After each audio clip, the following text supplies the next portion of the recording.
The following is a special sports presentation of UWW TV.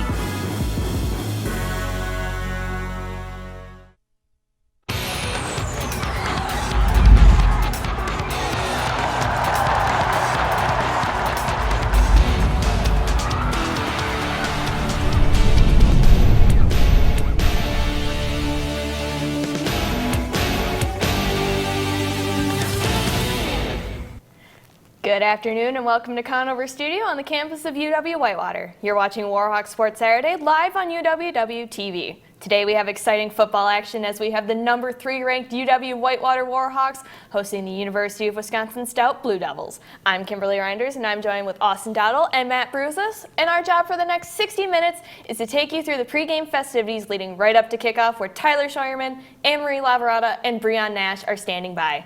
Guys, let's get this show started talking about how the Warhawks fared against the Blue Devils last year in a game that ended up with a final score of 40-10 Whitewater. Yeah, it was a great game. The Warhawks took off right out from the first quarter. Wisniewski had a great game. He had an 81-yard rush that ended the game with 87 yards rushing. I think that's going to be important today, especially with the second-ranked rushing defense in Stout. And actually, Zach Golis got into the game. It was 1-for-1 with a 20-yard reception. Yeah, I think that's going to be key for Whitewater to make sure that they get off to a good start. They had a slow start up again last week against La Crosse, but I think for Goshnitsa made 2 of his 3 field goals, which was key, but he also did miss another one. But I think for Zach Golis, he's got to make sure that he has a good game today, make sure that he's got a consistent 60-minute outing. Last week he came out flat in the first half. I expect him to come out firing in this first half. Yeah, and another key is Sean Bordening, because he had 139 yards passing and an interception. I think it's going to be key for him today to see what he can do. Yeah, Zach Golis is going up against the number 8th ranked pass defense in Stout, so I believe that he will have he's going to have a get-right game today. He's going to make sure that he gets Wisniewski, Kumaro, JT Parrish, and all the other receivers involved in the passing attack.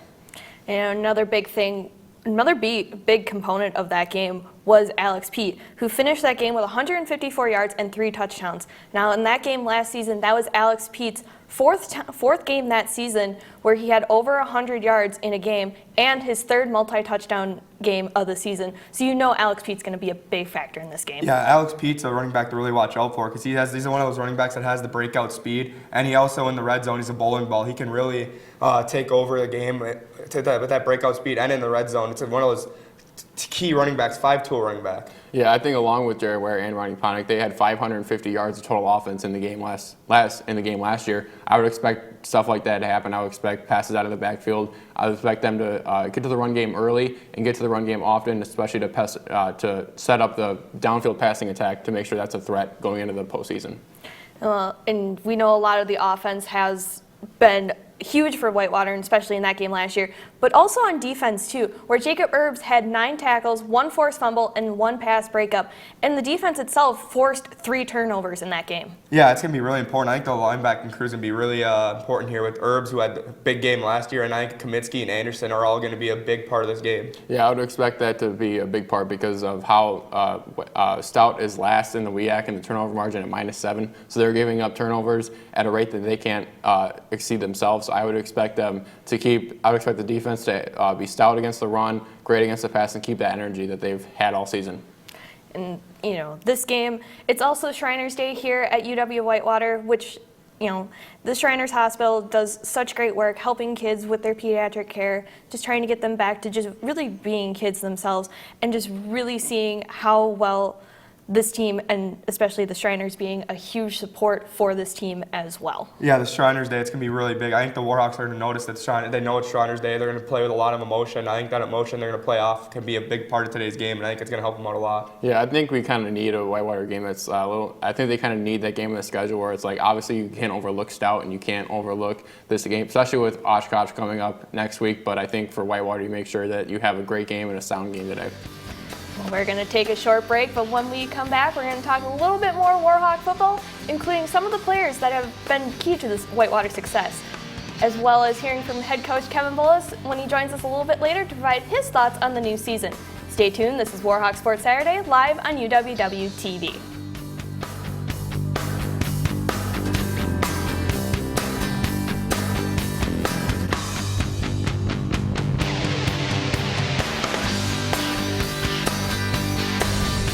Warhawks know what it takes to become champions. At the University of Wisconsin-Whitewater, our student athletes pursue excellence with a determination that inspires everyone on campus. Warhawks are smart. Warhawks are strong. Warhawks value service. We prepare our student athletes for life after college. The University of Wisconsin-Whitewater. Come be part of the Warhawk family.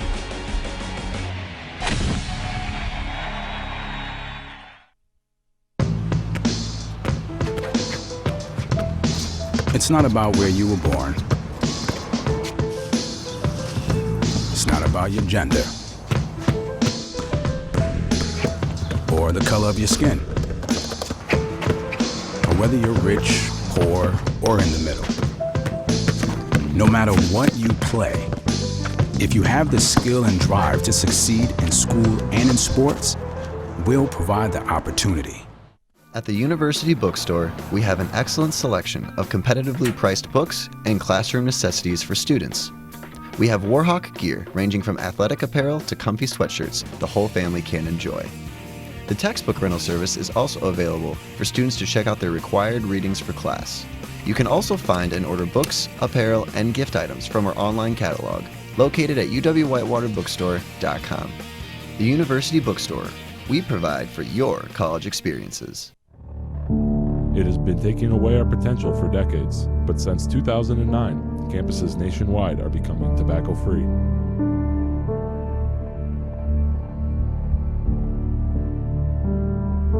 Tobacco has been eliminated from bars, restaurants, and many other public places. Why should our schools be any different? For more information, visit the Ambrose Health Center.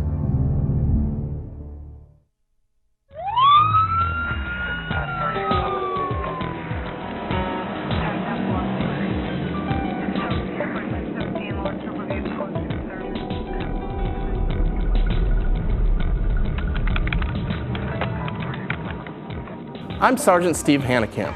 The University of Wisconsin-Whitewater recognizes that athletic events can be an important component of the university experience.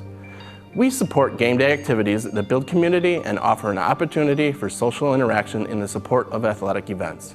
Tailgating is allowed 3 hours prior to the sporting event it is associated with and 2 hours after the sporting event concludes. Tailgating is only allowed in UW-Whitewater parking lots adjacent to the event.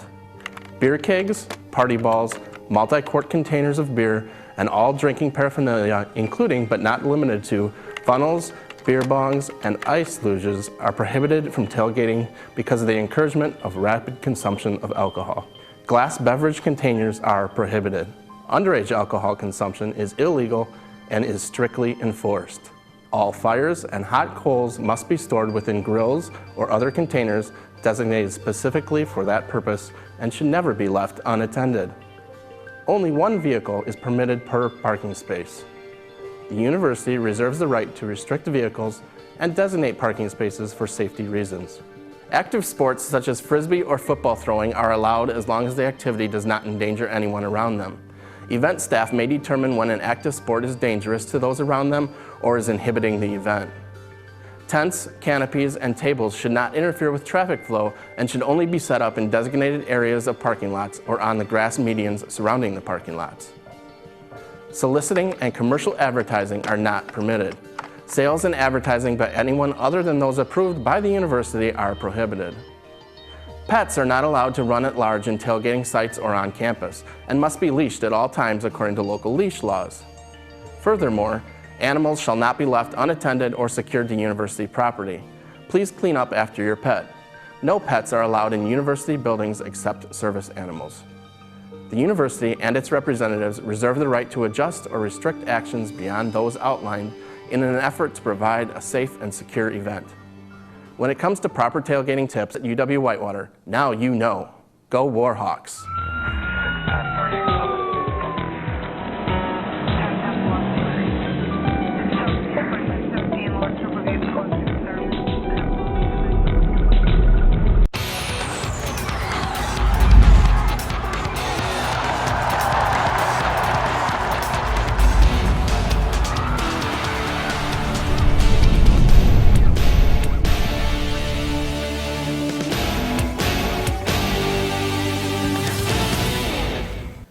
Welcome back to Warhawk Sports Saturday. I'm Kimberly Reinders along with Austin Dowdle and Matt Bruzis. We'll take you out to the field shortly and hear from head coach Kevin Bullis in a moment. But first, let's talk about who we're counting on to lead the Warhawks this year.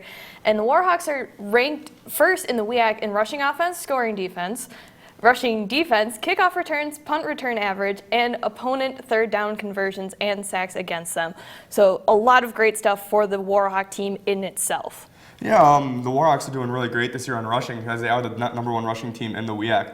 They have 197.8 yards per game. I think that's a big part with this three running back combo and Zach Olis now getting a lot more rushing yards. I just think this rushing attack for the Warhawks is really key. Yeah, to mention the running backs, Alex Pete averaging more than 5 yards a carry. Jared Ware and Ronnie Ponick are also averaging more than 4 yards a carry. So that's really key on first down, especially when Coach Bullis talks about making sure that you get that, making sure you're efficient on first downs, making sure that you're getting somewhere on first downs, and making sure that you can get your drives off to a good start. Yeah, and this team also only averages 13.8 points against them per game. This defense is one of the best. Is the best in the WIAC, and I just think they're really dominant. And I think they're one of the better teams in the country, actually. Yeah, I think they're really dominant on third downs, especially when they're 31 for 117 on third downs. So 31% of the time, opposing teams are not converting on third downs. They're getting off the field on third downs. It's a really key part of their success on the defense. Well, and especially for this past week, Ryan Wisniewski was named an Athlete of the Week by the WIAC Conference, and he had a great game against La Crosse last week, totaling 5 receptions for 111 yards, where he only started off in the first half with 2 receptions for 6 yards. Yeah, and a lot of his carries were very key. They were in situations where the Warhawks were down, and he sprung out for a big 40-yard reception. I think they were in really key spots, and I think that's a big part of Wisniewski, why he was named the Quick Trip Player of the Week, is because of his key spots. Yeah, I think it's a downfield passing threat that makes him so vital to this offense. He's going to be a key player, especially in the latter part of this season and in postseason, because of his deep threat ability. And I think Olis, especially kind of getting chemistry with him, knowing where he's going to be on the field and getting throws to him, is where he's going to have success. Yeah, and we've had a bunch of the football players this past week also get some UW Whitewater Athletes of the Week, including Caleb Kaminsky, who was the male Athlete of the Week for his big game that he had against La Crosse in his 10 tackles, 1 sack, 1 pass breakup, and he had 3 tackles for loss too. So he had an incredible game against La Crosse as well. Oh yeah, he had a great. The very first series of the game, he made his presence felt. He had 3 tackles in that first, 2 tackles in that first series, and one of them was for a loss. I think it was very key for him to get going early, and I think that's going to be important for this Warhawk team, is to get their defenders going early, like Kaminsky was last week, get Anderson and get McGrath and all those players going. Yeah, Caleb Kaminsky, number 5th in the WIAC in tackles with 70. He's made his presence known along with Anderson, Herbs, McGrath, Tranel. They've also cornerbacks that have made sure to come up to tackle running backs and wide receivers in the open field. They've done a really good job of making tackles and keeping momentum and making stops for the defense. And some other players that were crucial in that week as well were Matt Anderson and Hayden Iverson and Alex Pete and Ryan Wisniewski were also named honorable mentions for the Whitewater Athletes of the Week. And this entire Warhawk team, you could go out there and you can pick individual guys too, and you'll find some great stat that those guys had. Well, yeah, this team everyone's doing their job. This is not a one man does everything team for the Warhawks. This defense, everyone does their thing, does their job, and they make sure that this defense. That's why they only allow 13 yards per game, is because of how great of a unit these guys are. They play as such a team. Yeah, I think that's really key, is honing in on. There's no one piece that is weakness in this team. I think they're both on both sides of the ball. And on special teams, they're really sound, and it really stems from the coaching. They really make sure that they hone in on being great as a team and being great as a unit. And Mark McGrath is leading the WIAC conference in interceptions as well, and Nate Tranel is first in the WIAC in fumble recoveries, and Wojtek Gasznica, our kicker, is number 1 in his PAT kicking percentage. So a lot of other great members in this Warhawk team. Oh yeah, especially with McGrath. He leads the WIAC with 4 interceptions, outright lead. He's the only one in the WIAC that is one of the most dominant players in the WIAC, and his interception last week was so key. It was in the last 5 minutes of the game, and La Crosse was traveling. They were right there about to get a touchdown, and that interception really changed the game.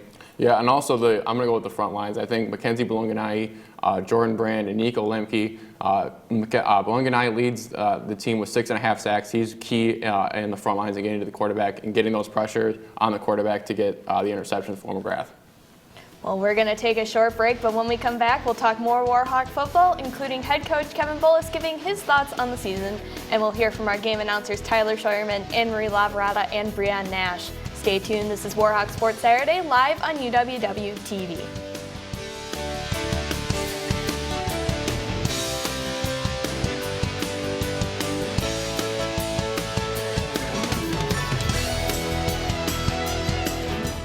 What does it mean to be a Warhawk? It means allowing myself to dream big and think outside the box. Pushing the limits of what I think is possible. Seeing ideas through from start to finish. Collaborating with professors and peers. And seizing opportunities in the community to put my knowledge to use. I'm studying abroad, learning another language, and listening to the stories of others. I'm making lifelong friends and fearlessly sharing my gifts with the world. As a Warhawk, I stay balanced, take great care of myself, and get out of my comfort zone. I refuse to let the past determine my future. And I'm taking confident steps in the direction of my dreams. Sometimes it doesn't make sense. And other times it couldn't be more exciting. But I will keep my goals in mind and never quit. Because that's the Warhawk way.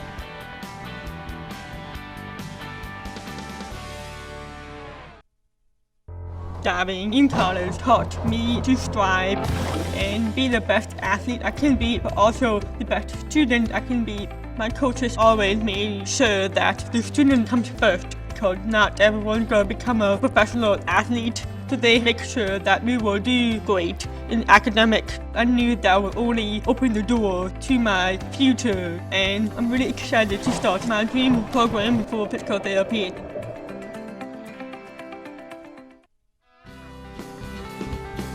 The UC can get you connected to all your basic needs.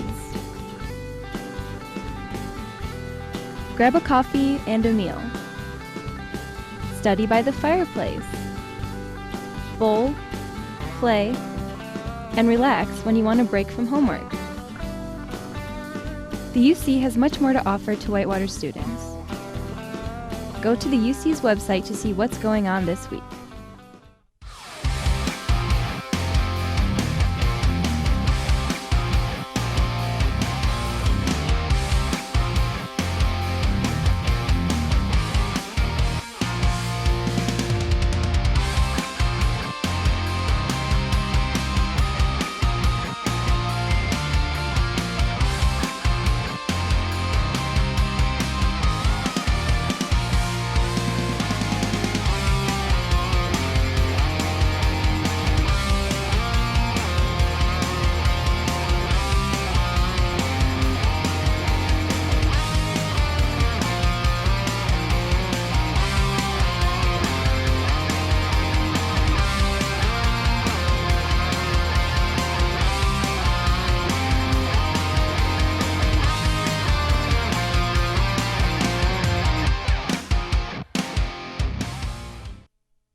UW Whitewater Athletics, a relentless pursuit of excellence across 22 sports, powered by a tradition of success. 20 national championships, 17 since 2002. 61 individual national titles. 24 National Athletes of the Year. 616 All-Americans. 115 Conference Scholar Athletes of the Year. 1,500 community service hours annually. Be a part of the tradition and join the Warhawk family. To Warhawk Sports Saturday, I'm Kimberly Reinders along with Austin Dowdle and Matt Bruzis. We'll hear from Coach Kevin Bullis very soon, but first let's talk about the opponent today, the University of Wisconsin Stout Blue Devils. And the Blue Devils are #1 in the WEAC red zone offense, third down conversions, and onside kick success.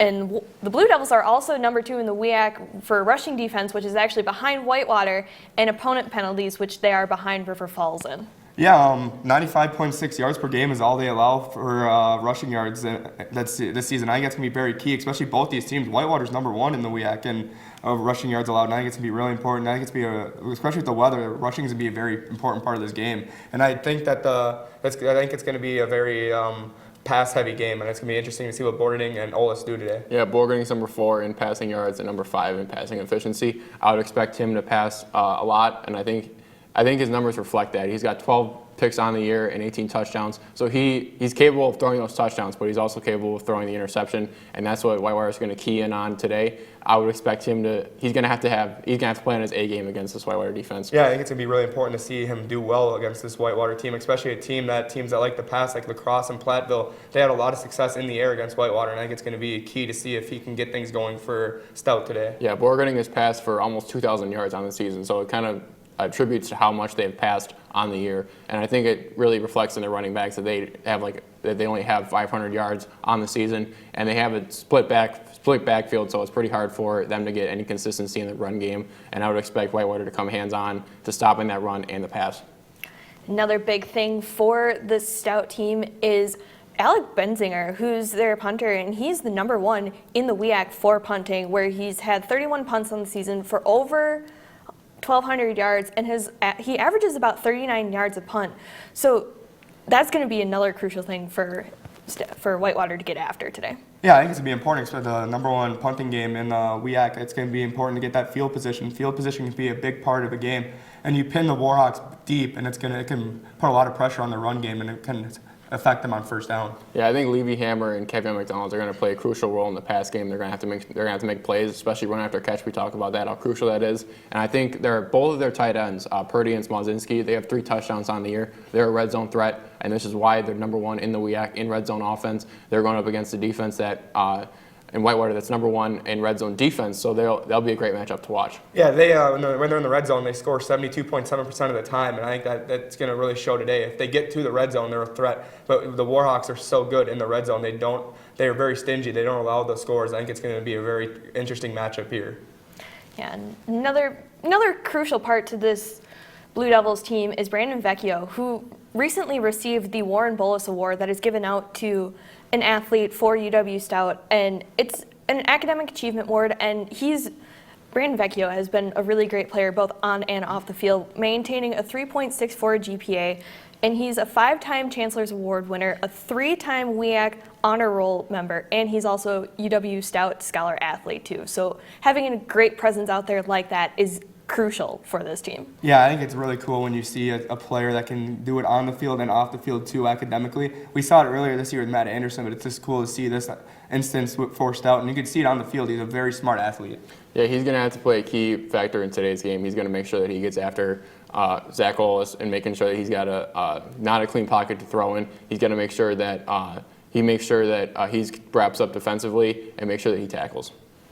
Another big. What are some of the Warhawk strengths that you're going to have to see come out today to counter some of the Stout? I think it's going to be important to see Whitewater, like Balaganali and Brand. They're going to have to get into the pocket and really force rush throws and help McGrath and Tranel in the backfield. And I think we're going to see a lot of turnovers in today's game. I think it's going to be interesting to see. But the front line, in my opinion, is going to be the most important. Yeah, I'm going to have to go to the receivers for Whitewater. I think Stout has really great corners, as Kevin Bullis mentioned in his interview. I think that they have really good corners, but they have young corners and they matured. So I think that the Whitewater receivers are going to have to be on top of their game.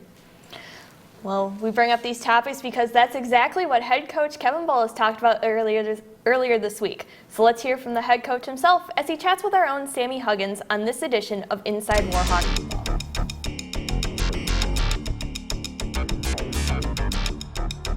Hey everyone, and welcome to this week's edition of Inside Warhawk Football. I'm your host, Sammy Huggins, and alongside me is head football coach Kevin Bullis.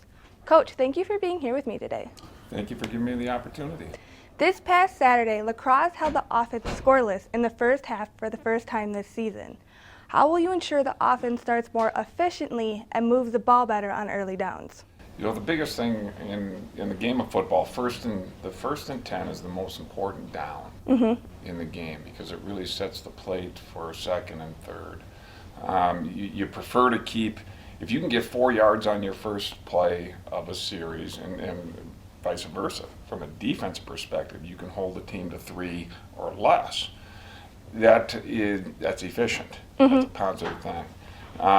In the first game, or in the first half of the game, we really 1st and 10 was an issue for us. Mm-hmm. And we were just a block away from making that play much bigger. We were a cut away from making that play much bigger. And those are the things that really at halftime we even talked about. We felt great about our game plan. We're just missing those pieces, those fundamental pieces in that first half. And so we really stuck with our game plan and did a better job with the details in the second half. Yeah. The Warhawks are facing UW Stout this Saturday. With Stout having the second-ranked rushing defense and the worst pass defense, is that a flaw you are looking to exploit? Well, not a question. I mean, you know, they have some young players in their defensive secondary, which obviously, but they've matured, and that's the thing to keep in mind. They may be listed as freshmen, but at this point of the year, you become a sophomore at this point. Yeah. With all the games that they've played and those things, but there's no doubt about it. I mean, now again, we hang our hat on that we're going to run the football well. We're going to throw the ball well. We're, you know, a team that we consider ourselves a 50-50 team.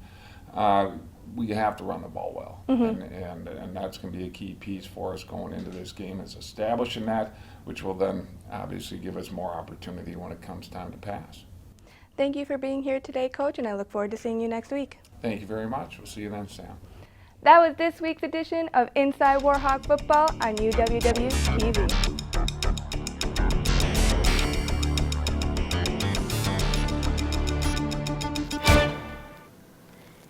And that was Inside Warhawk Football. I really liked how Coach mentioned, you know, as the game progresses, you see the maturity in these players. You know, starting off in the first quarter, they're a little kind of, you know, getting used to the pace of play that these teams are throwing out there. But then once the fourth quarter hits, these guys are just out there playing lights out. Yeah, I think that's going to be key for Whitewater to kind of make sure that they get strong starts and make sure that they start fast, because in this game against last week against La Crosse, they had a scare. And they could have ultimately lost that game because of the slow start. And I think running the ball will help, making sure that when you have Pete, Ware, and Ponick averaging 4 and 5 yards a carry, that's really key. Yeah, it's going to be important to use the run to set up the pass, like Coach said. And also, like these stout players, the young players, like he said, now these freshmen, at that point where these freshmen are now considered sophomores because they're so mature and they've gotten a lot of playing time. So I think we're going to see that today. All these young players are going to step up for Stout.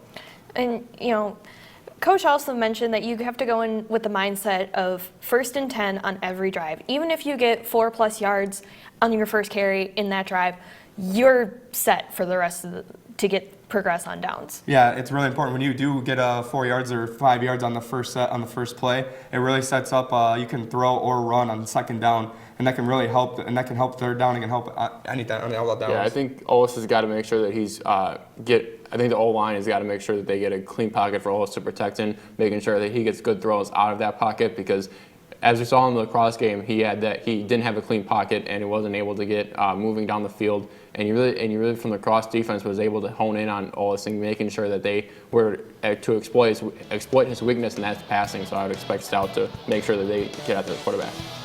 Well, we're going to take a short break, but when we come back, we'll have much more to discuss and hear from our field announcers out and ready to go from Perkins Stadium. This is Warhawk Sports Saturday, live on UWW TV.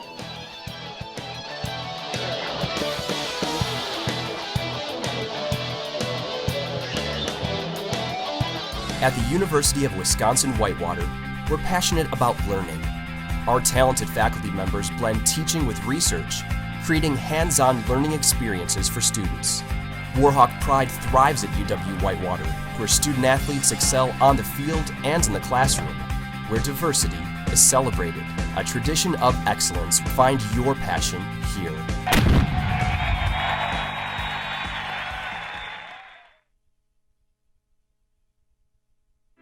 I learned a lot of valuable lessons playing college football. I never thought about the health benefits of exercise until I actually started to talk to coaches in college. It's not only just for performance, it's for life.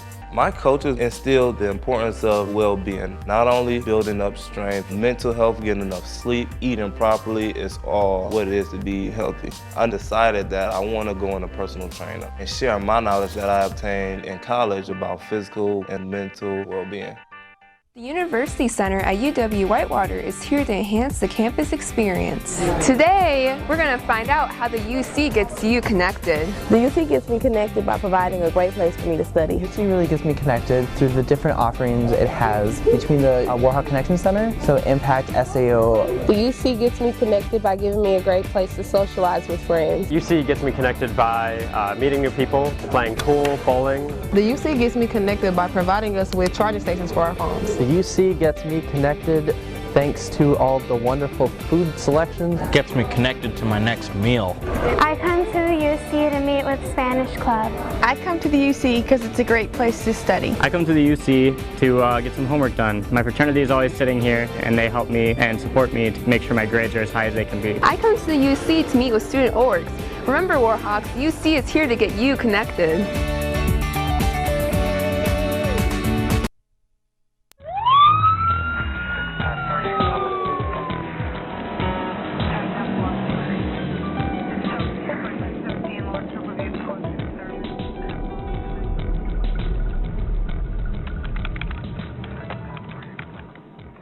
I'm Officer Kelsey Serby with UW-Whitewater Police Services.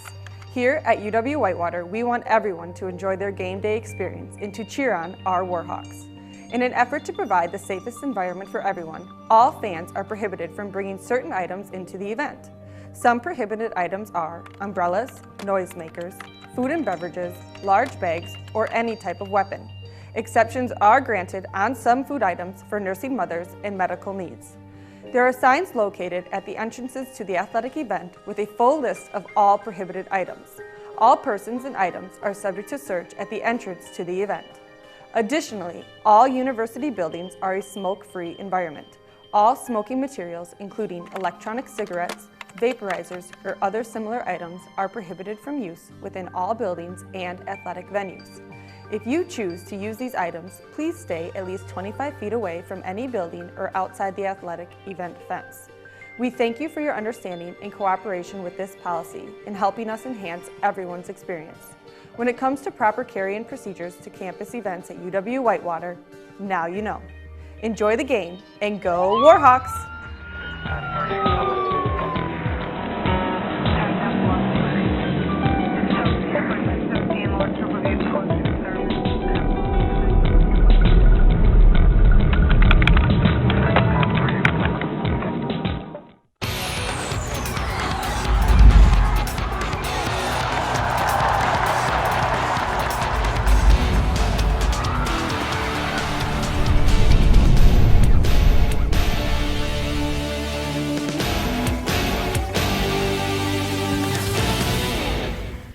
Welcome back to Conover Studio. This is Warhawk Sports Saturday on UWW-TV coming to you live. We're about 30 minutes from kickoff. Tyler and Anne-Marie are waiting out at the field to talk more Warhawk football as well. But first, let's go beyond this week and talk a little bit more about the Warhawks 2019 schedule. And as you can see up on the screen, this is the last regular season home game here at Perkins Stadium for Whitewater. The next week they are on the road at Oshkosh. Yeah, this is a tough schedule. This WIAC is a really tough conference, one of the toughest in the country, but I think it's really concerning seeing those close games like against La Crosse, against Platteville, and against Eau Claire. I think those are games that could show either make them stronger in the playoffs or it could show that it really hurt them.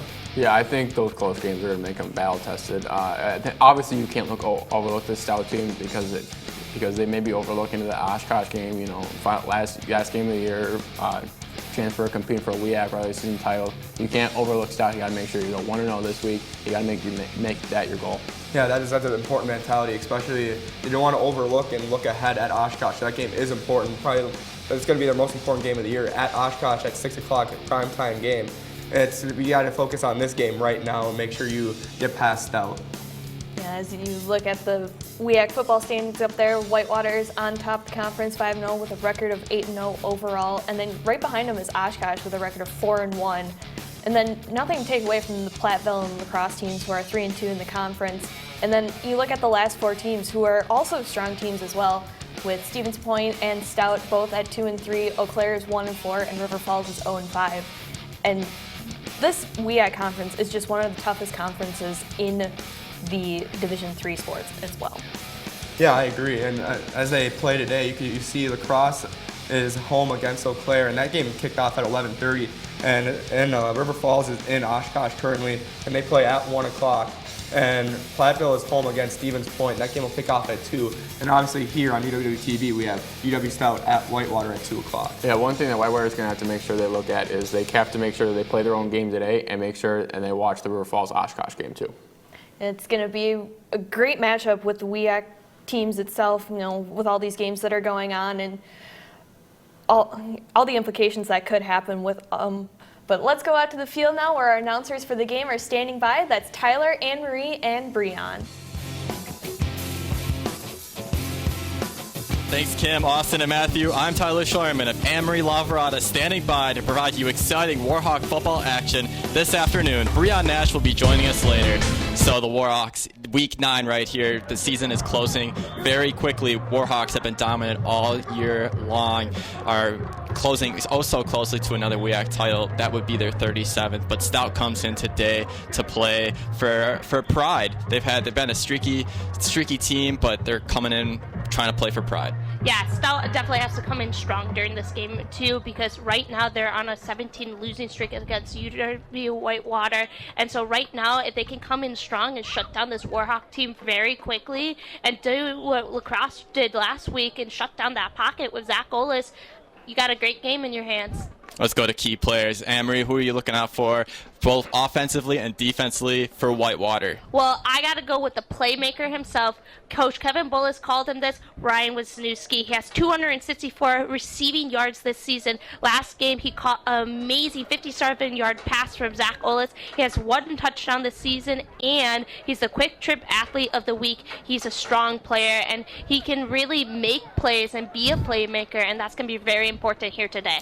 Yeah, for the offense, I got Zach Olis, 11 touchdowns on the season, 6 interceptions. He could also run the ball very well, as we've all seen this season. A dual threat quarterback, 274 yards on the ground, 1 rushing touchdown, and a very, very solid and respectable 34.2 rushing yards per game. I think they're going to have to really get the passing game going here, work on that a little bit more. We saw Olis 2 weeks ago against River Falls put up a career day, 6 touchdown passes, which tied the all-time program record for a single game. I think they're going to have to really get him incorporated as they reach closer to the NCAA D3 playoffs. And for Stout, who are you looking out for? Well, offensively, I've got to go with Kayvon McDonald. He has 551 yards this season and 3 touchdowns. He's been a huge wide receiver for the Stout team, and, I expect them to get a lot of passing yards here today.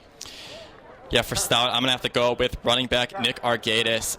They're going to have to get the running game going against the number 1 ranked rushing defense in the WIAC.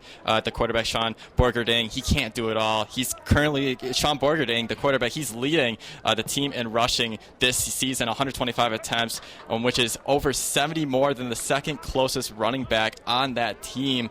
They're going to have to get Argatis incorporated somehow, and they're going to try to have to ice that Whitewater defense. And for the defense for Stout, who are you looking out for? Well, I got to go with Luke Wills. He's a linebacker. He has 63 total tackles and 1 sack. I think today, if the defense for Stout can really shut down Zach Olis right away, it's going to be a huge accomplishment for this team. Yeah, Mason Olson on the defensive line for the Blue Devils. That is the guy you're going to have to watch. He's going to try to disrupt that pocket of Whitewater and Olis. 28 tackles, 8.5 tackles for a loss, and 3 sacks. They need to create pressure on that against that Whitewater offense. They need to collapse the pocket, and that was the kryptonite to Whitewater in the first half last weekend against Lacrosse, as Lacrosse did that to Whitewater, making Olis make some mistakes, sacking him once and making him throw an interception in that first half. Yeah, that was a huge game for this Whitewater team as well, to go down and come back and get 14 points up on the board. It's going to be a huge big thing for this team here today, and Zach Olis really needs to step up and have a game like he had with River Falls and get those 6 passing touchdowns. You got wide receivers out there like Derek Kumaro, JT Parrish, Ryan Wisniewski. These guys are playmakers, and if they can start making those big throws, Zach Olis is going to be all good. You'll hear more from us later as we get close to kickoff, but that's all we have for now in the booth. Let's go back to Kimberly, Austin, and Matthew in the studio. Thanks, guys. We'll talk more with you guys soon. But first, let's talk about what they mentioned. You know, a lot of big things are going to have to happen on offense for both of these teams to get going in this game. Yeah, I agree. I agree with Anne-Marie when she was talking about the playmakers like Kumro, Wisniewski. I think they are quite playmakers, and I think they're going to be really important in today's game. Yeah, I think Olis, the quarterback's going to have to play another big game. Six touchdowns and 11 touchdowns and 6 interceptions on the year. He's going to have to make sure that he has a consistent game. And I would agree with Tyler. He's got to make sure that he's got to make sure he comes out with the throws on the mark, on the money, because we haven't, up to this point, we haven't seen him make those kind of throws. And especially for Stout, they're going to have to come back and really have an offensive presence too, led by Sean Borgerding. Yeah, it's going to be really important to see Borgerding do well, but I really want to key in on their defense. Like I liked what Tyler said when he talked about Olsen. It's going to be important for him to get in the pocket and disrupt Olis and not let him see and get open looks. Yeah, I think Luke Wills and Vecchio are going to have to be two playmakers on that defense. They're going to have to lead the defense to make sure that they are up for the task of stopping this Whitewater offense that is capable of putting up points in a high number. And a lot of big things are going to be happening in this game too, and both offense and defense for both of these teams. But what are some other people that you are looking to for this team? I'm going to, like what you brought up, Borgerding, I think he's going to be really important in this game. Borgerding, the Warhawks don't do well against the pass, so it's going to be important to see him and get him going early. Yeah, I think Levy Hammer, who is the wide receiver for Stout, is going to have to play a big game. He's got 700 yards on this season and 6 touchdowns. He'll play a key factor in the red zone today. 200 yards down from last year, so I think he comes out, and I think he comes out and plays a big game today. Well, coming up after the break, we'll make our predictions and take a look at all the other games happening involving the other teams in the WEAC Conference. Stay tuned. This is Warhawk Sports Saturday, live on UWW TV.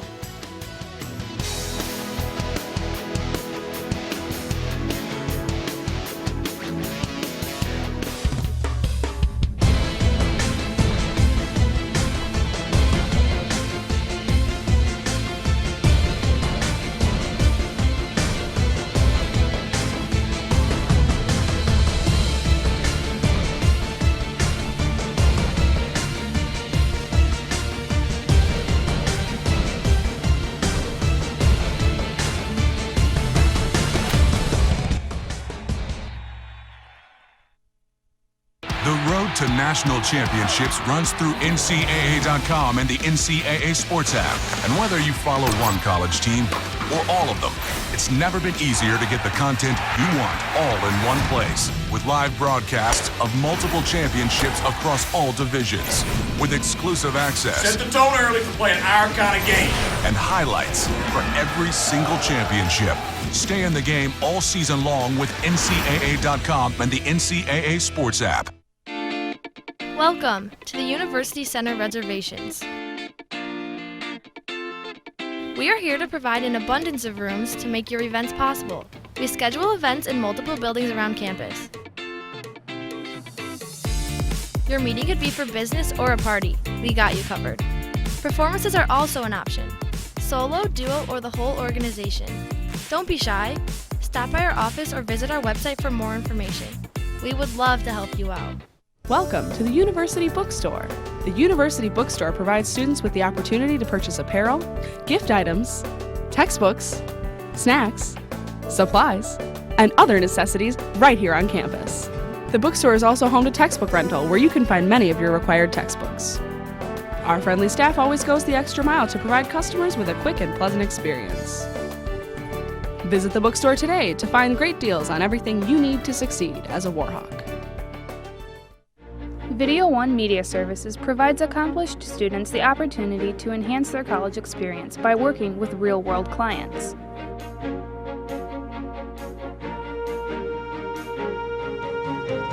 In addition, we provide clients local and affordable video options to better enhance their media needs. For more information on how Video One Media Services can help you with your next media project, email or call our office at 262-472-5659. As an Army ROTC cadet at Whitewater, you have the opportunity to develop into a great leader while learning and applying the Army values to your everyday life. Within ROTC, you have the chance to travel overseas in the CULP program to train with other militaries, attend many elite Army schools such as Airborne and Combat Diver, and you have the opportunity to attend conferences and guest lectures by some of the Army's top-ranking officers. Our Warhawk cadets participate in many extracurricular activities, Division III sports, Greek life, intramural sports, among many other team-building and community service events. Being a cadet at Whitewater is more than just being part of the Army. It's also about being active members in our community and coming together to form a family atmosphere.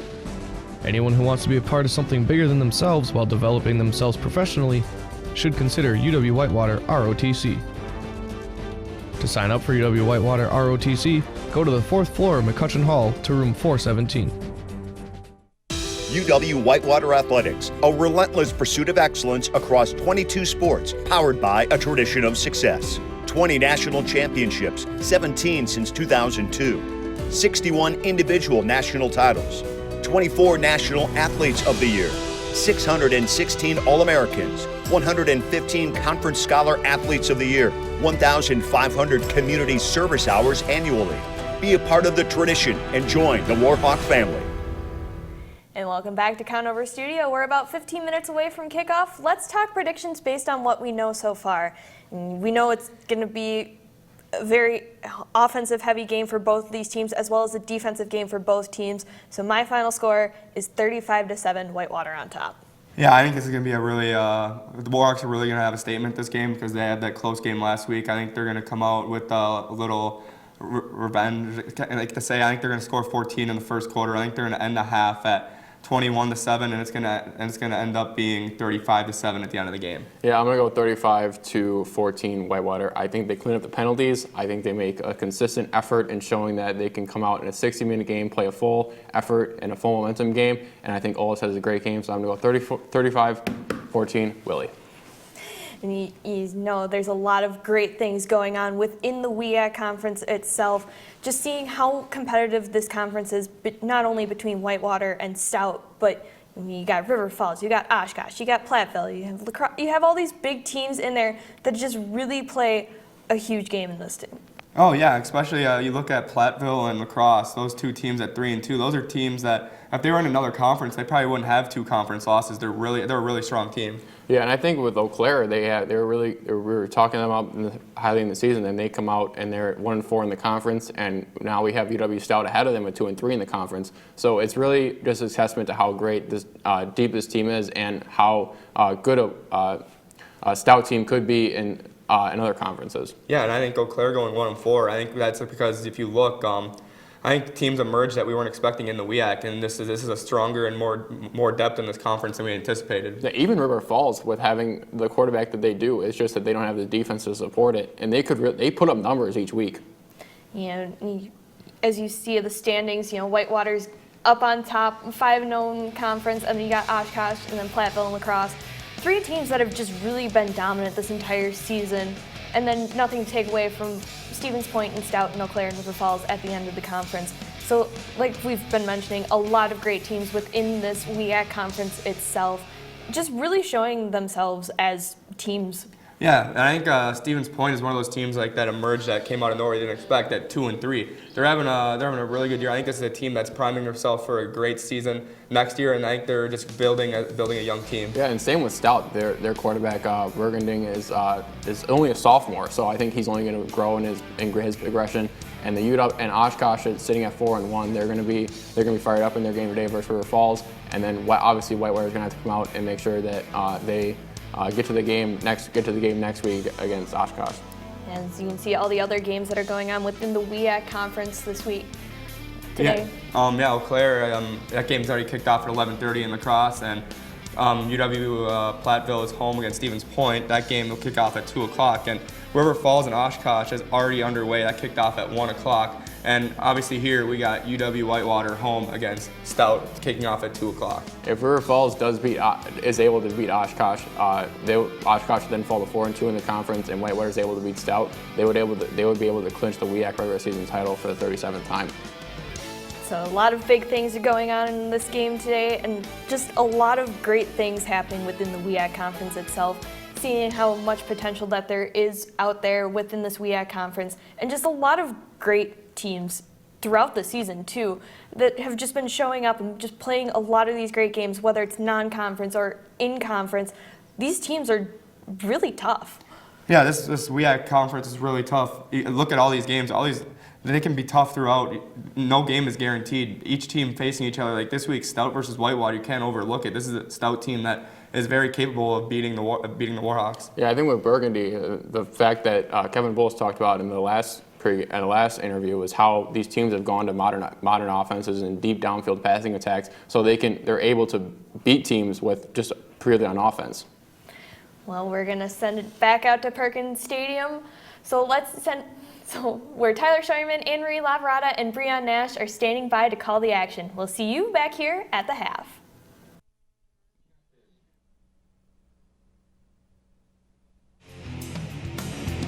Thanks, guys, and welcome to Perkins Stadium for Warhawk football, live on UWW-TV. Today, we have the number 3 ranked UW-Whitewater Warhawks hosting the University of Wisconsin Stout Blue Devils. Glad you could be with us today. I'm Tyler Scheuerman, along with Anne-Marie Lavarada. Breon Nash will be joining us soon. So Whitewater, they've been wrecking everyone that they faced this season, coming into this game 8-0. It's been all about the rushing game and the defense.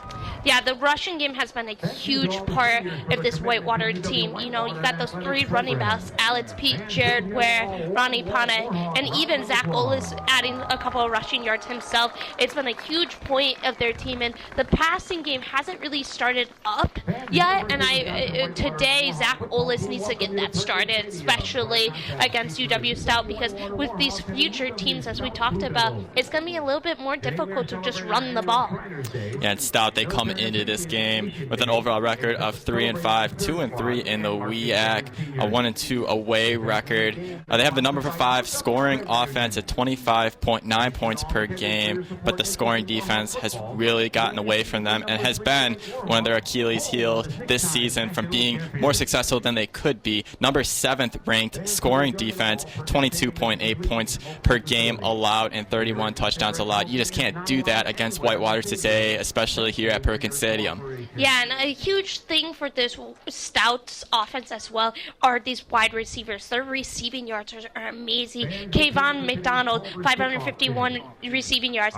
Lee V. Hammer, 719 receiving yards. And Tyler Seymour with 336 receiving yards. They are big playmakers for the Stout team. And, you know, it's going to be really hard for this Whitewater defense to catch up with them and stay with them, because we've seen that been a little bit of trouble for Whitewater as well. Yeah, of how good they've been as a rushing defense. The passing defense hasn't been up to par with the rushing defense, but the defense has been clutch at times. They're the best third down defense in the WEAC. But talk about Stout. They have a lot of momentum coming into this game. 2 straight WEAC wins. Stevens Point, they beat them 38-32 in 2 overtimes 2 weeks ago. And then last weekend, they beat River Falls on their senior day 30-24. And that was a very, very nail-biting game at the end. Yeah, I think that's a huge effort for the Stout team as well, because coming in here, they're in a 17-game losing streak, winning back against Whitewater in 2002, and that was at Stout, 28-25. That's a huge losing streak for this team, and you know, even to get a little bit momentum against Stevens Point, it's huge for this team, because they can come back stronger and they know what to expect from this Whitewater team. And what's your prediction today, Anne-Marie? Well, I gotta go with Whitewater 38 to Stevens Point 13. I expect this to be a big scoring game for Whitewater for that team. I'm going to have to go 42-7 Whitewater. I don't think Whitewater's going to blink an eye today. I think they're going to come out really, really strong. And just against Stout, they're just going to have a lot to do. I just don't think they can overcome the differences that they have to the Whitewater team. But we're going to take a short commercial break, but don't go anywhere. Game time is looming here at Perkins Stadium. Takes to become champions. At the University of Wisconsin-Whitewater, our student athletes pursue excellence with a determination that inspires everyone on campus. Warhawks are smart, Warhawks are strong. Warhawks value service. We prepare our student athletes for life after college. The University of Wisconsin-Whitewater. Come be part of the Warhawk family.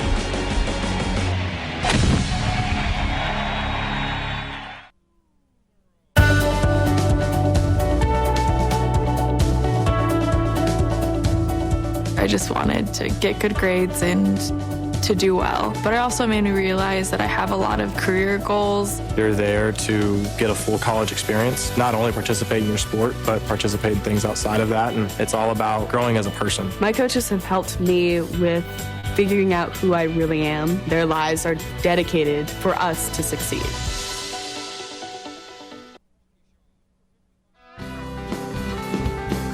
The UC can get you connected to all your basic needs.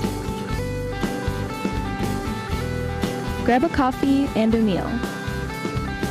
Study by the fireplace. Bowl, play, and relax when you want to break from homework. The UC has much more to offer to Whitewater students.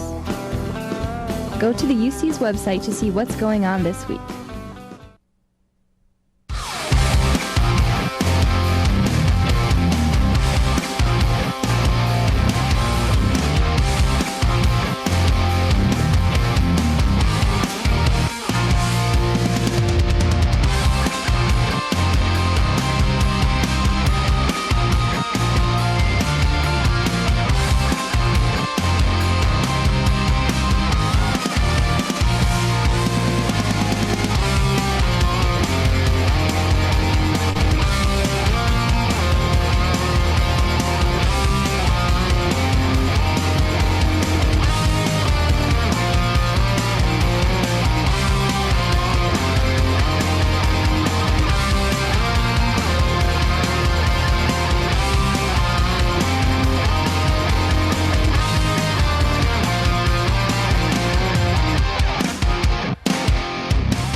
Video One Media Services provides accomplished students the opportunity to enhance their college experience by working with real-world clients.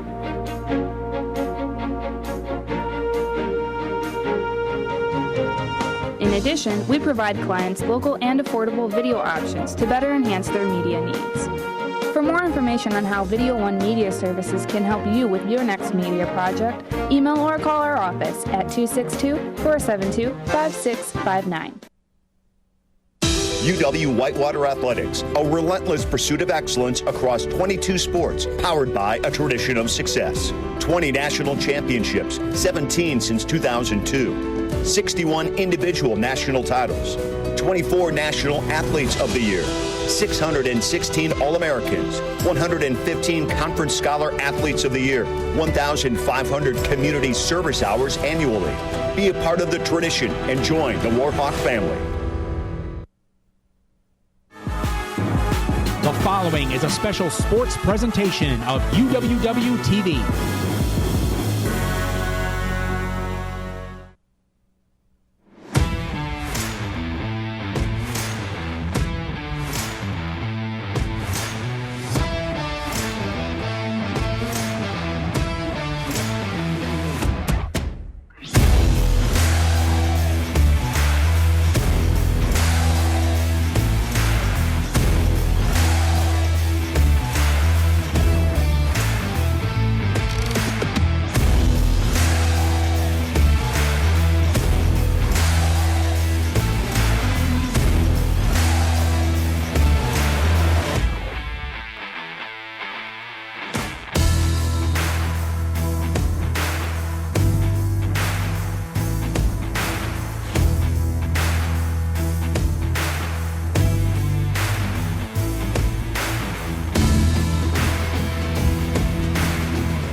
And welcome to Perkins Stadium, home of the University of Wisconsin Whitewater Warhawks. Today, your Warhawks, ranked 3rd in the D3Football.com preseason rankings, host the University of Wisconsin Stout Blue Devils. It's Shriners Day today and Military Appreciation Day, but we're going to send it down to the field where our own sideline reporter, Breon Nash, is standing by with his prediction and some of maybe his keys of the game. Got a chance to talk to Coach Jennings, who's the offensive coordinator for Whitewater this week, and I asked him if he noticed the trend of his running backs not being able to catch the ball off the backfield. He noticed that that's something they want to do. That's something they want to fix. They want to get their running backs catching out the backfield. Alex Pete and Jared Ware only have 2 catches this year combined, so they want to get them producing the passing game more often, make it easier on Olis. I talked to UW Stout's offensive coordinator, who used to be a wide receiver coach here at Whitewater. This is first year of offensive coordinator for them, and he's just optimistic. He looks to go out and have fun today. He has some wrinkles up his sleeves. My keys to the game for UWW is to move the ball on first down, to stay proficient, and to keep drives going on third down. They rank 2nd to worst in the conference right now on third down. They're only completing and keeping drives going 32% of the time. For Stout, I want them to protect their quarterback, Sean Borderging, who actually is 3rd in the conference right now in passing yards and passing touchdowns. He has over 1,400 passing yards, 13 passing touchdowns. So if they can keep that going, it can be a good game for both sides. They can light it up. But for today, I have Stout losing by 3 touchdowns. The final score would be 28-7 Warhawks. Tyler Emery. Shriners Hospital for Children in Chicago. Thanks, Breon. Tyler Scheuerman and Anne-Marie Lavarada here in the booth. And what are some of your keys of the game? Well, for Whitewater, especially holding that pocket, making Zach Olis feel comfortable to make those big passing touchdown plays. I think that's really important because last game against Lacrosse was able to shut down Zach Olis really quickly. And, Zach Olis needs to find an equilibrium between passing and rushing the ball. It's going to be key for them. And for Whitewater's defense as well, you need those strips, fumbles, interceptions, anything to kind of get this game really kicked off for them. And I believe that Whitewater has a strong defense to do that, like Mark McGrath, Caleb Kaminsky. Those are just a few names to make those huge plays. Yeah, definitely for Whitewater, it's going to be the first downs. They have the 2nd most first downs in the conference, and Bulls mentioned on Inside Warhawk Football, and he mentioned last weekend after the Lacrosse game, he said the first down is the most important play of a drive because it sets up 2nd and 3rd down successively. So that's going to be very important. And also, Whitewater, they're going to have to cut down on penalties. 3rd most penalties in the WEAC, 52 penalties, 61 yards per game from penalty.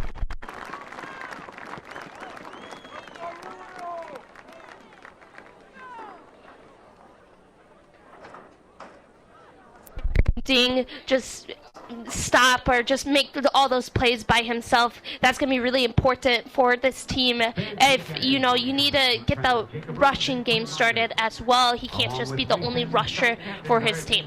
I think Stout, they're really going to have to force turnovers no matter what it takes. Number 7 in turnover margin, -7, and if you want to beat Whitewater, you got to turn the ball over. They need to work on that today. And also, they need to keep converting on third downs. Most third down conversions in the WEAC at 56, 45.9% third down conversion for the offense. And if they could just do that, maybe, like you said, incorporate that running game, that could be a big success for them today. Well, also for their defense as well, to really do what Lacrosse was able to do last week and really make that pocket smaller, because we've seen Zach Olis doesn't like to feel uncomfortable because then he doesn't make those great throws that he can do. If Stout's defense can really make plays like that and, sacks and tackles, those are so important. And we talked about our key players for Stout for their defense, like Luke Wills. Those are going to be important players to this game here today. Yes, definitely. They're going to have to stuff the run, collapse the pocket for the Whitewater offense, and get Olis uncomfortable and have him make mistakes. Especially if Stout is going to have to do that. Opponents have 67 penalties for 83.8 yards per game when facing the Blue Devils. That doesn't bode well if you go by the stat sheet and by paper.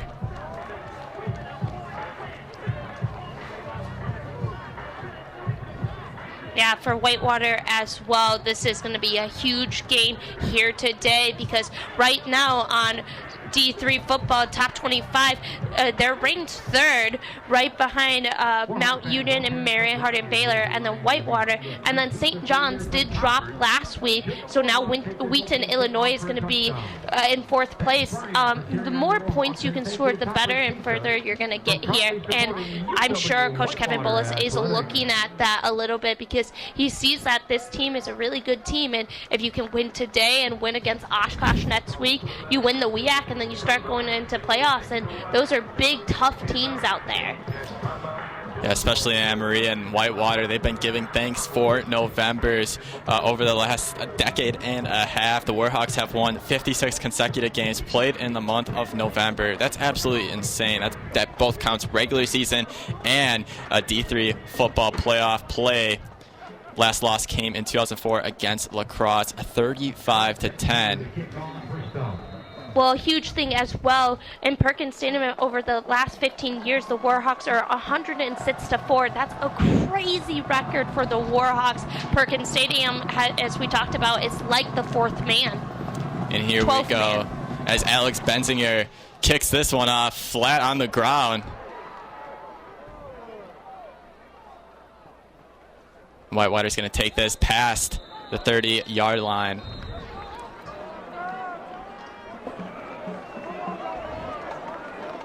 Yeah, that was definitely a low kick for Alec Benzinger. We usually see him make those great punts and kicks. He is the kicker and the punter for the Stout team. Yeah, that kick did not go as far as maybe he would have wanted it to go. Yeah, coming into this game on kickoffs, he's awesome with kickoffs, 52.7 yards per kickoff attempt. And now the Whitewater offense steps out onto the field to begin this game.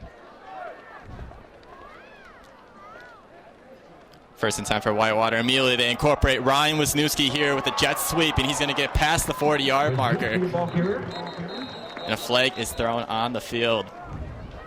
Tag number 23, Jed Schlegel.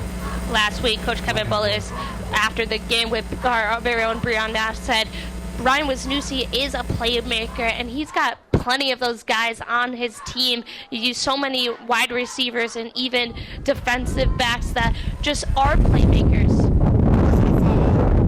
Full block, number 4 on defense, 15-yard penalty from the end of the run, first down. Ladies and gentlemen, I think the call was personal foul, low block against Stout. So that'll be a penalty on Stout. First and 10 Warhawks. So another first down for Whitewater.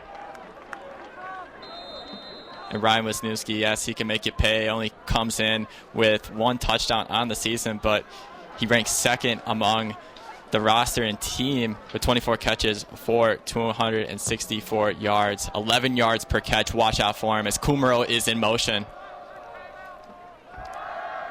And Olis going down the field, and that's almost intercepted there by Griner. Incomplete pass, intended target for JT Parrish. Second and 10. Yeah, Zach Olis is definitely showing off those guns right now. He wants to make this a quick, easy first drive for his team, and great throw right there, a ton of power and perfect placement as well. And Olis, that was a little bit of an underthrown ball. He got away with a big mistake there as it brings up 2nd and 10.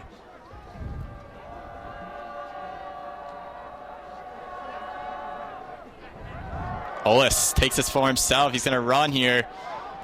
Gets past the 40. Picks up about 5 yards.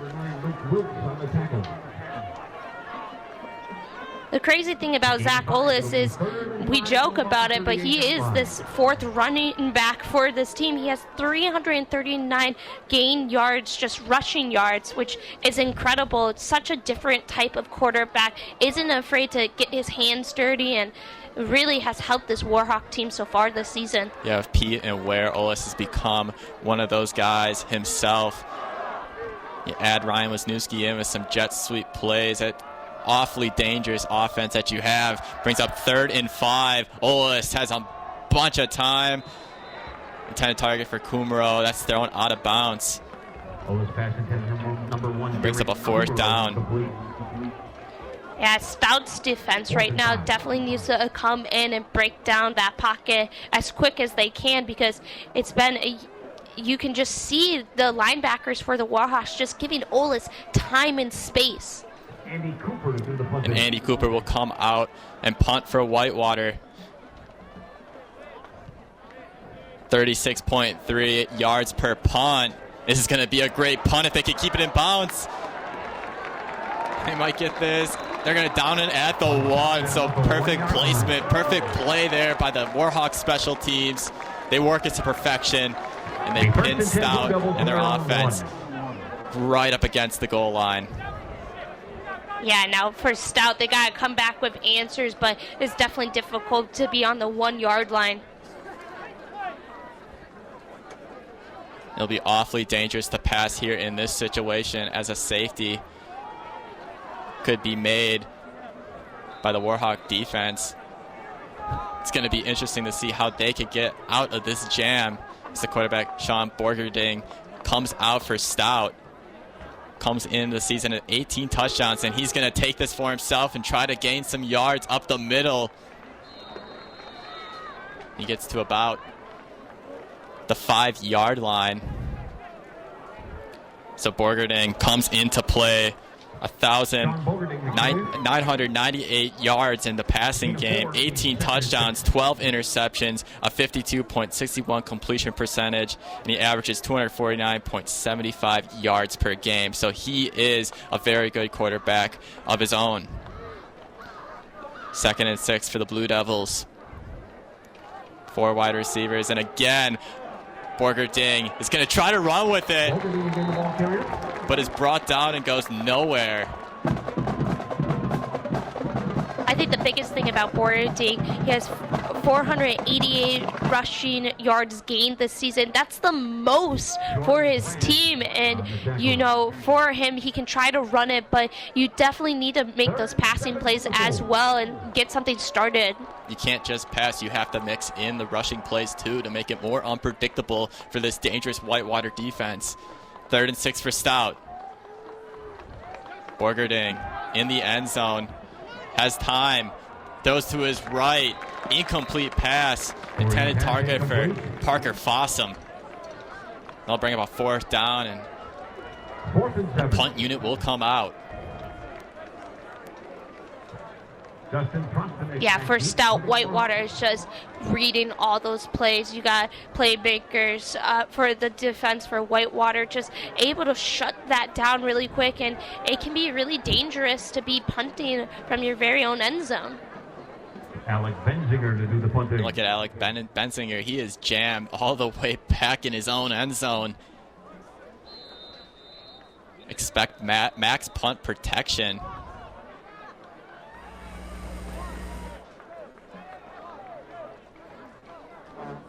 And it looks like the Blue Devils will take their first time out of the game. Very early, Emery, for the first time out, but you see as they were jammed really far back with in the punting position in their own end zone. I'm sure right now they're definitely feeling the pressure as well. This Whitewater team just made that drive in less than time, and it's just great for this Whitewater team to, you know, shut down right away. And for Stout to get nervous about that, we saw with Benzinger's first kick it was very low, and so I'm sure that's a little bit concern for them. And you have to watch out for the Whitewater special teams. Mark McGrath, he's 2nd in the WIAC with blocked punts at 3. Whitewater has a very, very well-rounded special teams that can block punts. So look at this, as it's more than max protection here, it looks like, but they send the guys out to the line. 3 guys right in front of Benzinger. Try to protect him. He's going to get this punt off. So that's Prostanak on the return. He muffs it, but comes up with it and recovers it. And he's going to run a little bit, get past the 40. So Prostanak kind of bounced in front of him a little bit. Couldn't make the play, but thankfully he got it in his hands and tried to run as far as he could. Yeah, and for Stout as well, that protection was perfect for Benzinger. I'm sure they have looked at other games as well that the Whitewater has done with, Mark McGrath blocking those punts. So, you definitely have to be careful against this Whitewater team. So here comes the Whitewater offense again out onto the field. Here, very, very nice field position. Hardy in Stout territory. And here is Olis trying to run. He gets it for about a yard. Number 5, Mason Pregame on the tackle. That's a gain of 1. It'll be 2nd and 9. So bring up a 2nd and 9 for Whitewater.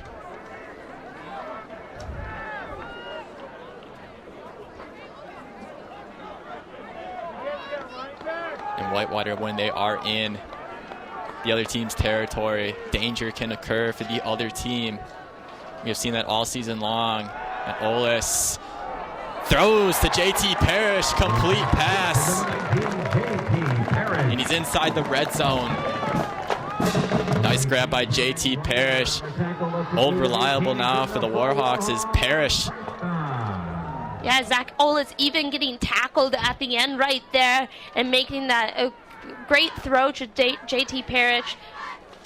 Whitewater just has so many secondaries and first strings that can really make plays, and that's a huge part of their team.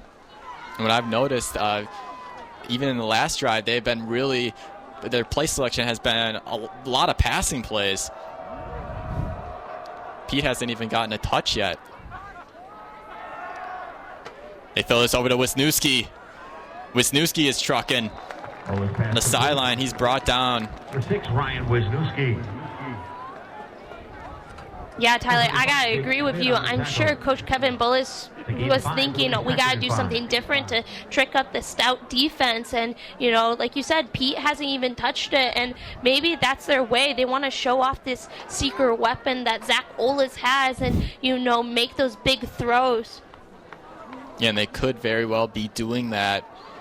Maybe trying some new things and prepping their pass game. 2nd and 4 for Whitewater.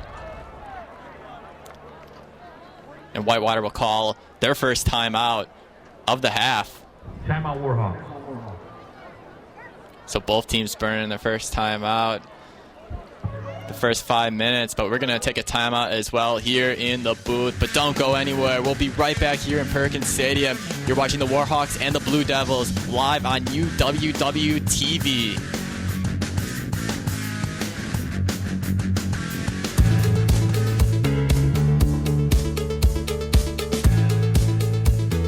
Being a part of the different activities and organizations that I've been a part of, I'm actually able to see myself where I'm like, hey, I actually can make a change. I'm one person that can make a difference. Division III has helped me to develop teamwork skills, critical thinking skills, time management skills. It's not just about basketball, or it's not just about school. It's about developing yourself as a person altogether.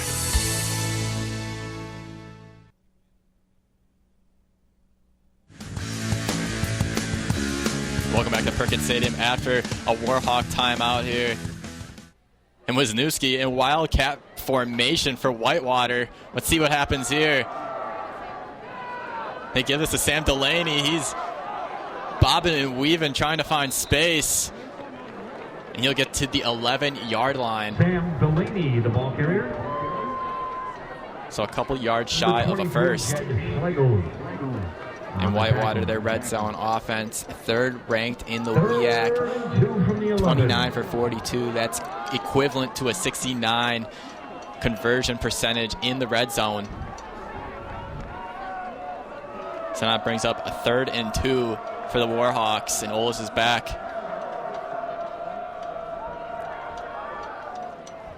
They hand this one off to Pete. Alex Pete trying to get a first down, but is stuffed by that Stout defense. Backed up by a host of Blue Devils. Yeah, Alex Pete not even able to get anywhere. Stout reading that play. Great for Stout just to make that stop right there, because now you got to make a decision right now for Coach Kevin Bullis. Do you go for it, or do you have Gashnitsa come on? It looks like they're going to go Gashnitsa here. He comes in today 4 for 14 on field goals. It has not been his strong suit.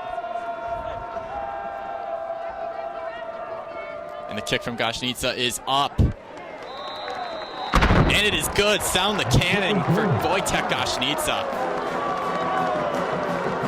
So the Warhawks strike first on a Wojtek Gašnitsa field goal. Warhawks lead the Blue Devils here with 8 minutes and 32 seconds left in the first. 3-0. You're watching UWW TV on Warhawk football on UWW TV.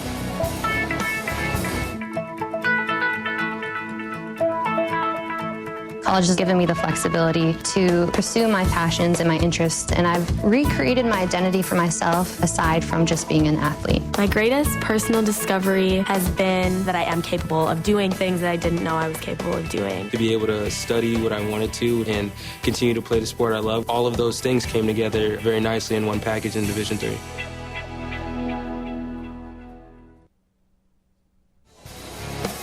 Welcome back to Perkins Stadium, ladies and gentlemen. Warhawks strike first with a Wojtek Gašnitsa field goal. That was good from 28. That's awesome for Gašnitsa. Yeah, it makes him feel more confident now. He's 5 for 15 right now, and it's just perfect because, you know, that has been a huge struggle for Gašnitsa, and just to get some points up right now in the first quarter, it's going to be huge for this Warhawk team. Yeah, he was 2 for 6 from the 20 to 29 yard range. Now he's 3 for 7.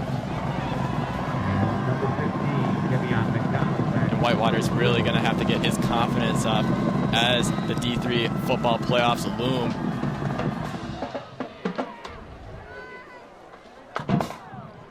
And here's McDonald on the kick return. He's got room to run. A nice gain for McDonald. And he steps out around the 40-yard line, so a nice return by McDonald. And the stout offense comes back out onto the field. They'll mark him at the 39, it looks like. And McDonald's one of those receivers that you look out for. He has 551 receiving yards this season. He's been a big playmaker for the stout team.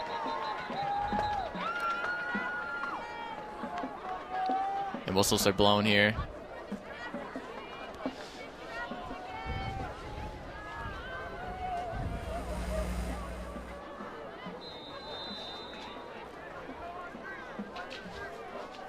But the play clock will resume. And Stout will take over on their own 39-yard line. An empty backfield here for the Blue Devils. Borgerding drops back to pass. Finds Hammer, one of his favorite targets. That's Hammer's first completion of the game.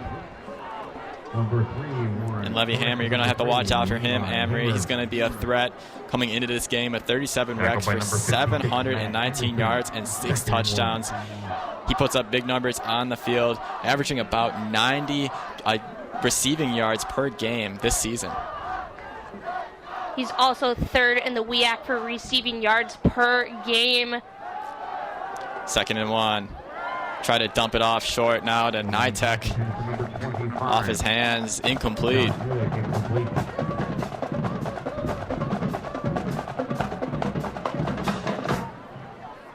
Yeah, Borgendine kind of getting more comfortable now with his team, making those plays. I'm sure being backed up against your old touchdown zone, it's very difficult for him, but, you know, now he's getting more comfortable and showing off that arm. And now he's got a lot of room to work with now, in better field position than he was on the first drive. 3rd and 1. He's going to take it for himself with a quarterback run, but Whitewater is right there to bring him down. Does he make it to the first down line?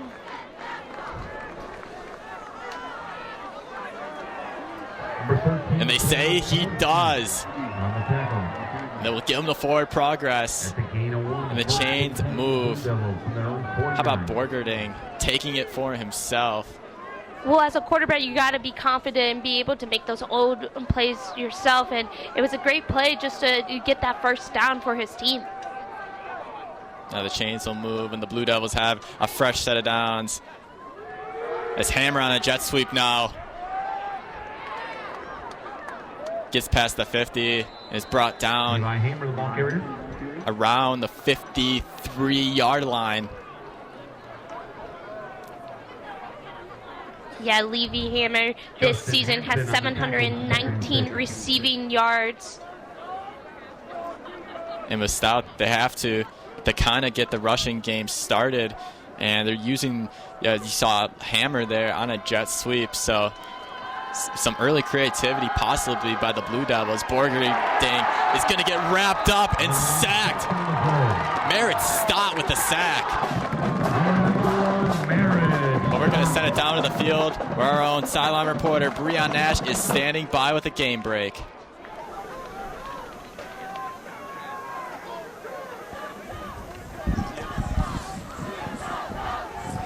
So an interesting aspect of what's going down on here on the field right now is for Stout to be successful, they want to run the ball. What they're doing is bringing extra linemen on the field, is creating a sumo look. So the extra offensive lineman is supposed to give them a numbers advantage. The Whitewater defense is having a hard time reacting right now. They're trying to get stops, get the extra guys lined up in the right way to get stops. On the other hand, Stout's defense has been really solid in stopping the Warhawks on rushing the ball, which they want to do. And Zach Olis has showed up so far. He's completing 60% of his passes, and he's got Wisniewski and Parrish started early. So that's a good key to the game. Back up to you guys in the booth. Thanks, Breon. And Stout continues to work down the field now after that pass to Fossum. A big gain. Borgerding trying to run again. Looks like he'll gain about a yard on that quarterback run. Merritt Stott again, and as many tries for him. Got the sack earlier in the drive.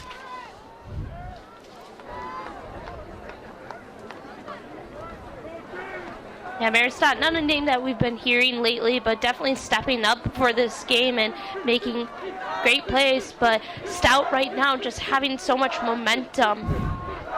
2nd and 9 for the Blue Devils. Borgerding trying to find Fossum. He goes down. Incomplete pass.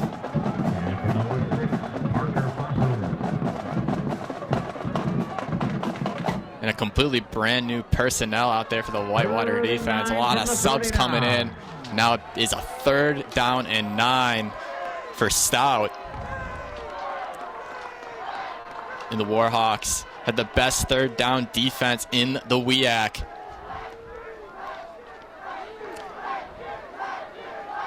Stout trying to march down the field even more.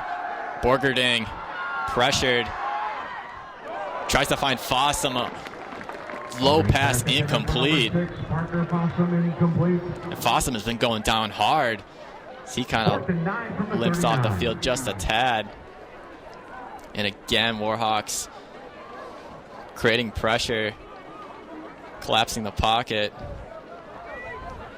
It's a 4th and 9. It looks like they're leaving the offense out, Anne-Marie. Yeah, it's definitely interesting because before the game we saw Alec Benzinger, coming out doing 40-yard field goal kicks, and that can be a huge thing for Stout right now if they are down by a field goal. Stout trying to be the aggressors early in this game. Going for it, 4th and 9. Borgerding has time. Incomplete pass, and the Warhawks will take over. Tyler Seymour, incomplete. Yeah, for Stout to be very aggressive and make those plays, it does put pressure on this Whitewater team, but you don't want to get the Whitewater in a good position. The UW Whitewater women's golf team, which just completed back-to-back conference championship seasons. The golf team set a conference championship. So that drive for Stout, 10 plays, 22 yards, 3 minutes and 22 seconds. And Whitewater's going to take over on their own 39-yard line. Solid field position for the Warhawks.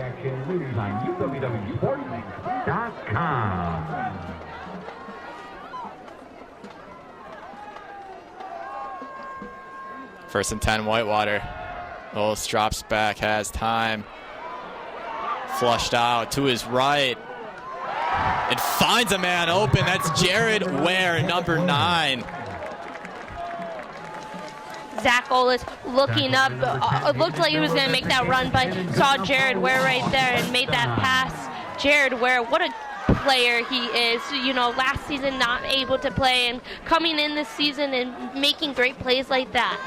And Jared Ware, the fifth-year senior, was redshirted last year due to injury and has been having quite the comeback campaign in 2019.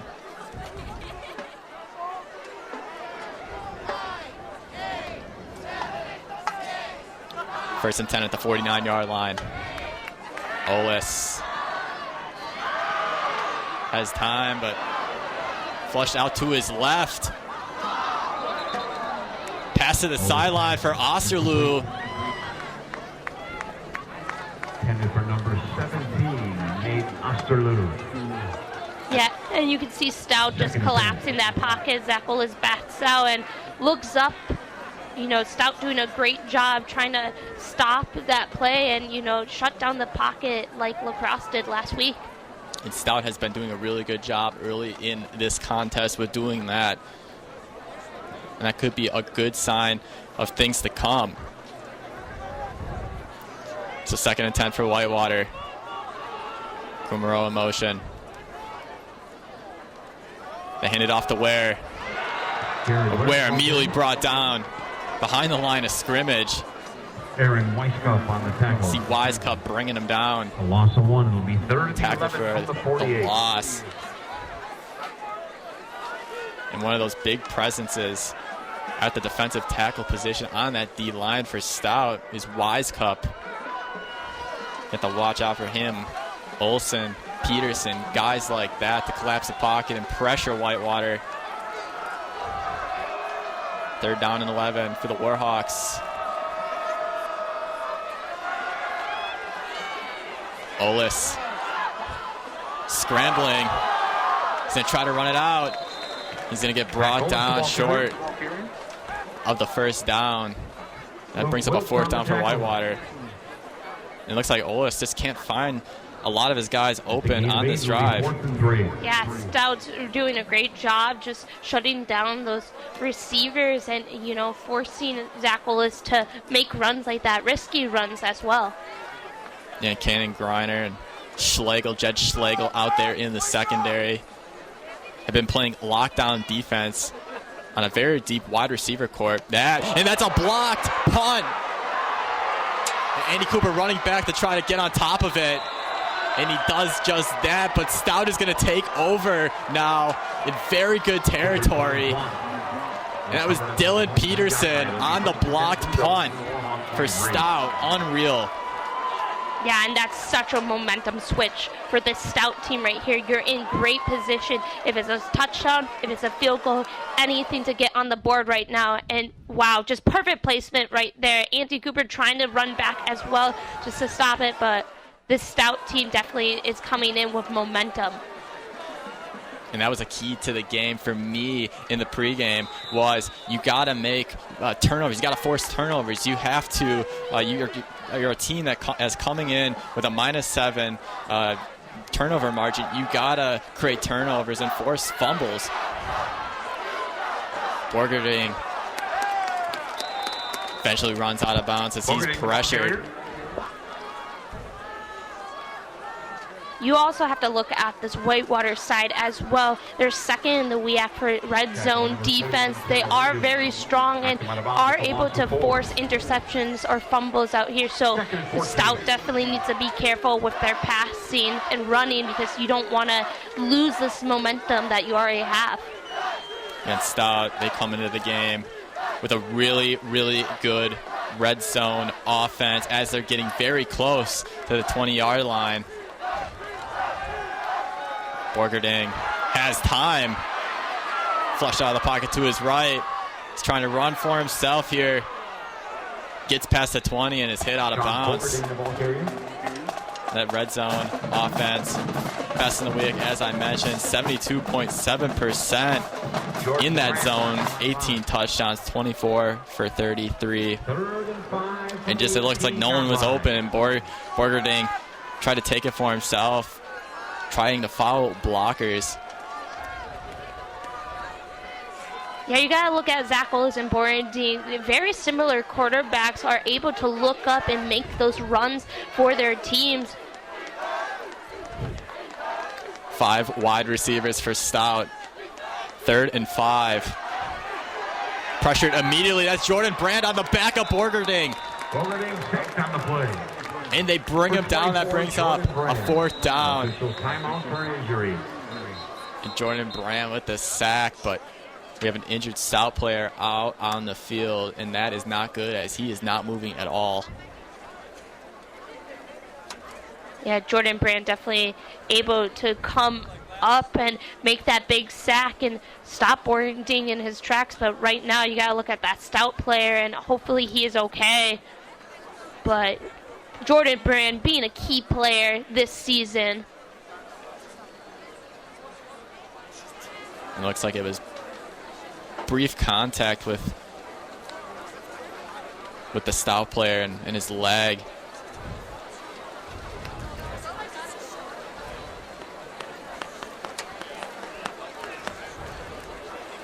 Yeah, looks like number 77 there, Thomas Roble, the 6'6" senior, I believe who that is on the field, down and injured.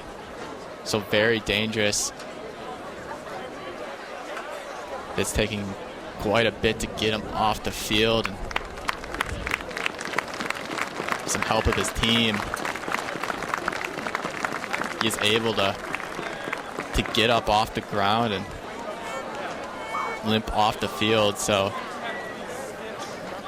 a good sign to see. Yeah, you never want a player to go down on either team. You want both teams at their best.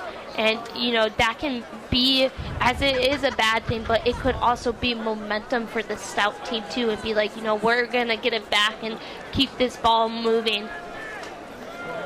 And here's Stout sending out the field goal unit. Alec Bensinger. 36-yard field goal. This will be a 36-yard field goal. It's 4 for 9 on the year with field goals. He's nailed 3 from the 30-yard to 39-yard range, and this one is up. And it is good. Alec Bensinger ties this one up. 3 apiece here with 1 minute and 5 seconds left in the first quarter. You're watching Warhawk football on UWW-TV.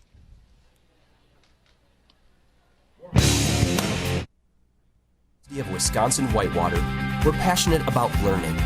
Our talented faculty members blend teaching with research, creating hands-on learning experiences for students. Warhawk pride thrives at UW Whitewater, where student athletes excel on the field and in the classroom, where diversity is celebrated. A tradition of excellence. Find your passion here.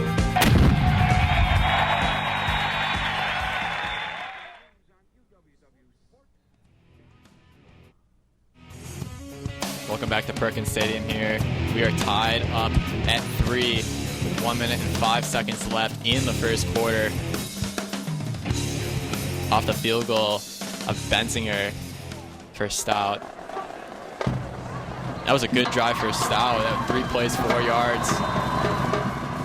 Right after the blocked punt by Dylan Peterson on special teams. Yeah, definitely for Stout just to get some momentum and not to go down early against this Whitewater team is very important, a key to their play. Bensinger is going to kick this short. This is Prostanak for Whitewater. Returning the kick. He gets past the 30-yard line. But it's ganged up by a swarm of Blue Devils. Forward progress will count. They'll get it to about the 33-yard line.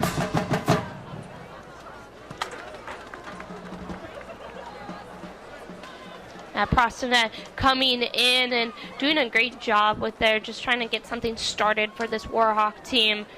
But the Warhawks definitely need to protect Zach Ollis right now and keep that pocket wide open for him. And the Stout secondary has been playing very incredibly well. Lockdown defense. Again, Stout pressure, but Ollis is running, and no matter what, this is a big gain of yardage for Ollis. Ollis, they're going to mark him. The 42-yard line in Stout territory. Zach Ollis, what a different breed of quarterback. We've never seen this before from Cole Roper. Zach Ollis picks his head up. She's like, oh, don't have a man. I'm going to do this myself. And it just makes this Warhawk team so much more dangerous. Now here's Ware. He's got to run. Here he goes past the 20, inside the red zone. Back-to-back giant runs for this Whitewater team.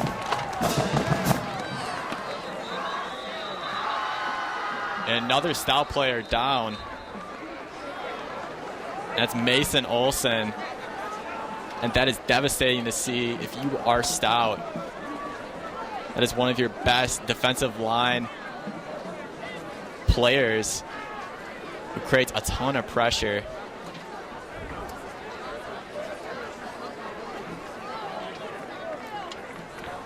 Yeah, Mason Olson, you don't want him to go out. He has 27 total tackles this season, and it just looks like he got hit really hard by a Whitewater player.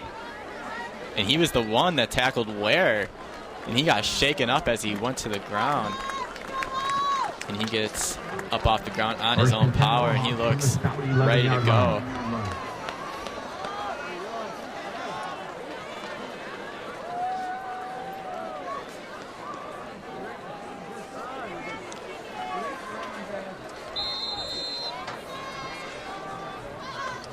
So 1st and 10 for Whitewater as Tyler Holt comes in now in place of Michael Brentis for the Whitewater offense.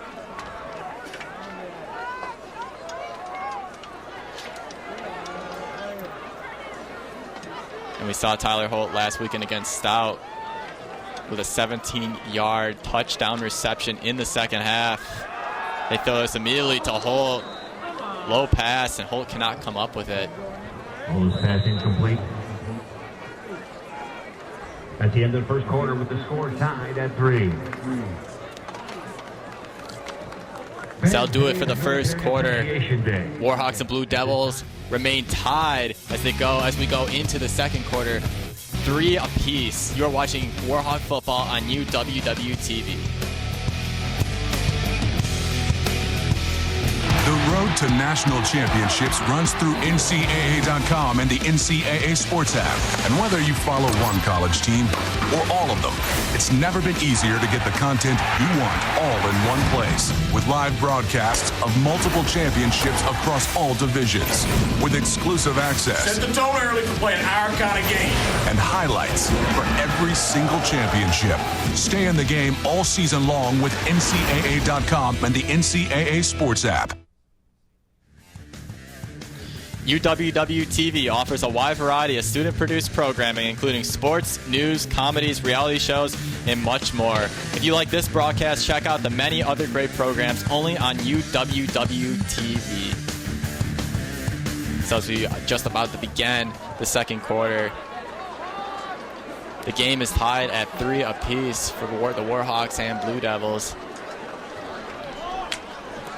But Whitewater and their offense will come back out into the red zone. A 2nd and 10.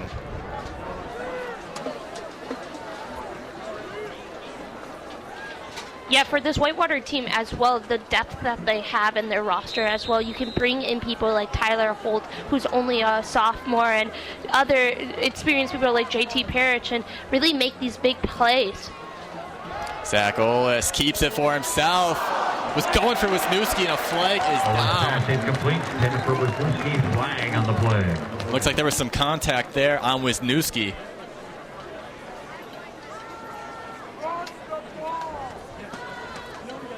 Yeah, and this could be dangerous for Stout. You could just put Whitewater in an even better position for them to score a touchdown.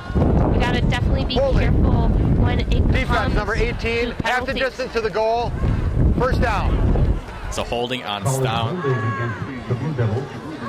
Half the distance to the goal. Half the distance to the goal. 1st and goal from the 6-yard line. An automatic first down for Whitewater. Not a good spot for Stout in their defense.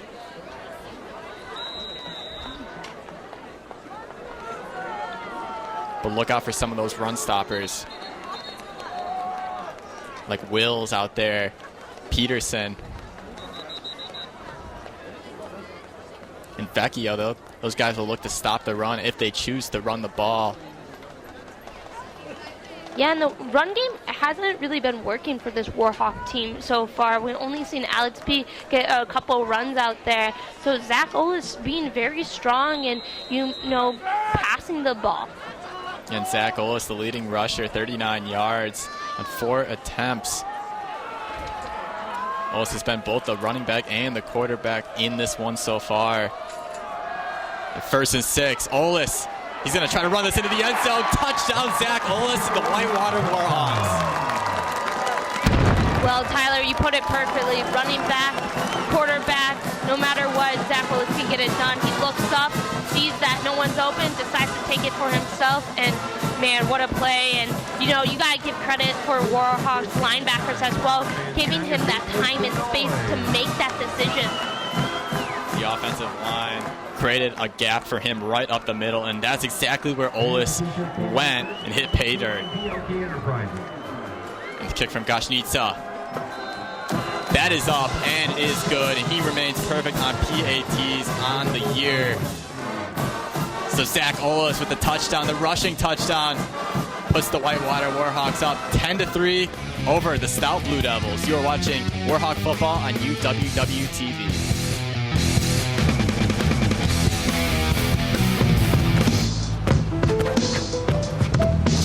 It's not about where you were born.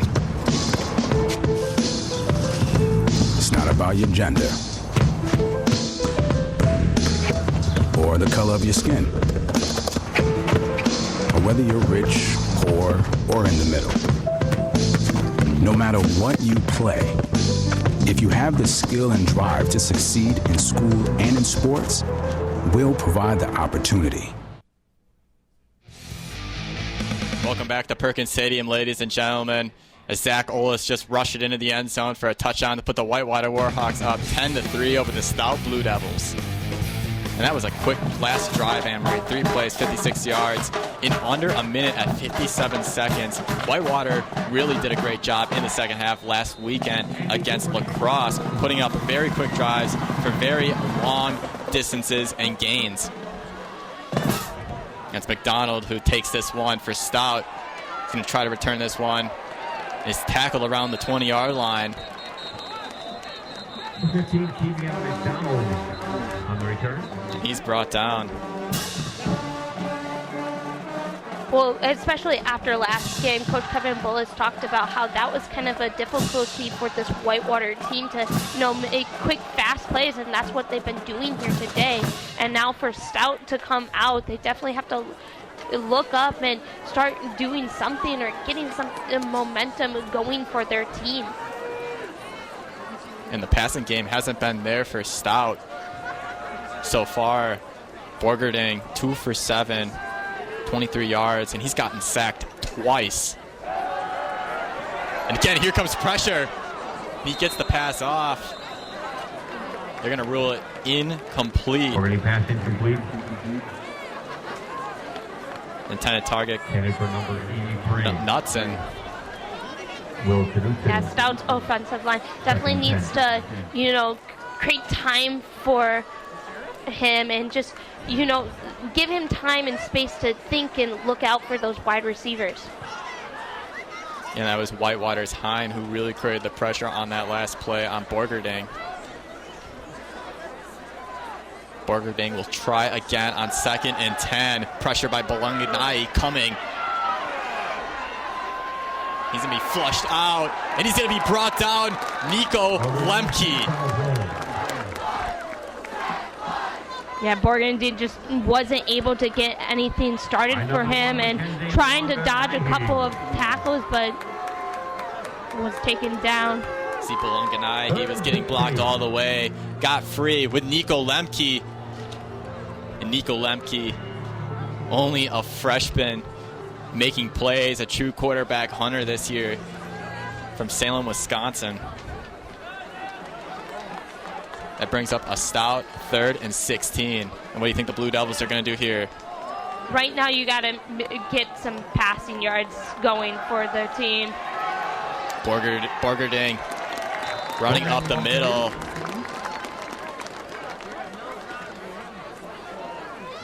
Gains about 4 yards. I'll bring up a 4th down.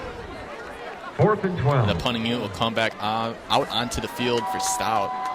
And a very disappointing drive for Stout as pressure just ate up that defense or offense and offensive line. Well, you got to look at this Whitewater defense as well. You got some top players for there.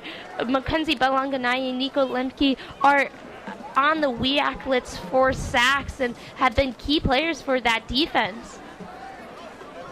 Bensinger gets this one off. Prosenek under it. Takes this one from about the 42-yard line. And he gets his leg wrapped up and is brought down at the 48. Tackled by number 22, Nick Arguedas.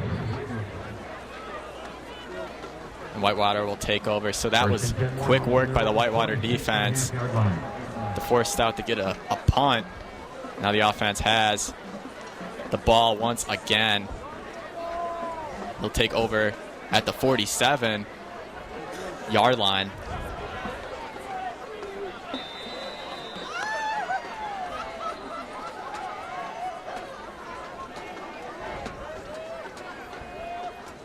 Olis. He's going deep for Derek Kumaro.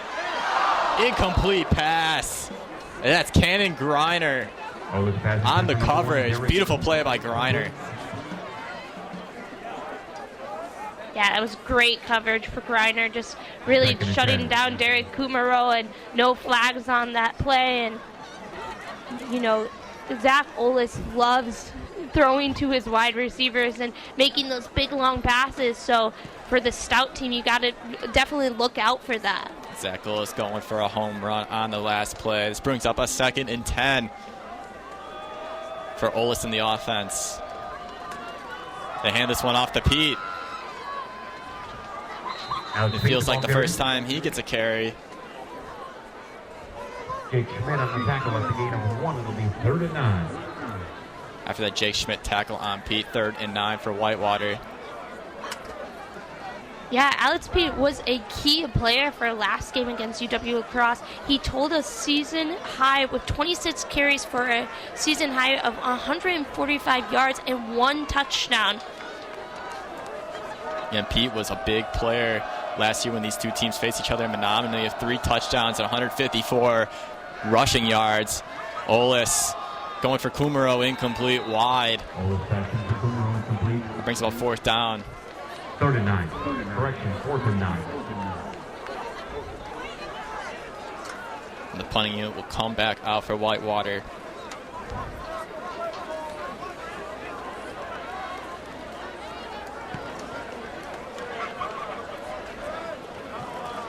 Yeah, and Stout shutting down that drive right away.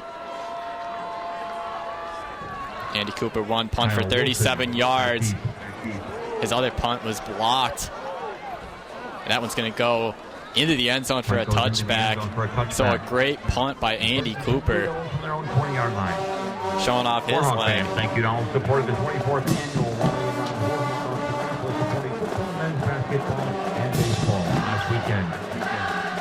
Yeah, now for Stout right now, Borgadine definitely needs to come out and find those receivers.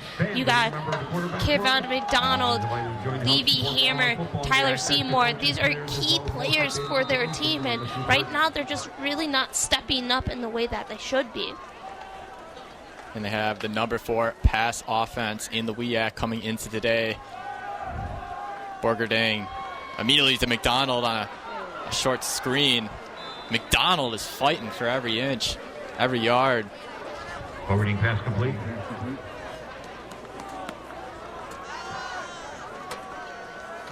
Number 15, Kevion McDonald. Yeah, in this pass offense, they came in 7 yards per pass. Number 5 total offense, 5 yards per play, 26 touchdowns. They put up on average 359.8 yards per game.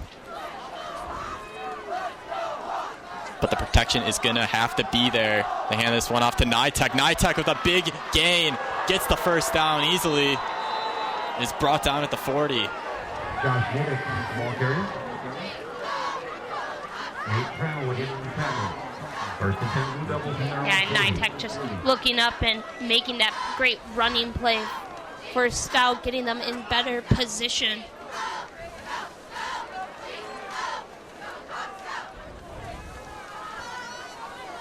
Nitek, big run for Stout. A fresh set of downs, 1st and 10. A read option. Borgerding takes it for himself, and Belanganai is all over him. For 41, Terrell Williams on the tackle. As I talked about Mackenzie Belanganai being such a key player for this Whitewater defense, he is leading with sacks for his team so far, and it's just a huge play for him. And we got another stout player down on the field. And the third injured player that has went down in as many drives in the game so far, that's Josh Nitek. He's going down after that big rushing gain a couple of plays ago.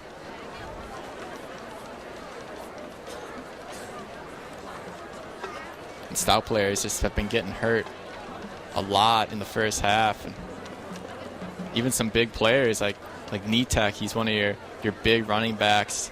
Then you have Mason Olson. He went down with an injury.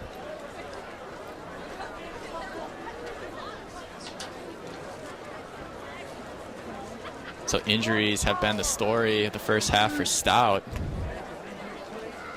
Nitek is just not moving. Yeah, and as you said, he is one of the key players for the Stout team, and with more players going down, it can make it more difficult, and you can feel less confident in that position, and Stout definitely right now needs to stay strong because Whitewater's not letting up at all. Yeah, and this defense for Whitewater has been relentless, and every injury has been momentum stopping for Stout.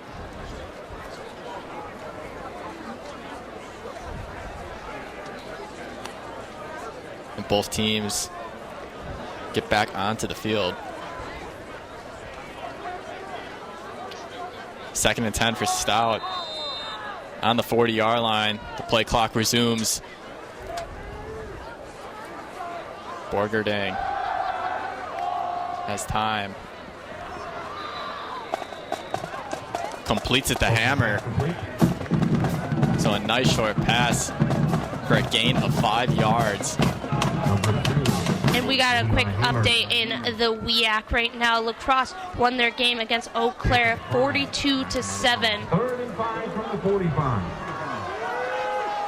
La Crosse having such a great season. Might not win the WEAC, but they have a lot to be proud about heading into next year, especially with that dangerous pass offense that they have. So 3rd and 5 for the Blue Devils. Borgerding taking it for himself. He's going to be just short of a first down. Yeah, Borgerding, as I said, kind of like Zach Ollis in a way. Sees an opening, goes for it, but this Whitewater defense is definitely holding him to it. And Borgerding, as we mentioned, he rushes more than anyone on this Stout team.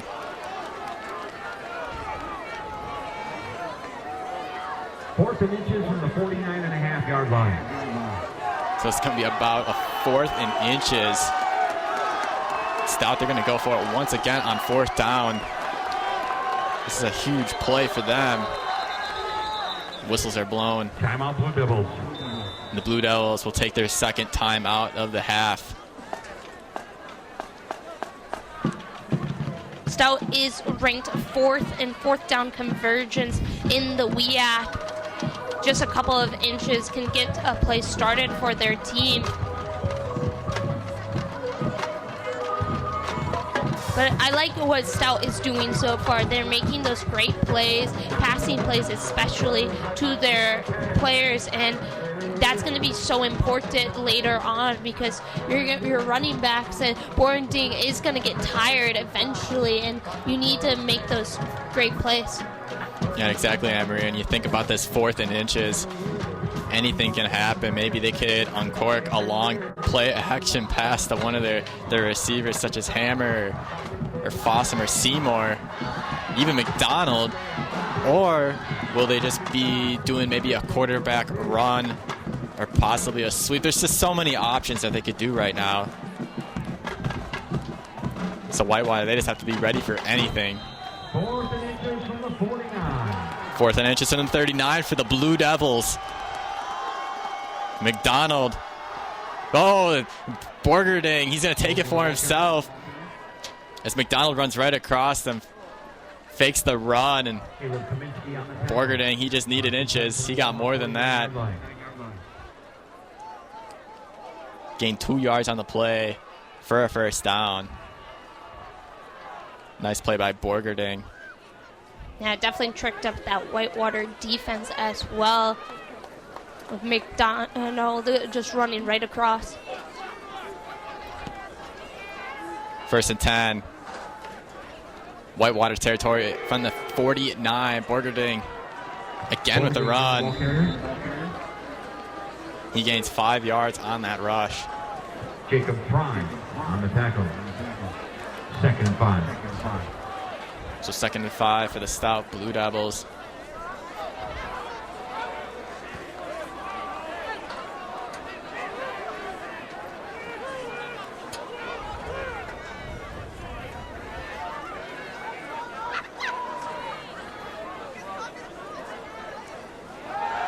Borgerding drops back. Kenny's looking to run, but is brought down. Nico Lemke in on the play. See Nate Tranel. Number 1, Mackenzie Belonganahi. Mackenzie Belonganahi. Look like a triplet of Warhawks all over Borgerding. This brings up a 3rd and 7. Yeah, Whitewater now figuring out Borgerding's play and, stuffing him right there. Borgerding definitely has to look up and look at his receivers. Borgerding, he's just taking a lot of hits by running for himself. You have to wonder and question just how much energy and health has that taken out of him. Goes across the middle, intended target for McDonald, incomplete. Forwarding pass intended for number 15, Kimion McDonald, incomplete. And again, the passing game just hasn't been there for Stout in this one to begin the game. Borgerding, 4 for 11, only 36 yards, a 36% completion percentage.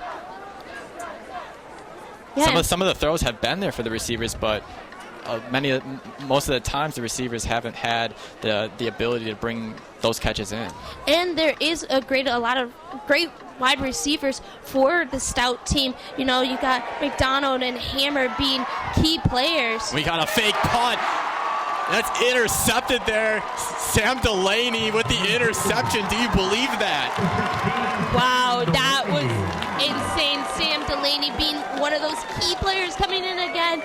Just how young this team is and gaining those experiences. Right now, Stout definitely has to be careful of what they do because this team, Whitewater team, is on fire right now. And Stout tried to go for a fake punt, and Griner was the one who was passing, and Sam Delaney right there to make the interception. And Whitewater now has the ball back. So Stout trying to do everything out there to challenge Whitewater. And that blew up in their face that time. Alex Pete running this one. Gets to the 49. Yeah, and Sam Delaney, only a freshman as well. This team is so young and gets experience from everyone. I love what Coach Kevin Bullis says about his Warhawk team. It doesn't matter if you're a freshman, sophomore, junior, senior. You can be a leader and make great plays and be a playmaker. And Bullis indeed does give those wonderful opportunities to his team. Olis to Wisniewski. Let's see how far Wisniewski's going to get here. He's going to get a first down and run out of bounds. We're going to send it to the field where Breon Nash has a game break. First and 10 Warhawks from the blue number 46. Stout and Whitewater, they both rank 6th and 7th respectively in the conference in having the most penalties and penalty yards per game. One perspective into reducing penalties and penalty yards per game is the sideline presence. On our sideline, Kyle Supanowski, who is taking the place of strength and conditioning coordinator of the Warhawks, Ryan Bracious, is taking over his duties on making sure everyone is stand back on the sideline, making sure all the personnel groups are there to get the right players on the field at the right time. Keeping everybody on the field at the right time and getting everybody else back and reducing those penalties is going to be a key to the game for the Warhawks to stay successful in this one. Back up to you guys in the booth. Thanks, Breon. And just to add to what Breon said, consistency is key to keep those penalties from adding up. However, penalties not being a huge issue so far for the Warhawks during this game. The Warhawks have not committed a single penalty all game.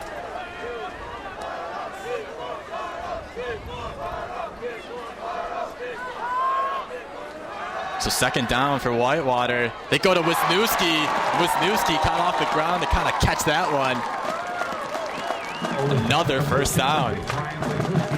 And Ryan Wisniewski has 264 receiving yards so far this season, and his height definitely has something to do with that too. Zach Ollis can throw the ball a little bit higher so Wisniewski can get up there and grab it. First and 10, Ollis. He's going to try to run it out. Ollis, ball carrier. He slides of a knee, and Wisniewski last year, he was one of Wilbur's favorite targets. Had 8 touchdown receptions last year. And I can't help but think about the trio of receivers that they had last year of Mitchell Dess and Ryan Wisniewski and JT Parrish. All those guys were unstoppable last year and really made incredible plays. But definitely for this season, too, you got people like Derek Kumaro, JT Parrish, Sam Delaney, new guys, new names that you keep hearing. You got to just go back to Coach Kevin Bullis and how he definitely makes sure everyone feels committed to the process and feel like a part of this team.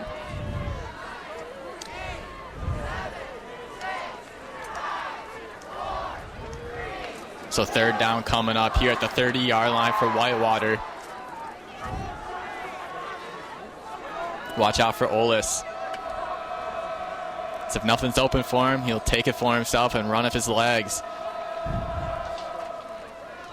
3rd and 7. Here goes Ollis. He's not going to gain a lot there, but the ball is out and is stripped. It looks like Stout came up with it. Recovered by the Blue Devils. Dylan Peterson with the fumble recovery. And he blocked the punt earlier in the game. On the recovery. Yeah, and Peterson, great job. Ola's trying to go for himself, but Dylan Peterson, you can see right in the corner of your screen, able to pick that up right there. That's such a momentum switch for Stout to get something started for them before halftime. And that was Luke Wills, the linebacker, it looked like, who forced the fumble. But Peterson got on top of that one, recovered it for Stout. And Stout, they keep up with the turnovers.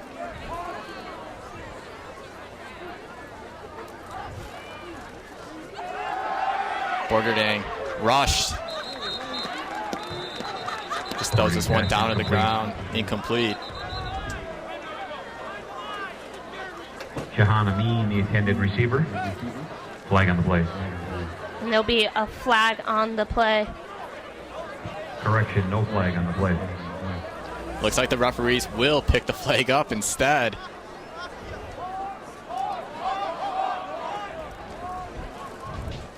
This brings up a second and 10 for the Blue Devils.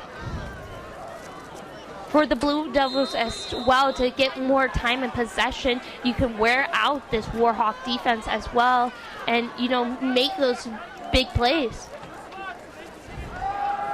Borgerding looking for Hammer. He finds them. Hammer will get to the 32-yard line. A nice chunk of yardage. Yeah, McDonald and Hammer being in the top for the WEAC for receptions per game, being the 6th and 7th. They are huge receivers for Borgerding to throw to. And Stout, they have been keeping this game very close, closer than most people would have expected. You got to really contribute and credit the turnovers. And that pass goes off of Hammer's hands. Trandle diving for it. No play.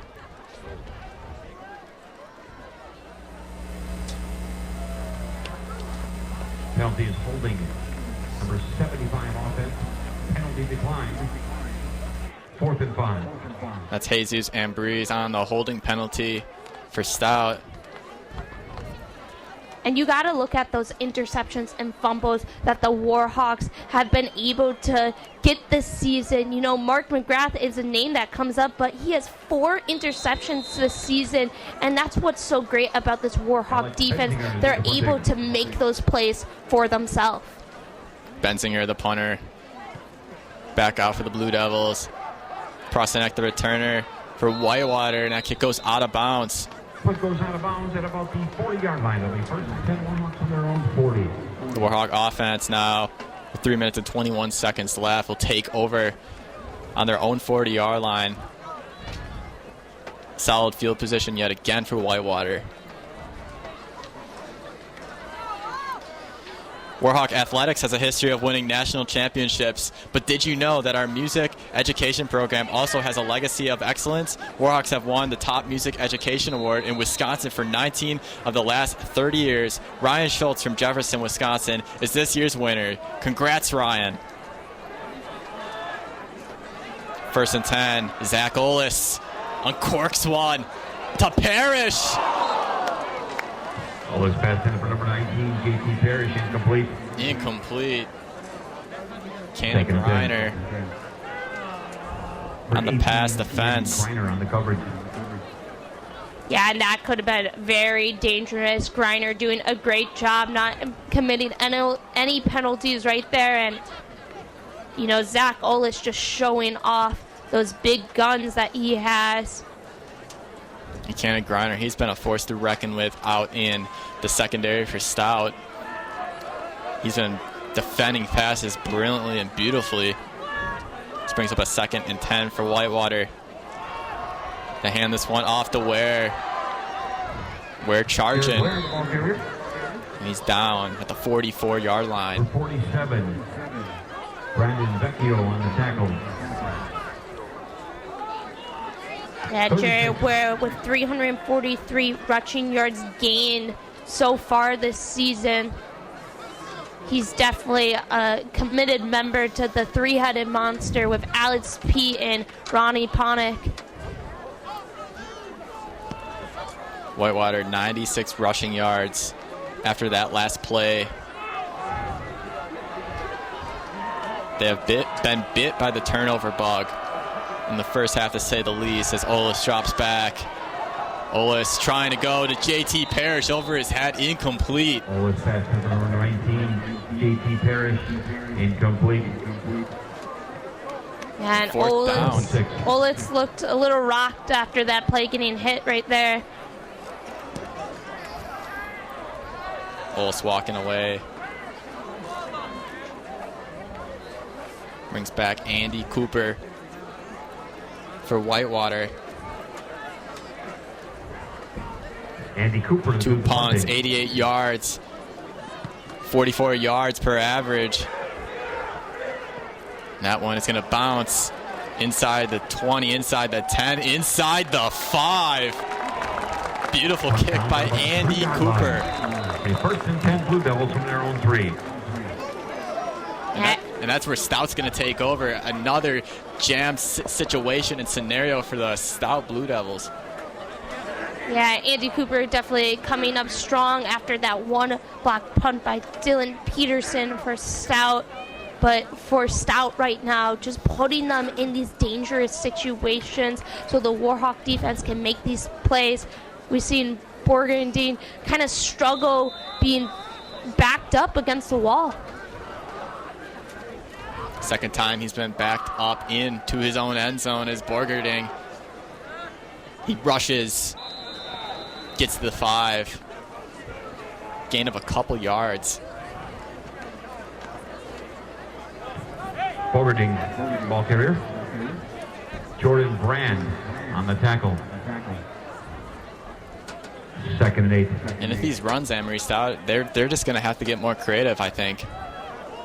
Yeah, I think that's going to be a huge talk during halftime, just trying to make these bigger plays and get something going for their team right now, because Whitewater is just clogging them up. The Whitewater defense stays strong. Nukagatis in the backfield of Borgerding. And false start. Flag on the play. This is not good. This is going to be against Prior to Stout. snap, false start, number 87, half the distance to the goal, second down.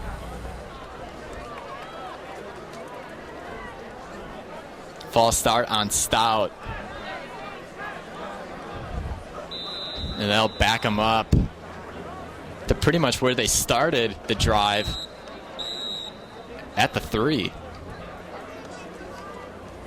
Yeah, right now I think the numbers are not lying. You look at the numbers for Stout, 41 passing yards, 29 rushing yards. Borden Dean being the main part of those rushing yards. And then for Whitewater, you got 58 passing yards and 97 rushing yards. Just the difference between these scores right now. And Whitewater's going to take their second timeout of the half.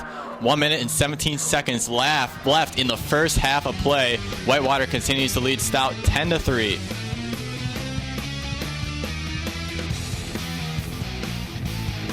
Studying in college taught me to strive and be the best athlete I can be, but also the best student I can be. My coaches always made sure that the student comes first, because not everyone's going to become a professional athlete. So they make sure that we will do great in academics. I knew that would only open the door to my future, and I'm really excited to start my dream program for physical therapy.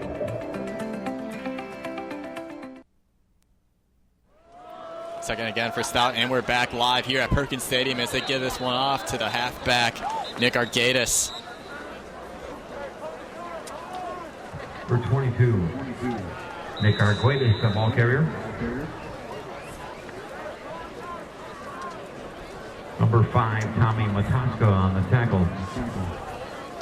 Another timeout taken here by Whitewater. Their third and final timeout. Their second timeout and back-to-back plays.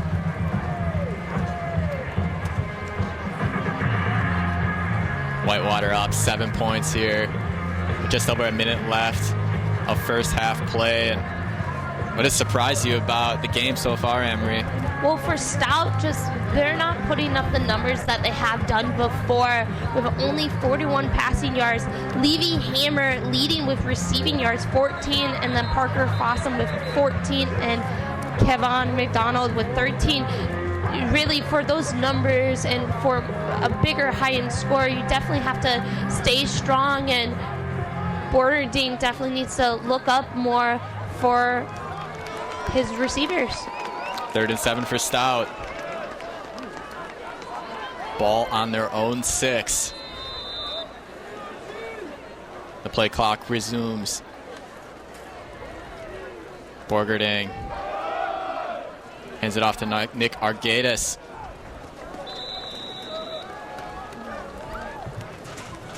Argatis, the ball carrier. About a gain of 4 on the play. It'll be 4th and 5 from about the 8-yard line. And that's 4th down. On the tackle. This brings out the punting unit, but Argatis just couldn't get a lot of running room there by his line. Well, like you said, Tyler, you talked about about getting something started and making different plays, and I have to agree with you right now. What Stout is doing, they're not making these tricky plays to shake up this Whitewater defense. Bensinger, the punter in the end zone, gets this one off. Prostanak back to return it for Whitewater. He's going to return this one On the return. to around the 40-yard line in Stout territory. And Whitewater, 17 seconds left. You think they're going to do anything? I definitely have taken back my words before. It's expected Whitewater just to go into the halftime, but I'm sure Zach Olis can come out strong and get something started. They have great field position, and I'm going to bite my tongue for that, Tyler. Come on, man. So 1st and 10, and 17 seconds left for Whitewater. That's Max Mailer coming in for Olis as the quarterback. Tries to pass and get that one out to Wisniewski, incomplete. 2nd and 10. Yeah, I'm wondering with Max Mailer coming in if Zach Olis he has been sacked a couple of times, if that's getting in his head a little bit. You want to give some time to Max Mailer as well. But you're only up 7 points. You know, that's a score. But maybe they just want to give him a couple snaps here to throw short just to run the timeout as the first half is about to conclude. 2nd and 10, 12 seconds left for Whitewater. Mailer going out to Wisniewski, complete. He completes that pass to Ryan Wisniewski. He gets to the 24-yard line. So 6 seconds left. Yeah, as we talked about, Ryan Wisniewski last game totaled 5 receptions for 111 yards and helped the Warhawks swing the momentum in the second half for them. Huge for Ryan Wisniewski being a key player for this offense. And they got out to field goal range for Wojtek Gaśnica. This kick will put Whitewater up by 10. And Gaśnica nails it. He's 2 for 2 on the day. Gaśnica having one of his finest performances of the season here to conclude the first half of play against Stout. And that's so important for Gaśnica to make these field goals and build more confidence, because in the playoff, these are going to be close games and you never know what can happen. And just for Gaśnica to get that, build his confidence in a sense and really send this Warhawk team to halftime. At the end of the half, the score stands Whitewater Warhawks 13, Stout Blue Devils 3. Welcome back into the booth. I'm Tyler Schorman. Alongside me is Amory Lavarada. And what things stood out to you most in the first half of play? Well, right now, Stout is just not coming to their full potential, and that's going to be a huge point for them. And yeah, just disappointing for them. But Wojtek Gaśnica, he's been great all day long. And we're going to go to Breon Nash, who is standing by Coach Kevin Bullis. Your offense today so far has produced good numbers on the ground running the ball, but through the air it's still been struggling a little bit. Third down haven't really been converting. How do you get that cleaned up? We came up short on a couple long passes. I mean, we just got to give our wide receiver. We had guys there, guys that were open. We just missed our opportunities, Breon. Got to keep on going back at it because that opportunity is there for us, and we know it's there, and we got to just go take advantage of it. On the other side of the ball, your D-line has been playing really good. They got 4 sacks so far. Is that credited more to the D-line or your pass coverage on the back end? You know, it's always a combination of both, and you know that from playing the game. I mean, it's those. Some of those are coverage sacks, I mean, which are giving the D-line time. But I'll tell you, there's been a couple times we've been in his grill real fast. Now, he's an elusive quarterback, which is really spooky because, I mean, he can run around. All right. Thank you, Coach. That's all I got for you. Thanks, Breon. Good luck in the second half. That's back up to you guys in the booth. Thanks, Breon. That was head coach Kevin Bullis. And Bullis, he mentioned about the defensive line and confining Borgerding, who has been running the majority of the time for Stout. Yeah, Whitewater hasn't come up to a quarterback like Borgerding. He likes to run the ball and get himself moving, and that's super important for the Stouts team. But you got to look at the passing yards, too. Only 41 so far. Definitely needs to build that up and look out for his receivers. And for Whitewater right now, Zach Olis doing a great job making those big throws. And Max Mailer coming in the end. It'll definitely be interesting who comes back out for the second half. And you look at Stout, 34 rushing yards on the day. 13 from Sean Borgerding. He's been the star of the show for Stout all day long with the rushing game. Yeah, definitely Sean Borgerding being an important key player for this Stout team so far. We'll be back with second half coverage in a bit. Our score at the half is Warhawks 13, Blue Devils 3. This is Warhawk football on UWW-TV.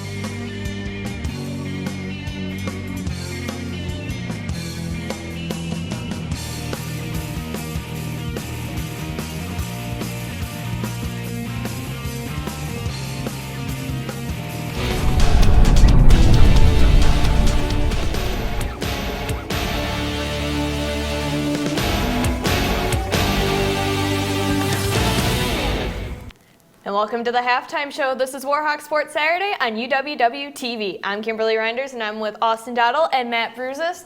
And the score at the half is Whitewater 13, Stout 7. And guys, what were some things that you saw in that first half that really stood out to you? The thing is missed passes on both sides. Borderding and Ollis both missed a lot of passes. The receivers were open, especially for Borderding. There was 3 or 4 opportunities where they could have gotten a first down on third down, but he just missed the open receiver. Yeah, 2 of 6 on third down for Stout. That's really key in how Whitewater wants to make sure that they handle the game. But 0 for 8 for Whitewater on third downs, which is really concerning if you're Kevin Bowles. You got to make sure you convert third downs and stay in the field. But Stout is, give credit to Stout, they're forcing fumbles, they're getting off the field on third downs, getting their offense more possessions. You know, and especially with Wojtek Gaśnica coming out there and getting those 2 field goals, which we all know he's kind of struggled with getting the field goals this year, but what a big confidence booster that's got to be for him. Oh, it's a huge confidence booster, especially one of them was the one at the end of the half, was a 42-yard field goal that he made. And making 2 consecutive field goals today, I think that's going to give his confidence a big boost coming up in the rest of the season. Yeah, that's a big area of weakness. That's probably the one area of weakness for this Whitewater team is shoring up the field goal unit, because you have to make sure you get points on the board. You can't miss field goals, especially late in games, knowing how close these 2 teams can be. You always want to make sure you capitalize on opportunities like Coach Bull said. And seeing a lot of great plays coming out from both of these teams, you know, like you mentioned on the third downs, Whitewater's not being able to convert in them. What are some things that you're going to have to see for Whitewater to do in the second half? I think they're going to need to throw the ball better. And that's a kind of interesting question there, because we saw Max Mailer at the end of the game there, and he helped to convert that field goal, getting that pass to Wisniewski on the sideline. The question is, did they open up do you think they opened up the quarterback competition again? Yeah, I think they may have, or they may go to the 2 quarterbacks like they did in the first game against Dubuque. But I think it's Ollis's to lose, and I think he's got to come out in the second half and make sure that he plays his A game, because it's still a close game, 10 points, 13-3. Ollis has got to make sure that he continues to make throws, continues to hit his receivers, make sure he steps into throws, and the O-line's got to make sure that they do a better job of getting a clean pocket, making sure that they open up holes for the run game, especially when Ollis tries to run. Yeah, Ollis missed a couple of open passes, like 2 wide open deep balls in the first half. One in the first quarter, one in the second quarter, but they both would have been touchdowns if he hit him in stride, but he underthrew both those throws. Yeah, and underthrew both of them, which made the defender close the gap and had him and blocked it or tipped it away. And they've been close, so like the defender has been could have gotten an NRT on the short passes. You know, like you guys mentioned, you know, having Max Mailer and Zach Ollis out there for the quarterback position, you know, seeing that both of these guys overall this season, they've really been out there competing and showing that they are trying to make themselves the quarterback for this team. Yeah, and I think it's really big. I think having the competition can help Ollis perform better. He's not going to miss those throws. He's going to be a lot more focused. But like Matt said, I think it's going to be important to see the O-line do their job and not let the pocket become collapse like it's been doing in the first half. Yeah, and it's not just Ollis making sure that he does his job. I think it's everyone on the team making sure that they step up their game, being better on the O-line, making sure the receivers catch the ball. But it starts with Ollis. He's got to be the point guard out there and distributing to the other team. Well, and you see a lot too, you know, both of these quarterbacks are starting to throw the ball a little bit more. You saw Wisniewski get some catches in there. Kumro's gotten some attempts too. So you're seeing these guys that are going out there and getting more receiving plays. But what about the run game? What do you think is going to have to change with that? I think the Warhawks' run game is actually perfect right now. They're getting 6 yards a carry. They have over 90 yards rushing. I think the rushing game on Stout is what we have to focus on. They have 1.5 yards per carry and only have 30 yards. I think it's going to be important for Stout to come out here and get the run game going. And I think the Warhawks are going to have to continue to work on the passing game, and that's how they're going to continue success here in the second half. We saw a little bit of that. We saw a little taste of that QB or the running back screen pass on the backfield, getting the Jared Ware out. He ran for a first down. That was really key and really huge, I think. And that could be the momentum spark for the team to get running backs out in space. That they're really shifty backs, and they're scary when they get in the open field. So I think they can do something when they get in the open field. Well, as you can see up on the screen now, we got a lot of great scores going on within the WEAC conference itself. Oh yeah, lacrosse went final actually 42-7 in lacrosse, and that's quite a game in Platteville. As Stevens Point is giving them a run for their money. As we talked about, they're not a team to glance over. 14-7 in Platteville, and Oshkosh is up 27-13 in the fourth quarter. And obviously here in Whitewater, we're up 13-3. Yeah, that Oshkosh River Falls game was one to keep an eye on because they're really taking the game open, 27-13. They're really looking forward to that game next week against Whitewater. Well, and that Platteville game too, where Platteville's up 14-7. That game is a lot closer than some people might expect to happen. But overall, with all these games that are going on in the WEAC today, between Whitewater's and then the Oshkosh one that Whitewater's looking at for next week, it's really just one competitive conference there. But we're going to take a short commercial break, and when we come back, the halftime show continues. Stay tuned. This is Warhawk Sports Saturday on UWW-TV. Warhawks know what it takes to become champions. At the University of Wisconsin-Whitewater, our student athletes pursue excellence with a determination that inspires everyone on campus. Warhawks are smart. Warhawks are strong. Warhawks value service. We prepare our student athletes for life after college. The University of Wisconsin-Whitewater. Come be part of the Warhawk family.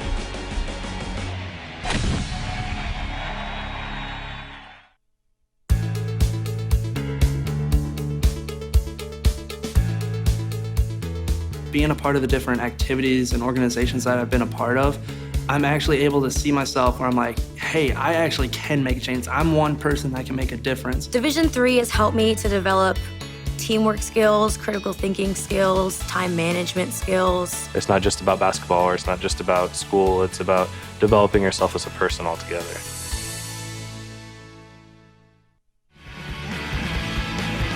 Here at UW-Whitewater Intramural Sports, we have a motto: a sport for everyone and everyone in a sport. Come on!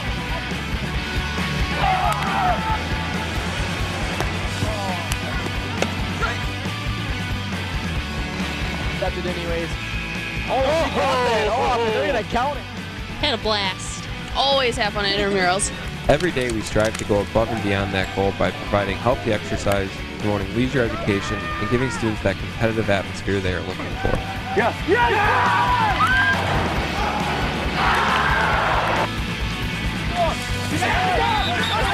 It's exciting. Brings me back to those high school days with Friday Night Lights. With our 25 different intramural sports offered, we guarantee that we have a sport for you. Go to our website and find your sport today.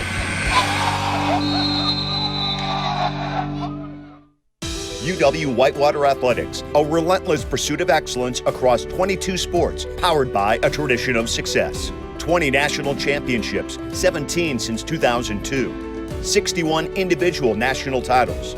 24 National Athletes of the Year. 616 All-Americans. 115 Conference Scholar Athletes of the Year. 1,500 community service hours annually. Be a part of the tradition and join the Warhawk family.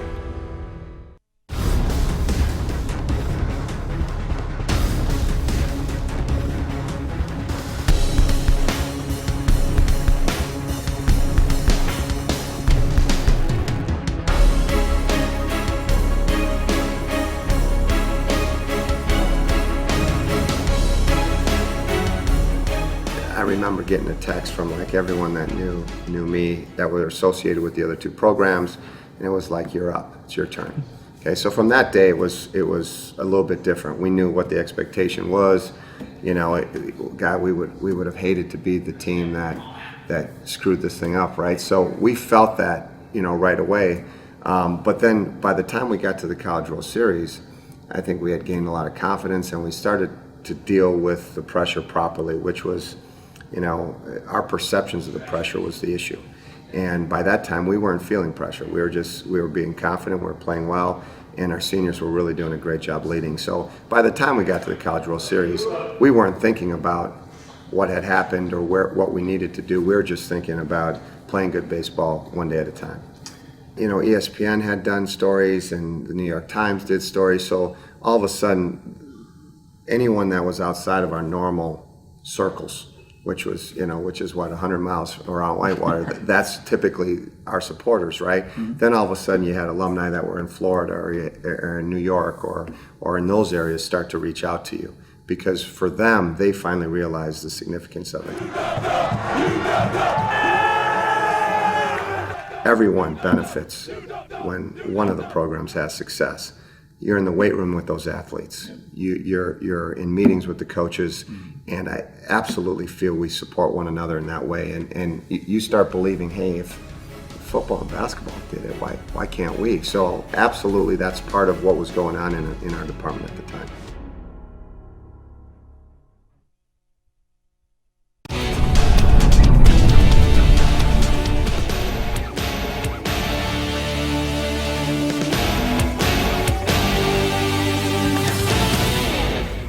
Back here at Conover Studio as we are at halftime with Whitewater up 13-3 against Stout.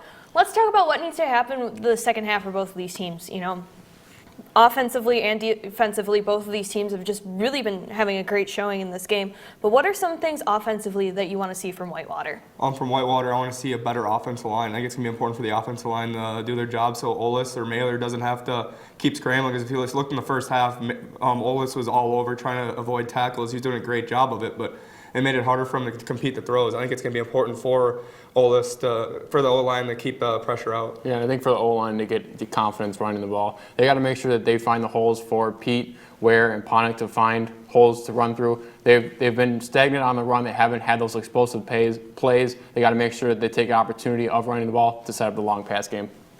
Now, on the opposite side for Whitewater, what do you want to see defensively from these guys? I want to see Whitewater continue to apply pressure to the quarterback. I think Bordering has been in pressure all the game, and it's going to be important to keep that up. And it's helping that the defensive backs are applying pressure to the receivers. They're not a lot of open receivers out there. A lot of them are covered. Yeah, and I think with the pressure on Bordinger, I think that you can get more turnovers off of him. We saw Sam Delaney get that one interception off a scramble play, and we had him. And I think that if the defense is able to get more turnovers, they can get the offense up for more short fields, which will be able to get Olis or Mailer, the quarterback, to get more confidence in the red zone and throwing to receivers.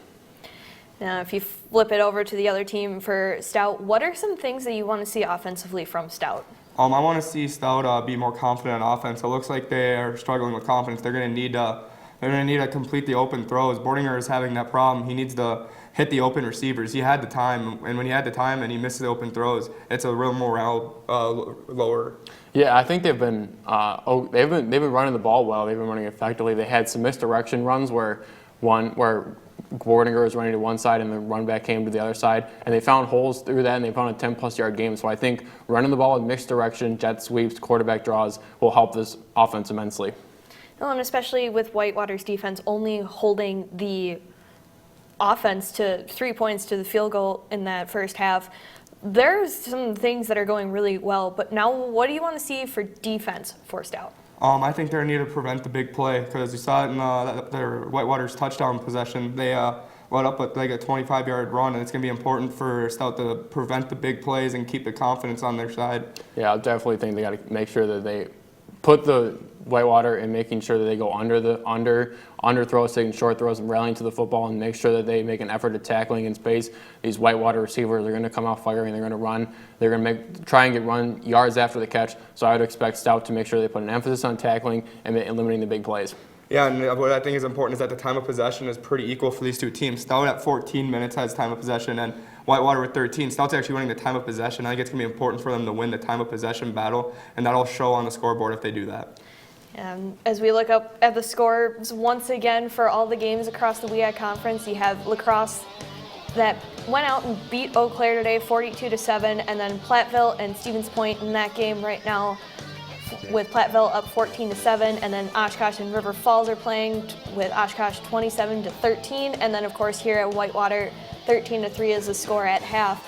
So a lot of great games going on within the WEAC Conference today, and especially everyone's keeping their eyes out on that Oshkosh game, as that's who Whitewater is playing next week. Anything else in these games that really stood out to you guys? What stands out to me is the Platteville-Stevens Point game being 14-7. I think that just shows how we were talking about in the pregame, how the WEAC is so strong. You can't overlook a team like Stevens Point. They can come in any day of the week, and they can come and do that, of course, and even Whitewater too. Yeah, I think the La Crosse-Eau Claire game, 42-7, I think that's just a triumph of La Crosse kind of putting their stamp on the Eau Claire team that really hasn't done much on the year. They're 1-4 in the conference, so I think it's just La Crosse kind of showing their muscles and kind of making sure they're dominating and sending a message to Eau Claire that they can dominate. Well, that'll do it from here. Thanks for joining us at the half. Let's send it back to Perkins Stadium where Tyler, Anne-Marie, and Breon are standing by.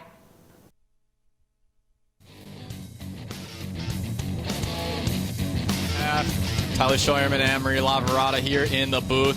So what are you expecting in the second half of play, Anne-Marie? Well, really, for the Warhawks, Zach Olis is doing a great job trying to find those wide receivers and really passing the ball. Rushing yards haven't been the biggest thing so far in this game so far. Only Alex Pete has got a couple of carries so far, and Jared Ware as well.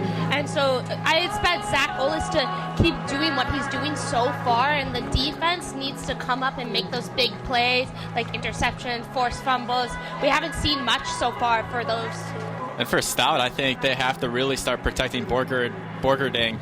4 sacks allowed. That line has allowed against Borgerding. So the pass protection, the rushing protection, it's going to have to be there a little bit more. You see Borgerding, he's been rushing a lot in this game in the first half, but those rushes haven't really been that far.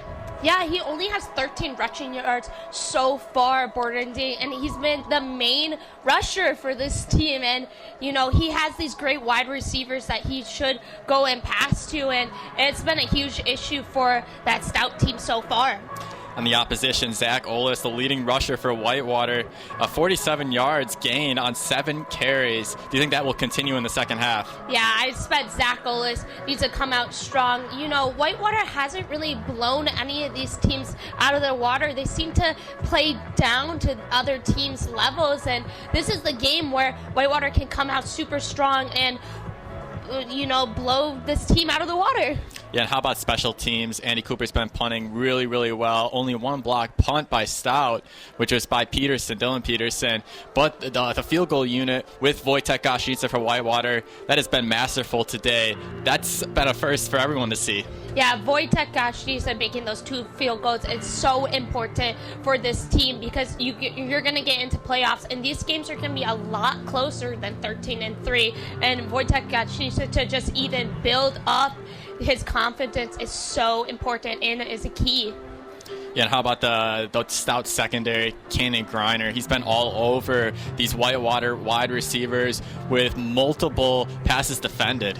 Yeah, Griner being a key player right there, and you know, a lot of this Stout defense team definitely needs to stop up and close that pocket for Zach Olis because you are giving Zach Olis just time and space to make these big plays. Yeah, and a very surprising stat, Alex Pete, only 4 attempts, 13 yards gain, and held a 3.2 yards per carry. What do you think is going on with Alex Pete?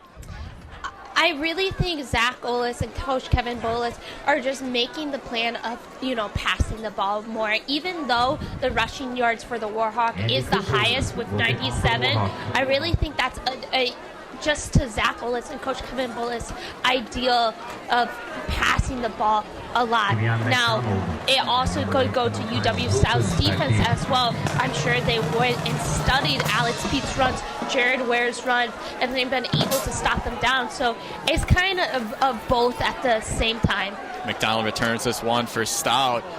Kevion McDonald on the return. He is out of bounds by around the 30. So a solid return by McDonald. The Stout offense will take over. It'll be very interesting, Ambry, to see some of the adjustments that this offensive line possibly made at halftime.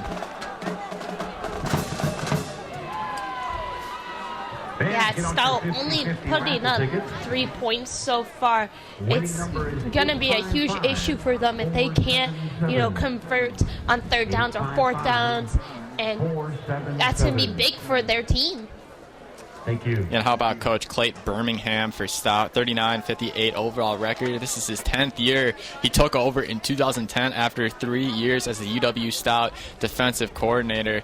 Best finished a 3rd in the WIAC in his debut season in 2010. Led the team 6-4 overall and a 4-3 record in the WIAC.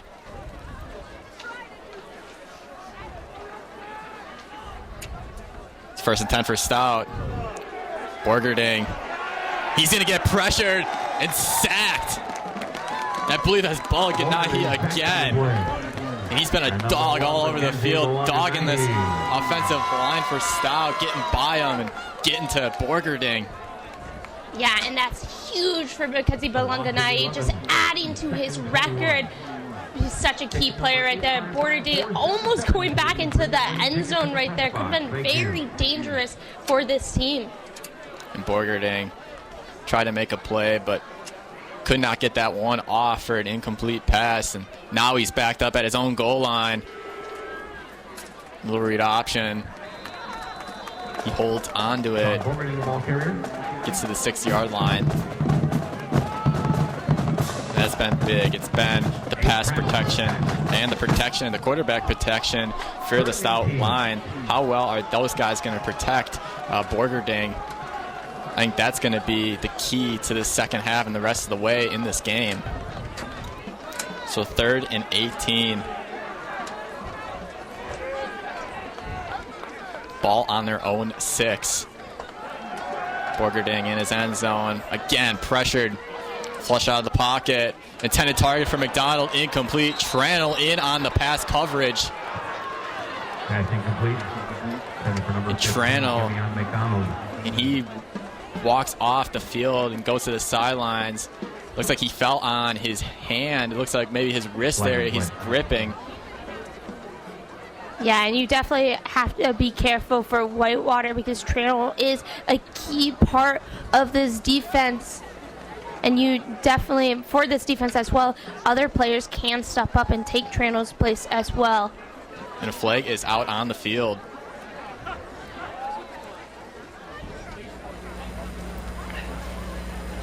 Illegal forward pass, number 7 in the offense. Half the distance to the goal. Loss of down. 4th down. So 4th down coming up. An illegal forward pass by Borgerding. This is going to be a very tough punt for Benzinger and the Blue Devils.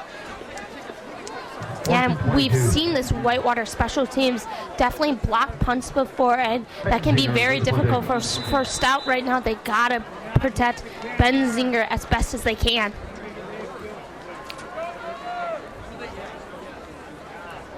The Stout special teams, max protection punt. Benzinger gets this one off. As Sam Delaney comes onto this one, receives it at about the 40-yard line. He's off and trying to run for a big yardage, big gainage of yardage there. Sam Delaney on the return. He gets inside the 25-yard line. And Sam Delaney, that first half, when Stout went for a fake punt, Cannon Griner threw the ball into the air, and Sam Delaney intercepted it. Yes, Sam Delaney has 9 rushing yards gained this season, but has been such a key player for this Warhawk team. A new age is coming for this Warhawk teams with young players like Tyler Holt, Sam Delaney stepping up.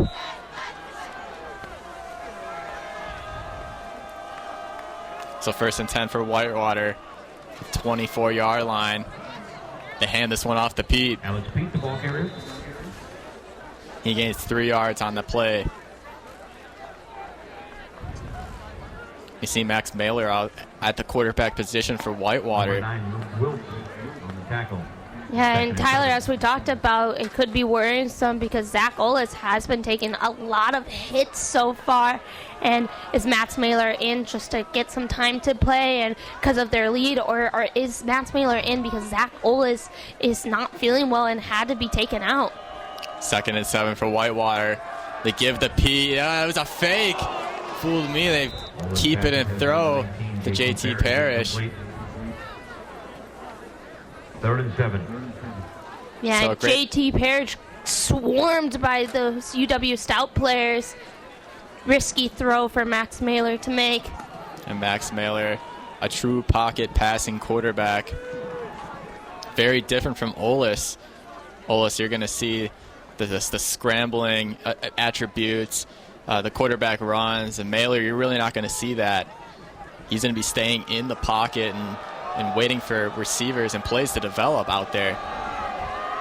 3rd and 7 for Whitewater after the incompletion. Mailer going deep to the end zone. Incomplete. Just out of the reach of JT Parrish, and that brings up a 4th down. 4th and 7.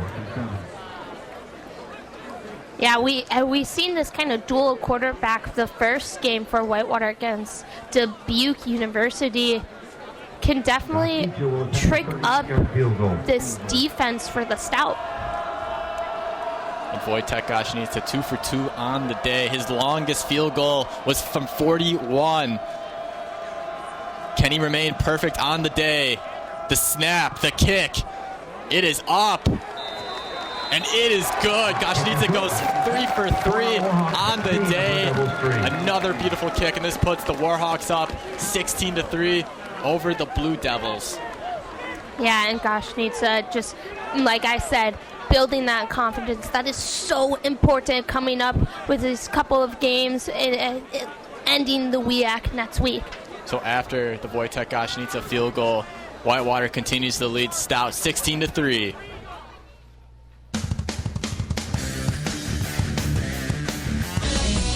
Warhawks know what it takes to become champions. At the University of Wisconsin-Whitewater, our student athletes pursue excellence with a determination that inspires everyone on campus. Warhawks are smart. Warhawks are strong. Warhawks value service. We prepare our student athletes for life after college. The University of Wisconsin-Whitewater. Come be part of the Warhawk family.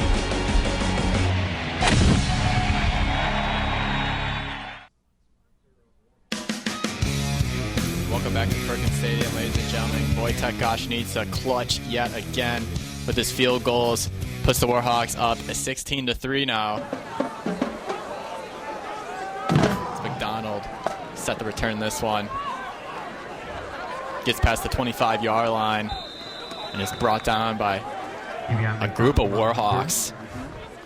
So how about Goshnica, 3 for 3. His longest of the day was from 41.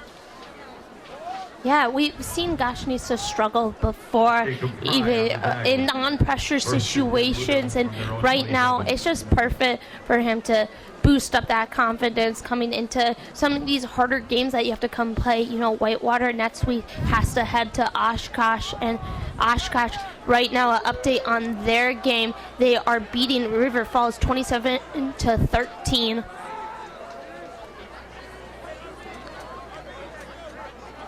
First and 10 for Stout. Borgerding has time. Going for Hammer. And the pass is complete. What a haul in by Hammer. That moves the chains. Maybe Stout, they need to try to get the passing game going. The protection hasn't been there. The running game really hasn't been there, but now you're down here by 13 points. Maybe you have to start passing it. And they do. They give this to McDonald. And he gets to the 49-yard line. Yeah, and we have seen the passing game work before for this Stout team, and that's so important for them to get something started right there, because right now only 58 passing yards so far, 26 rushing yards. And Stout trying to come back here in the second half. Down 3 possessions. The last win for Stout at Whitewater came in 2000. That was a 14-3 win. Haven't won against Whitewater since 2001. Pass complete. Flag on the play. Complete the Fossum, but a flag does come out.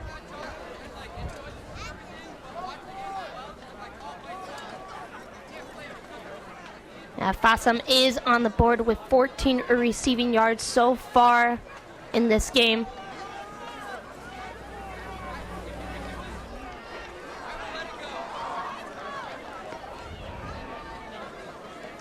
Pass interference. Offense, number 15. 15-yard penalty, second down. So pass interference, offensive pass interference by Kevian McDonald. And that puts Stout 10 yards back. Yeah, and if you're stout, this is not what you want right now. Those penalties being a key play so far for their team, just pushing that back farther can really make players upset and frustrated and, you know, cause more penalties on the play. So second and 19 for the Blue Devils. Borgerding. Dangerous pass. That was intended for McDonald, and Tranel was all over McDonald on that pass. It's good to see Nate Tranel back. He went down a few plays ago, gripping his wrist, it looked like, on the sidelines. He's back. He looks like he's ready to go. Yeah, a lot of injuries happening for both teams so far, and you know, you never want to see that as a player. You want to play at your best and with the best. 3rd and 19 for the Blue Devils. Borgerding going deep. Flags are out. He made the catch, but was he in? Flag on the play. Borgerding doing a great job with that throw. You know, just keep leading his team. That's what they definitely need to get started right here, is making those big passing plays to these receivers. What a catch by Fossum, but will it stand as 3 flags are out on the field?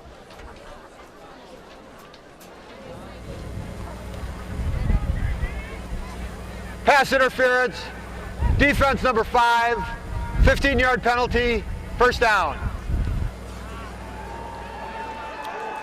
So pass interference on Tommy Matuska.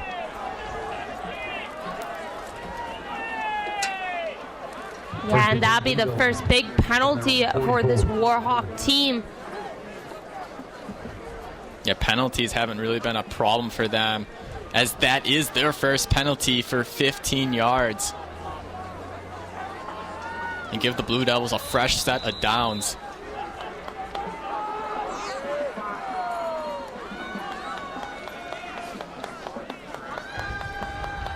Stout throwing 49.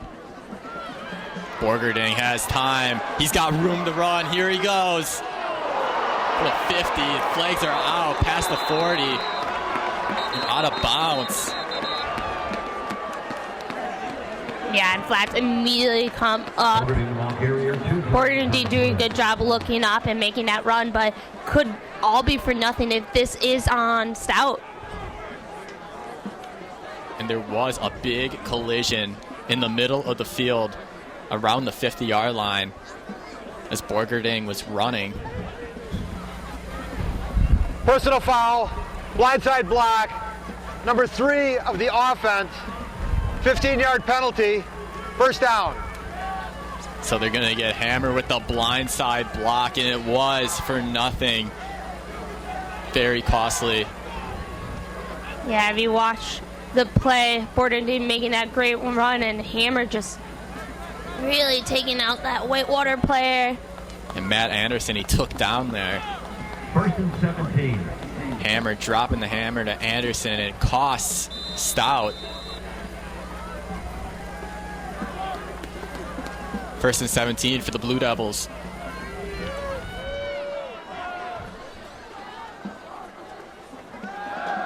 Borgerding has time. Throws to Seymour. Is brought down by Anderson, the man who got leveled by Hammer the previous play, in on the big tackle on Seymour. Yeah, and Stout just not able to do anything. Whitewater defense just being on top of that, and even when Whitewater is not, these penalties being a huge problem for the Stout team. Borgerding making great throws, but you gotta watch out for that. They hand this one off. There's a big swarm of Stout and Whitewater players around the 40-yard line.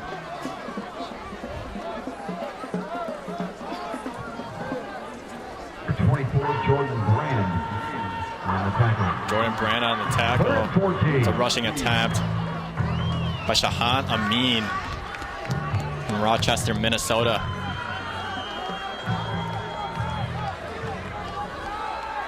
So 3rd and 14 for the Blue Devils. Need to make a big play here to continue the drive. and march down the field. Blitz coming. Incomplete. That one went nowhere as Seymour and Borgerding were not on the same page there. Standing for number 4, Tyler Seymour. So now the punting unit comes out for Stout. Yeah, and Borgerding getting more comfortable with his receivers, making great plays like that, but just the penalties being a huge part of this team so far. So this will be Benzinger's 6th punt, averaging roughly 36 yards today on punting. Prosenek right under this one. He gets it around the 15. Here goes Prosenek. Past the 40, and he's out of bounds.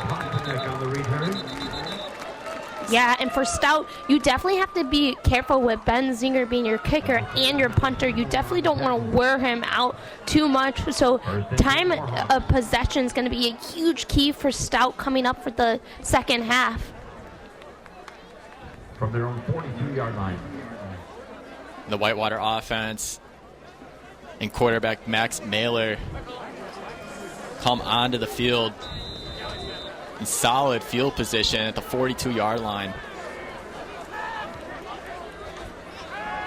Mailer has tons of time, going deep to JT Parrish, incomplete. And Cannon Griner on the pass defense. Max Mailer pass incomplete. Yeah, and as we talked about, Max Baylor is such a different quarterback from Zach Olis, which is a great thing for this Whitewater team because you can switch it up. As you can see, Max Mailer loves to take his time and look up for those players like JT Parrish who make these runs, big runs for big yards. And Max Mailer, as we mentioned, a pocket passer. He showed a little bit of an example right there to Pete. Pete is going to gain about 1 yard on that rush.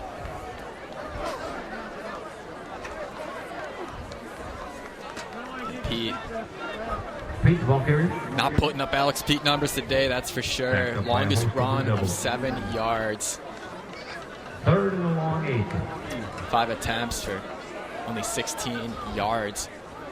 Well, and I think that's a huge theme for this UW Stout defense team. I'm sure they looked at the rushing yards and running backs for this Whitewater team, and they're able to read them so well and stop them in their tracks. 3rd and 8.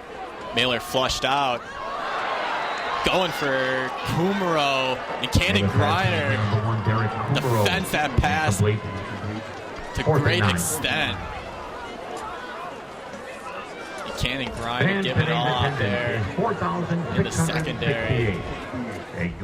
He's been defending every one of these Whitewater receivers to perfection.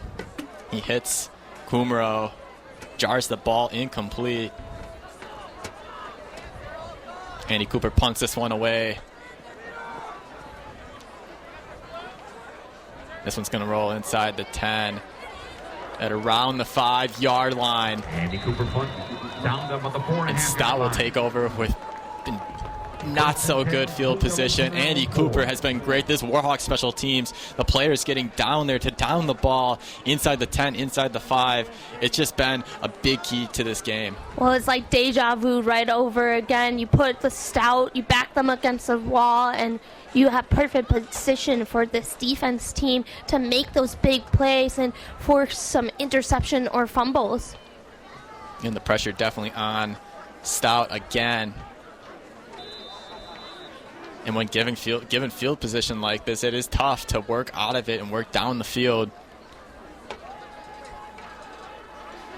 And you have the Whitewater defensive line that has been very deadly as Borgerding is running. Borgerding the ball carrier. And we've seen that time and time again where he just runs right up the gut. Doesn't have a lot of blockers to help him. His offensive line hasn't been really able to create holes for him to run to get big gains. But he keeps trying, though. And that's what Bordentown has been doing again and again, and it's just not really working for the Stout team so far because Whitewater is able to read that play. And, you know, Bordentown, 16 rushing yards. He's leading his team in rushing yards so far. 2nd and 7 for Stout. Pressure is coming. Borgerding finds a man. Complete for a first down. Seymour. We're going to send it down to our sideline reporter, Breon Nash, who has a game update. So I got some word on our new quarterback update. We got Max Mailer in the game, taking over for Zach Olis. Olis isn't hurt, but I'm being told he's been pulled for playing reasons. He has gone 7 for 15 today for 46% completions of his passes, no touchdowns, but a fumble loss. Hopefully Max Mailer can start to turn over and get the Warhawks out of this offensive slump they're in, but he's not off to a hot start neither. He's only completing 16% of his passes, going 1 for 6 so far. So back up to you guys in the booth. Hopefully these guys can get it figured out soon. Thanks, Breon. And very surprising for playing reasons, Zach Olis. Not really having the best day in the passing category, but was the leading rusher and still is the leading rusher on the stat sheet for Whitewater.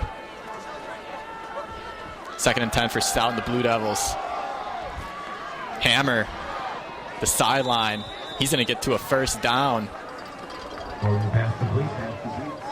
Yeah, and I think with Max Mailer coming in as well can make more difficulties for this UW Stouts defense because you don't really know Max Mailer's play style left because Zach Olis has been the starter so far. But right now for Stout, you know, they have the offense and they're doing a great job trying to swing that ball down the field. 1st and 10 for Stout. Pressure coming from Jordan Brand. Going to Seymour. He runs out of room, incomplete. And for number 4, Tyler Seymour, 2nd and 10. And what are your opinions on Zach Olis getting pulled? Well, you got to look at upcoming games. I know Coach Kevin Bullis talks about he's just focused on one game, but, you know, you got Oshkosh next week at Oshkosh, who has been a tough team. And I just learned Oshkosh just won 41-20, which is a huge, because right now you look at the top 2 for the WIAC, Oshkosh is right behind Whitewater. And that might come down to next weekend. Borgerding brought down and sacked. His defensive line continues to eat him up. And that Oshkosh game next weekend, as Whitewater travels there, that might be the game that decides the WIAC championship. Yeah, right now Whitewater needs to focus about winning here to keep their lead on Oshkosh because if you lose, you're tied with Oshkosh for first place in the WIAC. Oshkosh, such a tough environment to play in, as we know. 3rd and 13 for the Blue Devils. Pressure coming. Complete to Seymour. That should be good enough for another first down. And it is. Number 4, Tyler Seymour. Seymour, he's been the go-to target over the last few plays on this drive. Yeah, and I wouldn't put the Blue Devils out yet. Only down 16-3. Bordentown kind of figuring out what he needs to do to pass this ball. Borgerding has some momentum. He started deep inside his end, boxing into his end zone. Flag is out. The throw to Gatus. He's brought down. The 22, Nick Arguedas, flag on the play.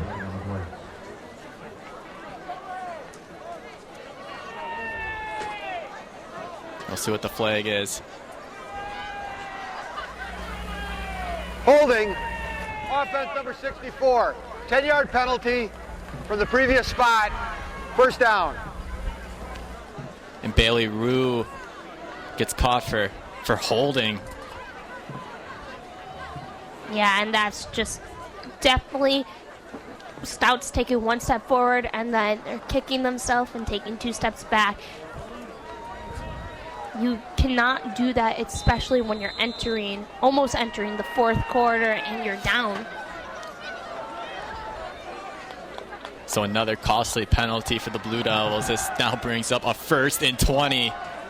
Going over the middle to McDonald. A big first down. What a play, Stout. 40 pass complete. Kevian McDonald Number 15, Kevian with a McDonald. great catch. And that 20-yard gain for Stout. First down. Well, Tyler, the cat got my tongue. McDonald coming back and, saying, you know what, we're going to keep moving forward even with that penalty that just happened. McDonald being a key player for the Stout team so far. That penalty did not phase this offense as Borgerding is on a roll. Has time. He's throwing deep down the field. And did he make the play? Let's see if they rule it. Mark McGrath was fighting for it when they came down. McDonald. It looks like they say he does bring it in. However, there is a flag down on the play as well. This could change the result. Tense moments here, both sidelines. Ineligible receiver downfield. Number 4 was covering up 87. 87 went out for a forward pass. 5-yard penalty, first down. Wow, yet another penalty on Stout, an ineligible receiver down the field. 1st and 15 from the That is hard to believe for this offense. And really, with all these penalties, I expect this UW Stouts offense just getting more and more frustrated, which can lead to more and more penalties, and not those big plays like McDonald getting erased. Now Stout has got to reset in their minds. 1st and 15. We've seen them battle back from penalties time and time before. That pass is complete there to number 87, the tight end, Blake Purdy. Purdy with his first grab of the game. 2nd and 3. Yeah, and I gotta agree with you. UW Stout definitely needs to put their head down and stay focused on what's going on right now, tricking up this Whitewater defense. Stout, they're battling back yet again. From the 1st and 15 after the penalty for an ineligible man down the field. 2nd and 2. Bolaganehi misses a sack. Borgerding just throws this one out of bounds, incomplete.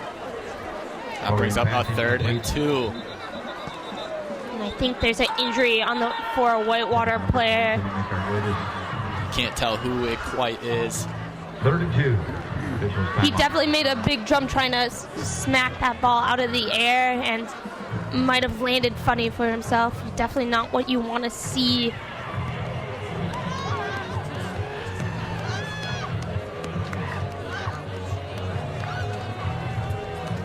Want to stay up to date on Warhawk sporting events and other UWW-TV programs? Check out uwwtv.org and enjoy all of our content online. The site features links to all recent programs, including a live stream of UWW-TV. Now you can watch UWW-TV programs anywhere, anytime, only at uwwtv.org. Yeah, and you can just see the player trying to jump up there.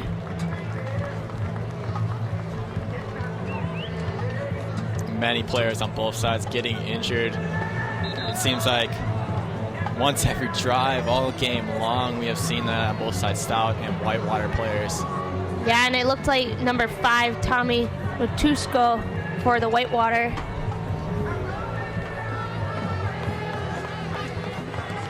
Both teams get back on the field. 3rd and 2nd, big down coming up for Stout. Empty backfield for Borgerding. The 39-yard line. Borgerding, off he goes with his legs. First down, Stout. And that caught the Whitewater defense off guard. Great job there by the offensive line for the Blue Devils to create a hole for Borgerding just to run through. And Borgerding being 6'2", and only a sophomore as well, has been a great leading player for rushing yards so far this game. And he can literally do it all. 1st and 10. Borgerding finds a man. That's number 22 there. Gatus. He comes down with the catch. Stout is inside the red zone, the 5-yard line. Yeah, now we see Stout coming alive, making these great plays. Look at the passing yards, 131 in passing yards so far, putting themselves in perfect position for a touchdown. Gatus with a sweet grab. 1st and 5. Borgerding is wrapped up there. Mackenzie Balaganehi. Yet another sack. And you got to keep adding to Mackenzie Balaganehi record of sacks. He is such a key player for this Whitewater defense. That was a clutch sack by Balaganehi. 2.5 sacks after that play. Yeah, he's 3rd in the WIAC, 4 sacks.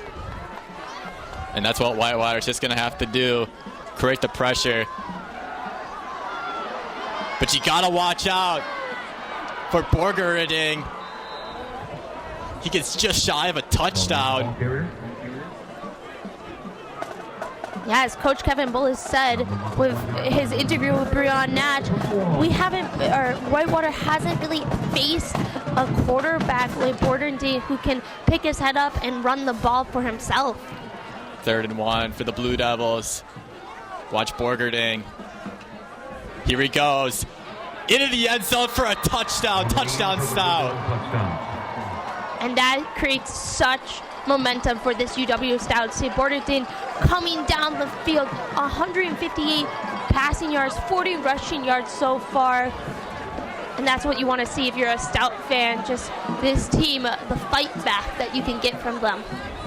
So UW Stout goes 15 plays for 96 yards in 6 minutes and 19 seconds. And Borgerding, huge part, capping it off with a rushing touchdown.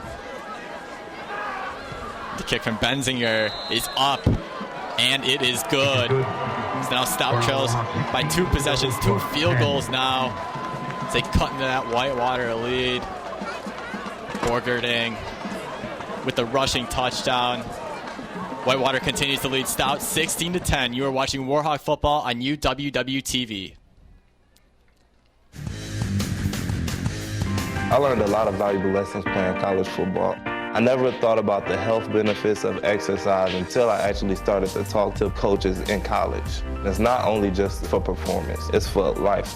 My coaches instilled the importance of well-being, not only building up strength, mental health, getting enough sleep, eating properly is all what it is to be healthy. I decided that I want to go into personal trainer and share my knowledge that I obtained in college about physical and mental well-being.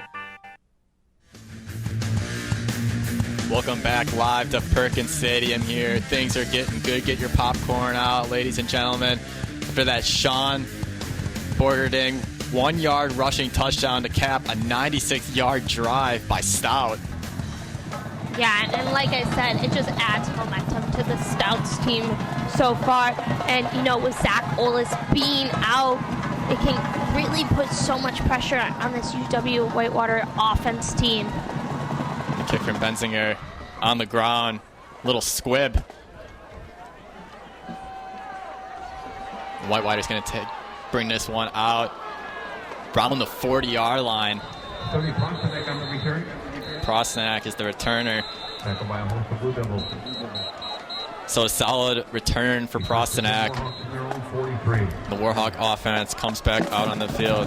And what do you think that does to the morale by taking Olis out and putting Mailer in place of him? What does that do to the morale of the players around him that have played with Olis all season long? Well, I think Coach Kevin Bullis is smart in what he's doing too, to, you know, give put Max Mailer in, because Max Mailer has been training and has played with them so far. Yes, Zach Olis has been really taking over, but Max Mailer can make those big plays and all that. What I'm worried about is for Whitewater, how are they going to gel with him being their captain right now?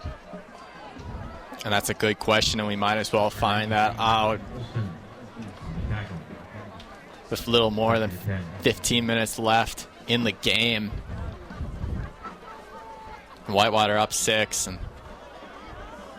what do you do here? Maybe start running out the clock just a little bit. You got your dangerous defense, but they allowed that 96-yard drive. Mailer, a wide open Wisniewski down the sideline. Here goes Wisniewski. How far will he go? Inside the 20. Ryan Wisniewski and Whitewater enter the red zone once again. Well, I was going to say Max Mailer has shown that he has an arm, and there you go. That's a perfect example. Ryan Wisniewski just being open for Max Mailer. A key performance so far. And, you got to definitely be careful if you're the O-line, because Max Mailer, that pocket is collapsing on him. But Mailer able to do stuff here, and he's going to run into the end zone for a touchdown. Max Mailer, touchdown Whitewater. And you got sound that cannon. Max Mailer stepping up for this Warhawks team, increasing their lead. And, if you're Zach Olis right now, you got to be smiling and be proud of your teammates. Taking a page out of his teammate, his fellow quarterback's book. Stout was not expecting that. Great blocking coverage by the offensive line. No sweat. Easy peasy touchdown for Max Mailer. The kick from Gashnitsa is up, and it is good. Gashnitsa continues to have a great day, but Max Mailer on the rushing touchdown increases the Warhawk lead now over the Blue Devils, 23-10. Don't go anywhere. You are watching Warhawk football live on UWW-TV.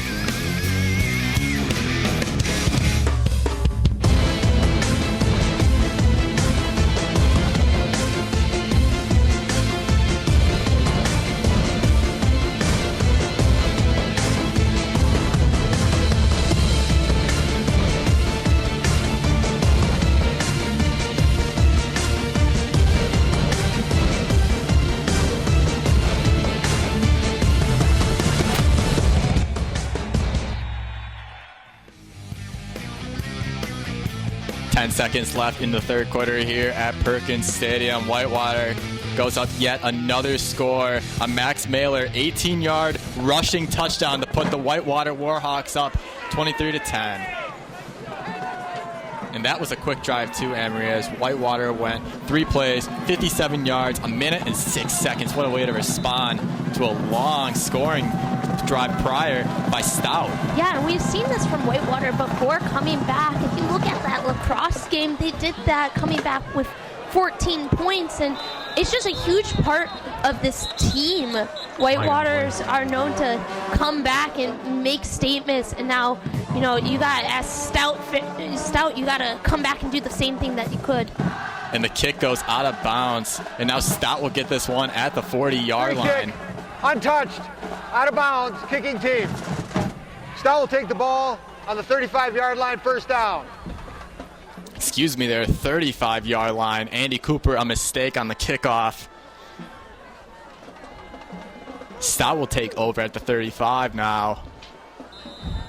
That offense last drive,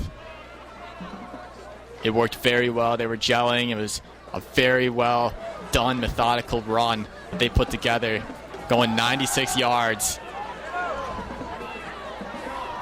Borgerding finds Fossum for the first down. The chains will move for Stout. Yeah, and Stout right now wanting to repeat their last drive, keep the ball in their possession, and keep running and passing it. The third quarter with the score of the Warhawks 23. The third quarter will conclude here. Don't go anywhere, folks. Whitewater continues to lead the Blue Devils 23-10. You are watching Warhawks football live on UWW-TV.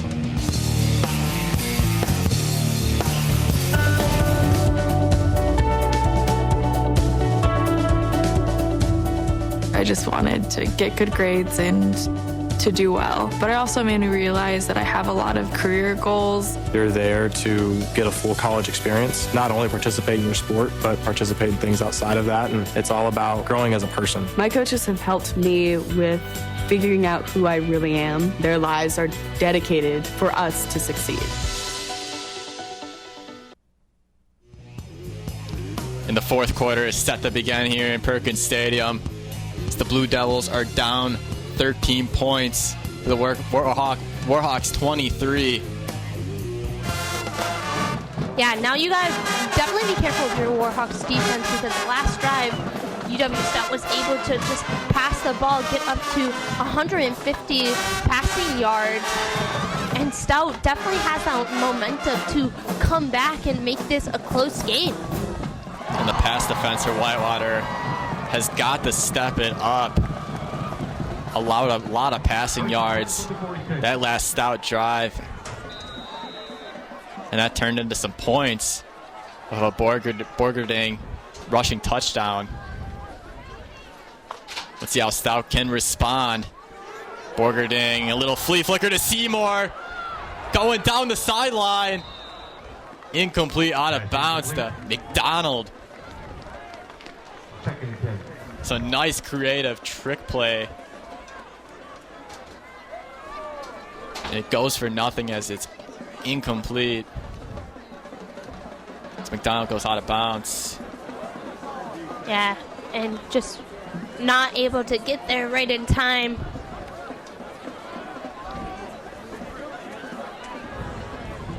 Second and 10 for Stout. Down 13. They hand this one off to Amid. And he gets just back to the line of scrimmage.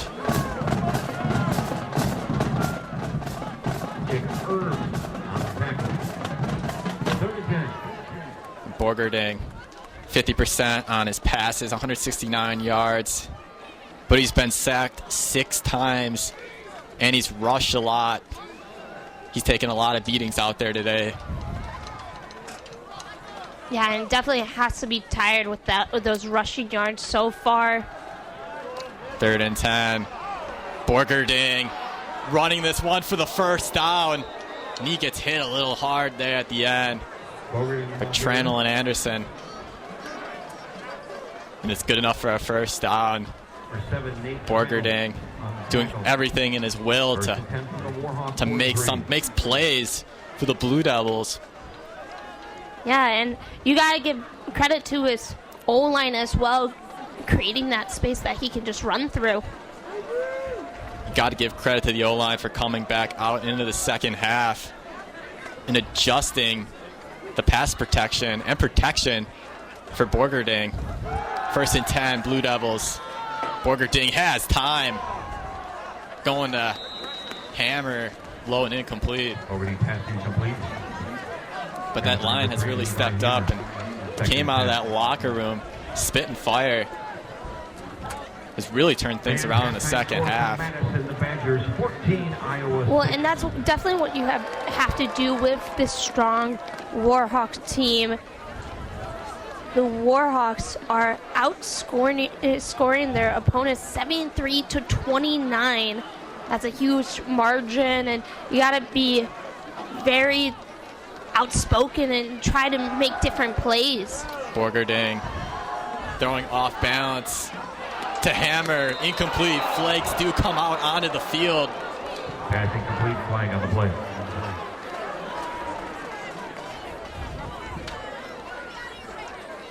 And there were a swarm of Warhawk defenders around Hammer. We await the call. Pass interference, defense number 26. 15-yard penalty from the previous spot, first down. Pass interference from the contact from Jacob Fry. And Stout will inch closer now and more into Warhawk territory. And this can spell trouble out for the Warhawks. You're in field goal range, even for Alec Benzinger. Empty backfield for Stout.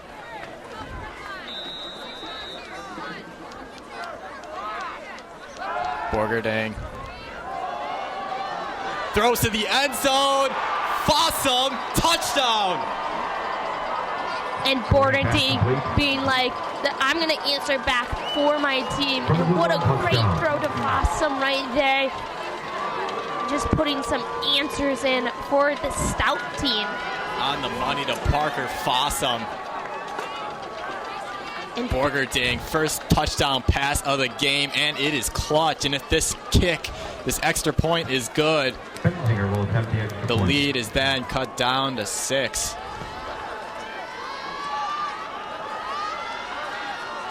An extra point from Benzinger is up, and it is good.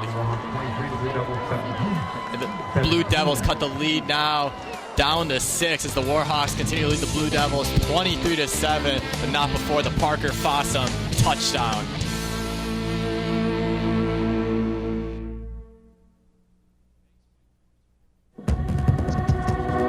Basketball has been a game changer for me. It's helped me grow as a teammate and a leader. By establishing standards for youth development, USA Basketball is making a difference for players of all ages. Through education and training, they're helping to make the game safer and more fun. Make sure your child is taught the right way. Ensure you're the best coach you can be. To learn more, visit usab.com or download the USA Basketball mobile app. Stout responding to a Whitewater touchdown with a touchdown of their own. A great pass by Borgerding to Parker Fossum in the end zone. And Parker Fossum with 53 receiving yards. It's just great for Stout to answer back. And we've seen this before with last game with UW La Crosse and Whitewater kind of trading blows to each other, with one getting a touchdown and the next coming up with another touchdown. And the score is looking very similar to last weekend's game with Whitewater and La Crosse. Benzinger, Sam Delaney. How far will he return this one? He's got room to run down the sideline, past the 45, and is knocked out of bounds by Jay Schmidt of the Blue Devils. That last drive, though, Amory, Stout wasted no time. 1 minute and 43 seconds. It took them 6 plays to go down the field 65 yards and ending with a touchdown to Parker Fossum. Yeah, and Coach Kevin Bullis even said it himself. Stout can come out and be a tricky team and make an upset for this Warhawk team. And, you know, they like to play fast and throw fast, and that's just what we've been seeing here tonight. Let's see how Mailer responds. Last time he responded to a Stout touchdown. He rushed one in for himself, 18-yard rushing touchdown. Mailer has all sorts of time. Going to the sideline, Derek Kumaro. Mailer pass complete. Just shy of a first. Jake Kumaro, one of the best short pass receivers that Whitewater has on their team this year. Makes quick catches, has great hands, and could be a deep target when necessary. They hand this one off to Ware. Ware is going to get a first down. Gets at the 41-yard line. And the O-line for Whitewater definitely giving Max Mailer time and space, just like he likes it. And that's perfect for them to, you know, do that for him. Hurry up offense, right to Wisniewski. Wisniewski gets to the 35-yard line. Yeah, entering the game, that Whitewater offensive line has only allowed 10 sacks. They've been very efficient, especially with the leadership of Captain Quinn Miners, the junior from Hartford, Wisconsin. Mailer again with time. He's going to run to his right, past the 30, and he's going to slide down. That's another first down for Whitewater. Yeah, and the closer you can get, the more you can, you know, rack the score up to put it out of Stout's hands. And again, it would be crucial for Whitewater to pad their lead again.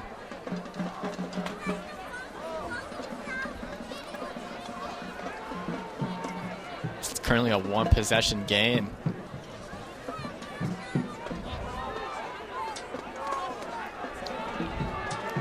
First attempt, Whitewater.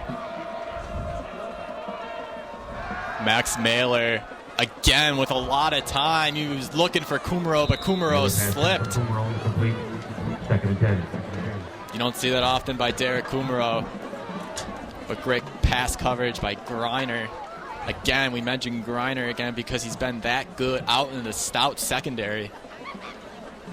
Yeah, Greiner being just such a key player for Stout and, you know, putting pressure on Max Mailer as well.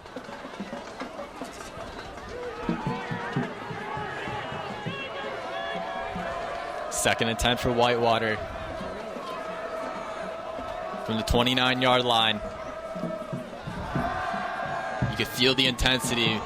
Mailer finds a wide open Kumaro. But the ball is out at the end. Was Kumaro down or did Stout get it? Stout says they have it. And the referees rule Stout ball. And that's so dangerous. Max Mailer having time, passes to Derek Kumaro. Kumaro just not able to hold on to the ball. And Stout momentum swinging in their favor. Great pass from Mailer. Kumaro had it. And it just looks like it slipped from Derek Kumaro's hands. And Mason Preby out on the coverage and the tackle, forcing the pressure and forcing the fumble for Stout. And the Stout defense is coming up huge in this half. How long will it last? And here comes the Stout offense back out onto the field. And they go right to Seymour with a nice quick grab of 5 yards. Number 4, Tyler Seymour. Yeah, Borgendine now having plenty enough time to answer back and, you know, keep leading this Stout team. And Borgendine over 200 yards on the contest. A switch flipped in his mind. Once he came back out of that locker room to begin the second half.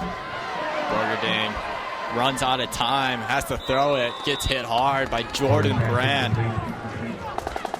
And the hits keep coming for Borgendine.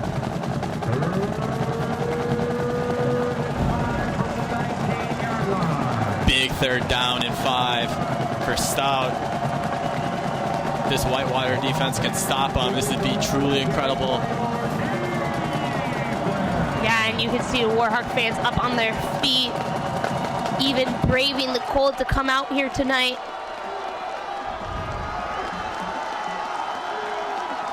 As the play clock goes down to 3.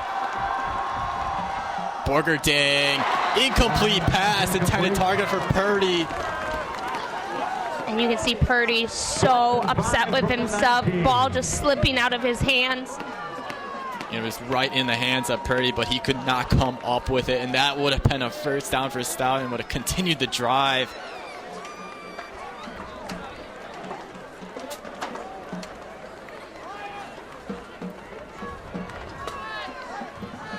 Now Stout will set to punt this one off. They still have a lot of time left in this ball game. Benzinger, kind of a high snap, gets this one off. Prostanak under it. He muffs the punt. Prostanak muffs the punt.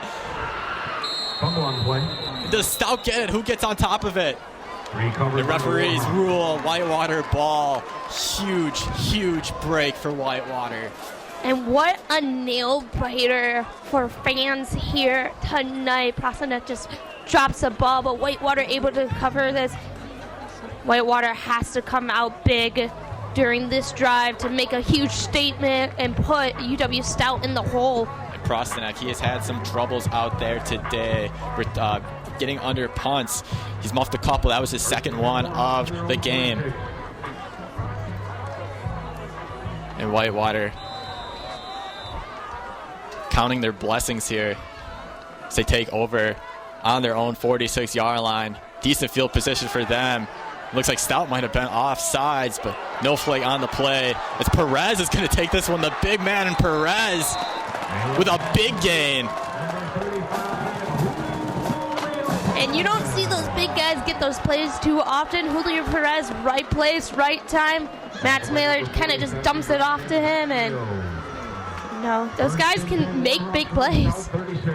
And using the big fullback for a big gain of yardage. Whitewater's marching down the field here right now. A little more than 10 minutes left in the game. Mailer, JT Parrish. JT Parrish looks like he's going to get to a first down. Mailer pass complete. Number 19, JT Parrish. Yeah, now for these receivers for Whitewater, just hold on to that ball. Don't want another fumble just like Derek Kumaro had. And now is not the time to make mistakes, as they made a couple of mistakes with Derek Kumaro and then the muff punt with Prosenek, but managed to control the outcomes. 1st and 10 Whitewater. Pete in the backfield. Mailer being rushed here. Finds Wisniewski. Ryan Wisniewski diving for the pylon. Mailer pass complete. To number 6, Ryan Wisniewski. He's going to be just shy of the end zone. Let's see where they mark him.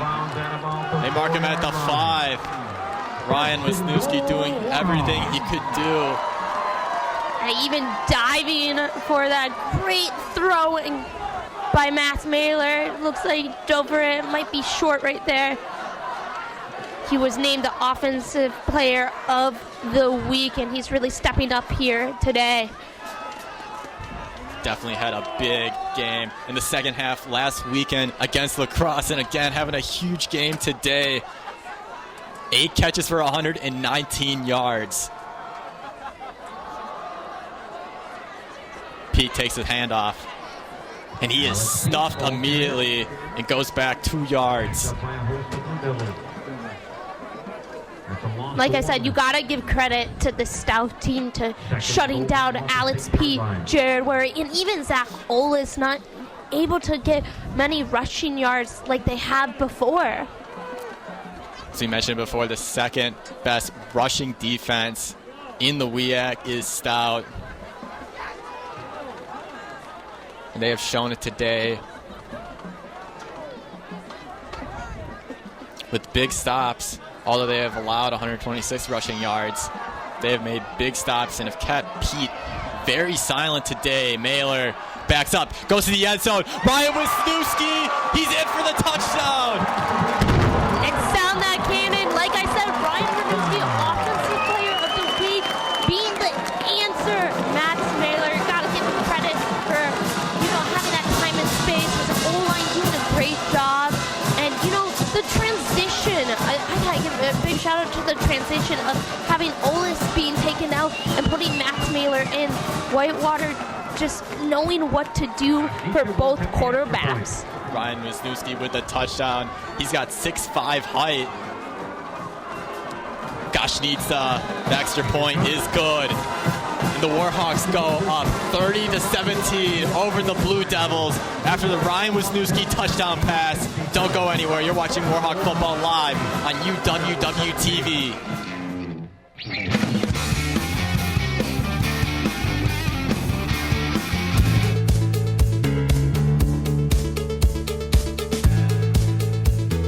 Being a part of the different activities and organizations that I've been a part of, I'm actually able to see myself where I'm like, hey, I actually can make a change. I'm one person that can make a difference. Division III has helped me to develop teamwork skills, critical thinking skills, time management skills. It's not just about basketball, or it's not just about school. It's about developing yourself as a person altogether.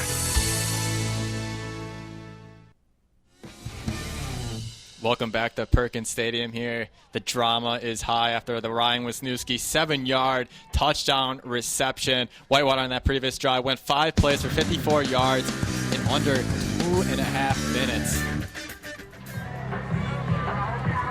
Yeah, like I said, the transition from Zach Willis to Max Mailer, and Whitewater knowing what to do for their quarterback has been phenomenal.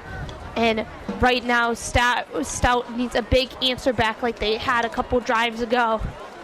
And right now, Coach Kevin Bullis' decision to take Olis out of the game due to performance and putting Mailer in has paid off tremendously.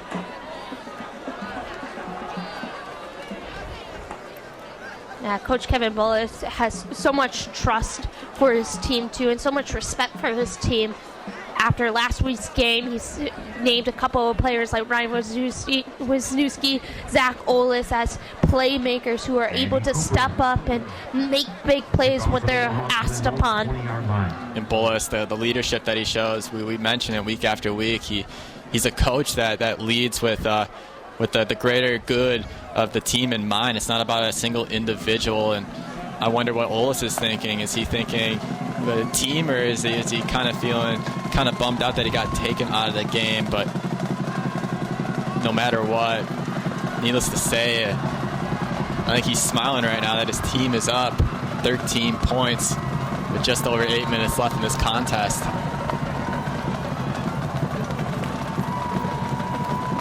The rumbling on the Warhawk crowd as Andy Cooper kicks this one away.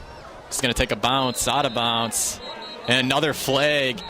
Wow, again, Andy Cooper kicks this one out of bounds on the kickoff, and Stout is going to take over at the 35-yard line.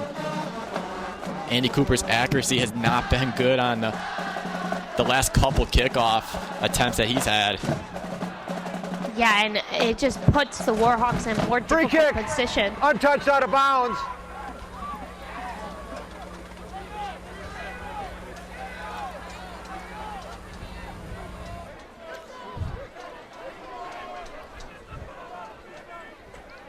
And confusion by the referees as they discuss things over. We await the call.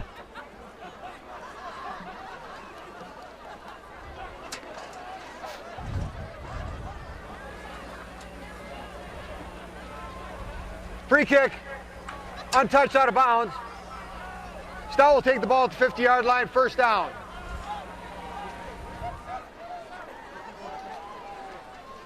And like we said, yeah, kick out of bounds on the kickoff.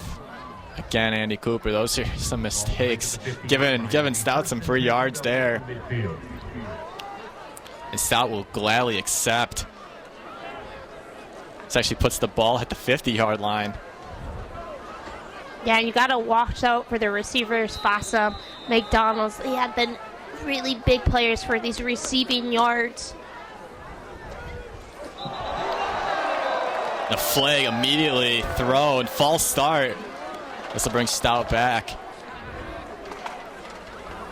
Prior to the snap, false start, offense, number 3, 5-yard penalty, first down.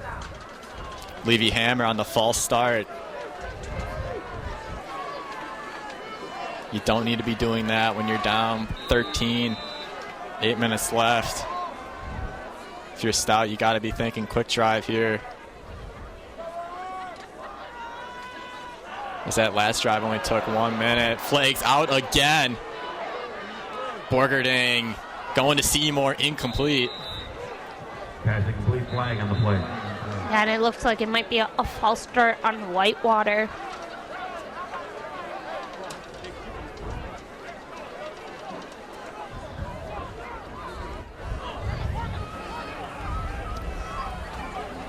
Encroachment, defense, number 96.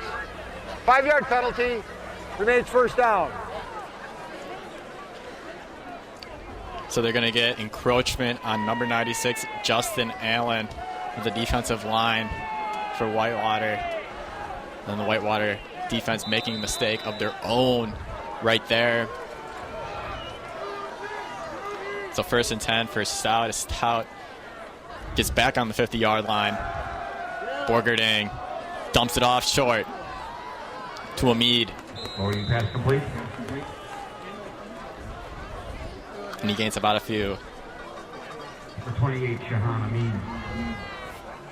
Burgundy definitely needs to make those big throws like he has been doing to McDonough and Fossum, because those has been those big plays that have led Stout to the score that they have.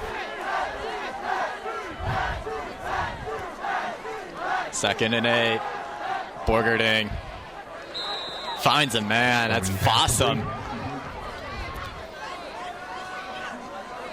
who caught the touchdown pass in this quarter for Number 6, Parker Fossum. for the Blue Devils.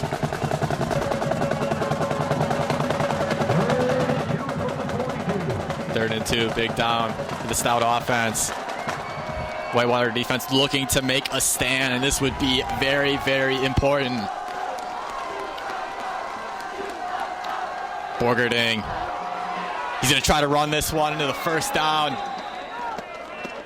He looks just shy of the first down marker. So it brings up a 4th down. Tackle by number 97. And you have to think they're going to have to be going for it. Yeah, right now, you've seen this.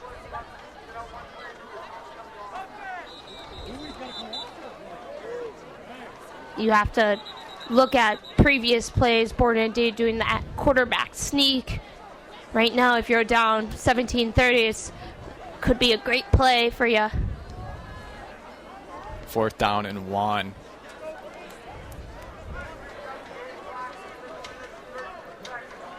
Things being discussed here with the Whitewater Warhawks, but we're going to send it down to our sideline reporter, Breon Nash.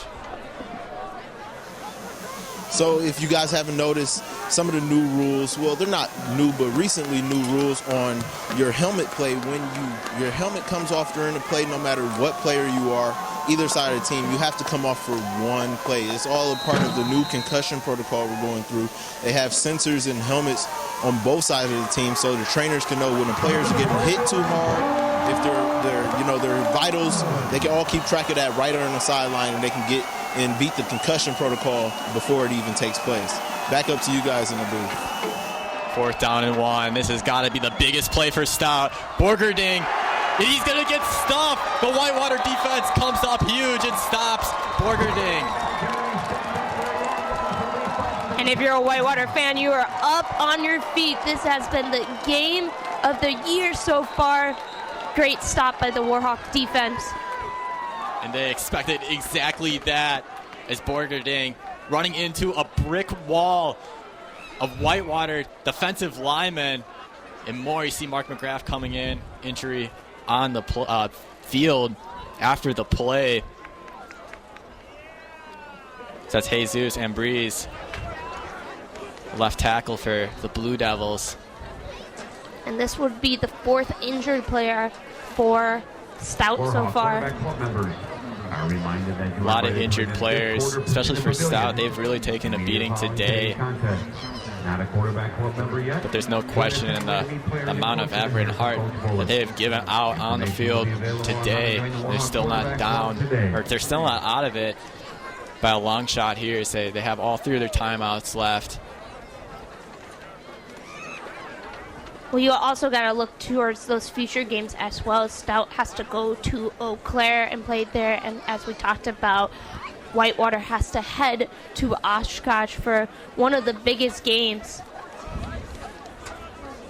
At Oshkosh, that game with them and Whitewater in Oshkosh, that's going to be prime time at 6 p.m.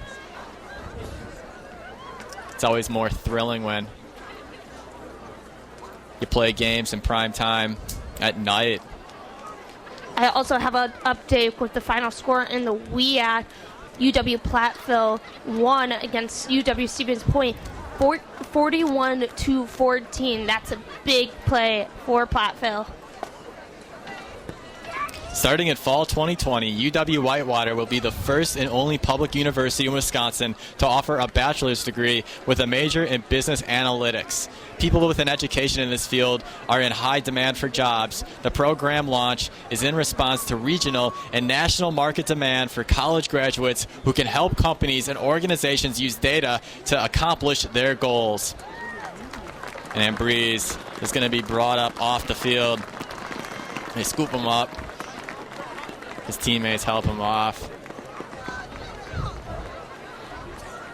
That's good to see, but he looks really, really shaken up. His left leg, and we're going to watch the replay again to see what happened. and just everyone piling in and all that weight. You could just imagine the weight that was put on to Jesus' left leg. Always dangerous when there's a pit of guys right there all together. Yeah, and like you said, very dangerous. And, with these big guys, too, football players are ginormous and all that, and it can be very difficult if you get stepped on or anything. No, definitely. And some of these guys, they weigh high into the 200s, even into the 300s for most of these players, especially the offensive linemen. So Whitewater, he'll take over on the 42. Ryan Wisniewski, Wildcat. There goes Wisniewski following his blockers. This is a nice game for Wisniewski, who's had a whale of a game today. He gets to the 50-yard line. Number 23, Jed Schlegel. Yeah, what a strong player. He has 126 receiving yards in this game, 201 passing yards. This is one of the highest numbered games for passing yards and even rushing yards for the Whitewater team. And his numbers spiked incredibly after Mailer came in at the quarterback position for the Warhawks. 2nd and 2 for Whitewater. Wisniewski again. But he gets tackled behind the line of scrimmage. Loses a yard or two. Again, back-to-back Wildcats. Second one does not turn into positive yards. The Stott was all over that one. Yeah, right now for Whitewater, just to waste that clock down, less than 5 minutes in the fourth quarter. Running the clock out indeed. 3rd and 3 for Whitewater. Trying to move the chains and chew some more clock out. Up 13 over the Blue Devils. Mailer has time. Osterloo, incomplete. He could not hold on to the ball. That brings up a 4th and 3. And for number 17, Nate Osterloo. 4th and 3. Now Whitewater will punt this one away. Andy Cooper and the punting unit come out. Andy Cooper has to get a good punt off here. Has to try to pin Stout as deep as he can.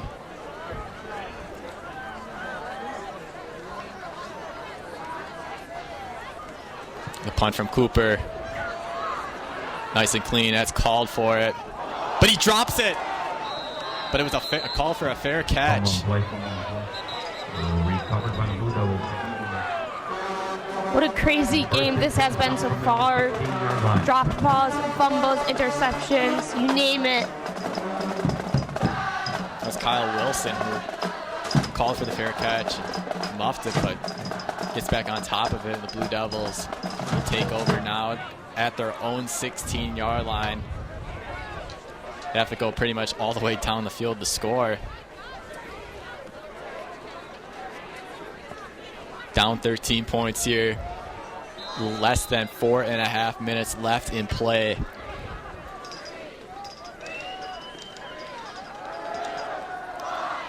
Borgerding hit as he throws. Incomplete. That was intended for Fossum. Jacob Fry in on the pass defense for Whitewater. And Borgerding is down, and Stout players calling over medical. Yeah, yet another Stout player shaken up.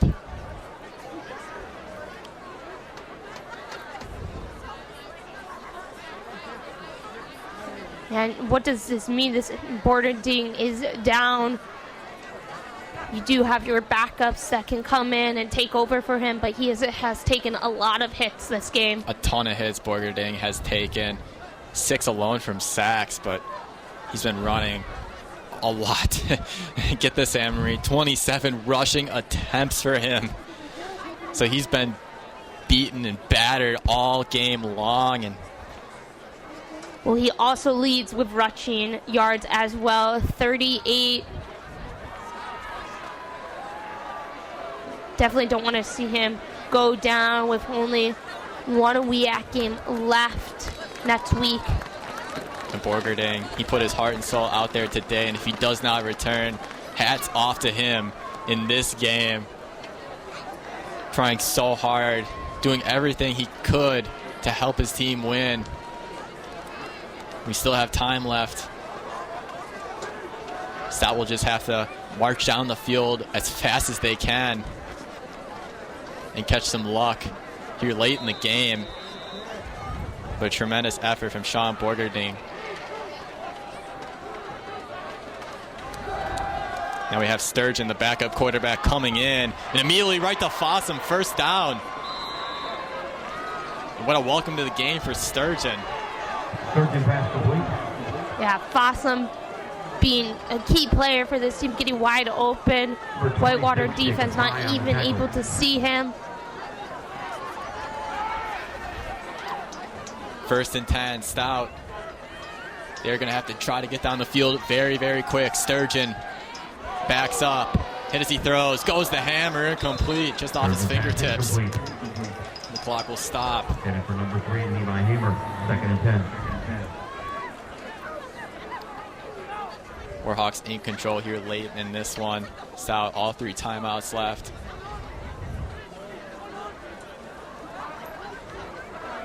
Sean Borgerding having such a great game.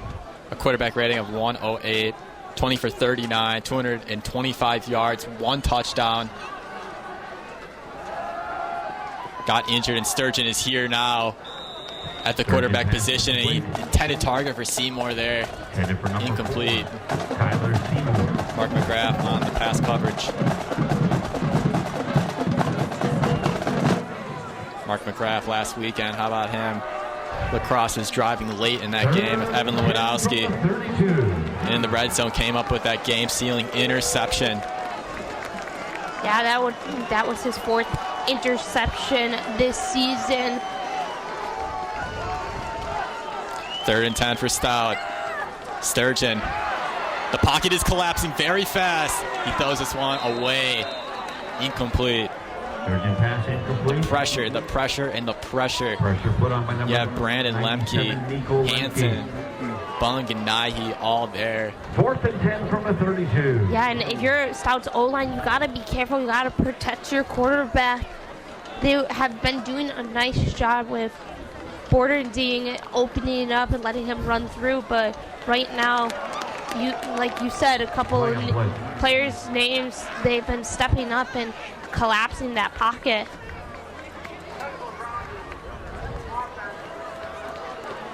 Includes a loss of down. Ball will be spotted from where the quarterback threw the ball, 4th down. So penalty on Stout. This backs them up. I believe it was on line number 82, Josh Holleran.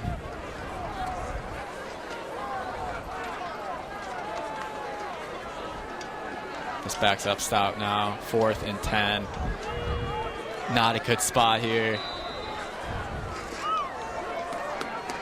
4th and 16. 4 wideouts.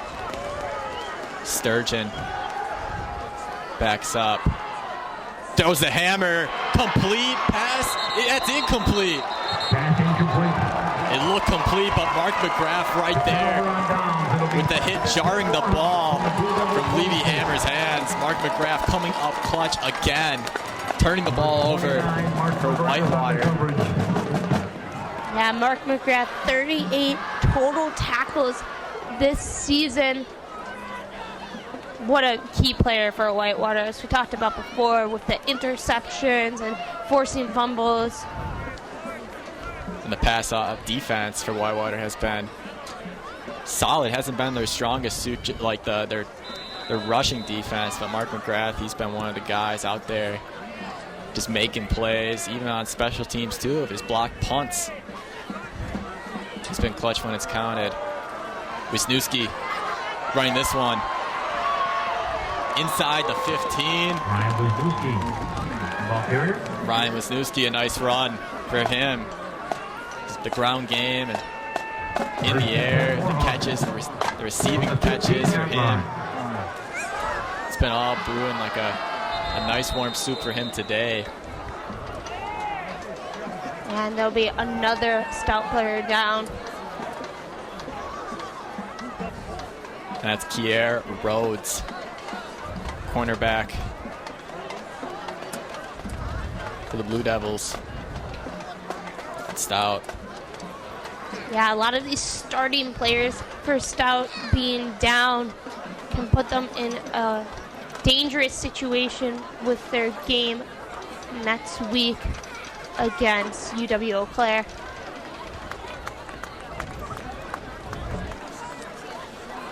Rhodes standing up. Punched over, but it's helped off by some medical trainers. Yeah, for Whitewater right now, even getting another touchdown can help, because if you look at the top 25, you got Mount Union with 614 points, Mary Hardin Baylor with 602, Whitewater 575, and Wheaton, Illinois right behind with 554. More touchdowns you can score, the more points that you can get. And a lot of these points not very far behind. Whitewater only about 25 points behind Mary Hardin Baylor. Whitewater, they're making their case for a potential long run in the NCAA D3 playoffs. So they begin in a couple of weeks. Mailer keeps it for himself. Gains about a yard. And the Warhawks, they're number 1 in the first edition of the NCAA West Region rankings. They're number 1 in the region. And that's great when it comes to home field advantage, you know, in the NCAA D3 playoffs. And yeah, just some news. Yeah, Mary Hardin Baylor, number 1 in the AFCA poll. Mount Union, number 1 in the D3 top 25 poll. Yeah, and you got to look at both of those teams, Mary Hardin Baylor, Mount Union, Whitewater last year, making a deep run towards the semifinals and just losing to Mary Hardin Baylor. You got to look at those two teams that Whitewater may come across. And that's Ryan Wisniewski again. That is the kill shot to the game for Whitewater. Wisniewski with his second touchdown grab up the corner. And Max Mailer, how about him after coming in? He's been flawless at the quarterback position under center. Ryan Wisniewski has been his favorite target. Yeah, Wisniewski, Offensive Player of the Week, coming back, just answering the beck and call of Coach Kevin Bullis. Kick from Gashnitsa is up, and it is good. Whitewater goes up 37-17 over Stout with 2 minutes and 25 seconds left in the game. You're watching Warhawk football on UWW-TV.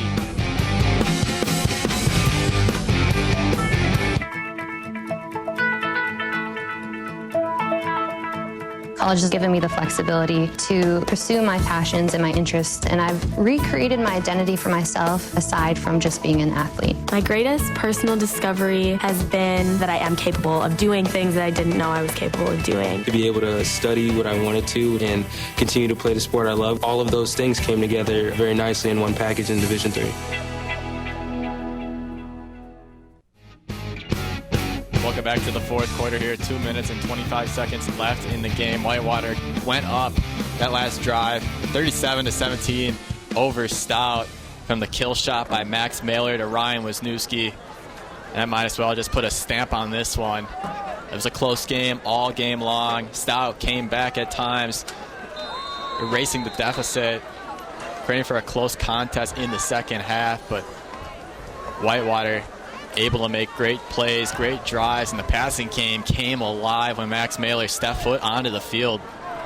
Yeah, Stout right now just trying to make a comeback or even an answer to add up on their scores. But, you know, with all the WEAC teams that won, they did have 30 points or more. Cross beating Eau Claire, Oshkosh beating River Falls, and Platteville beating Stevens Point. You gotta just look at this WEAC division, and there's definitely tough teams out there that try to stop this Warhawk teams. Yeah, the WEAC standings have been close all year long, and it looks like it's going to come down to Oshkosh and Whitewater next weekend in prime time in Oshkosh, Wisconsin. Better tune into that one. That pass intended for Hammer, incomplete. Pass incomplete. Brings up a 2nd and 10. Number 3, Levi Hammer, 2nd and 10. Yeah, and you gotta look back for this Oshkosh team and the Stout game, one of their first game. Oshkosh beating Stout only 26-23. The Stout team has really come alive this season and been building their case. And Whitewater looking to extend this winning streak against Stout. Dates back to 2002. Look to increase the streak to 18 games in a row. Stout, they last claimed victory at Whitewater in 2014-13. Stout last claimed victory in 2001 at their home, 28-25. And timeout Warhawks. About 2 minutes left in the contest. That's been an exciting second half. The Whitewater Warhawks are really turning into a second half team the last couple of weekends. And Stout can't take anything away from them. They had a really good run going with Sean Borgerding. He did everything he could and put his body on the line. And his tank just ran empty there after so many hits, numerous hits taken to his body. He was also leading in rushing yards with 38 rushing yards to Stout's 51 rushing yards this game, and hopefully he can definitely come back for the Stout team and make a big statement against Eau Claire. And even for Whitewater right now, hopefully Zach Willis can come back and also make a big statement to that Oshkosh team. 1st and 10 for Stout. Sturgeon, incomplete pass. Sturgeon pass incomplete. Intended to Fossum. 2nd and 10. And Ryan Wisniewski, though, for Whitewater. 11 catches, 151 yards, 13.7 average yards per catch, 2 touchdowns. Ryan Wisniewski was a highlight reel out there today on the field. Him and Max Miller really had a really good connection out there today. And Bullis has to be looking at that. Sturgeon's pass incomplete there. Yeah, Coach Kevin Bullis, even the trust that he puts in his teams too. He has Max Mailer step up and, trusts his team and O-line to kind of build around Max Mailer as well. And that was a huge part of today's game. And the last time we really saw Max Mailer come in and make some plays was against St. Xavier, week 3. He came in, threw a clutch touchdown pass to pad the lead, 28-20 at the end of that one. And Max Mailer, Bullis, of course, he's got 2 great options going forward. You got the dual threat, Zach Ollis, but then you have the great pocket passing Max Mailer. But on top of that, you also have 3 great running backs in Pete Ponick and Ware to really look at, and that's been a success. Yeah, and you look back even to week 1, it was unsure who was going to take over Max Mailer or Zach Ollis to be that number 1, and not even to be number 2, but they both played that Dubuque game and made big statements out there. Prostanak will field this one from the 10. Returns this one for about 5 yards, and that's what Whitewater will take over. Looking to run the clock out. And if you think about it, it is dangerous to have 2 quarterbacks you could either make the call to, Mailer or Ollis, and it's dangerous. More toys for Bullis to play with, as you mentioned in the past, Amory. Bullis has a lot of toys to play with his running backs, even with his fullbacks. We saw Julio Perez make such a great play in this first half for our first down. Who saw that coming? Yeah, and even his wide receivers as well. Young guys like Sam Delaney and Tyler Holt making big statements out there, showing that they can play with the big boys and, veterans like Ryan Wisniewski, J.T. Parrish. answering the call. Prostanak with that rushing attempt. Gets to the 24-yard line. As the clock continues to wind down. We're under 90 seconds left in regulation. Whitewater looking to go up 9-0 in the regular season. The Warhawks will open their NCAA playoff run at site. Opponent to be determined by the NCAA Playoff Selection Committee on Sunday, November 17th. 2nd and 2. Now under a minute left in regulation. The offense is just going to look to run as much as the clock down as they can.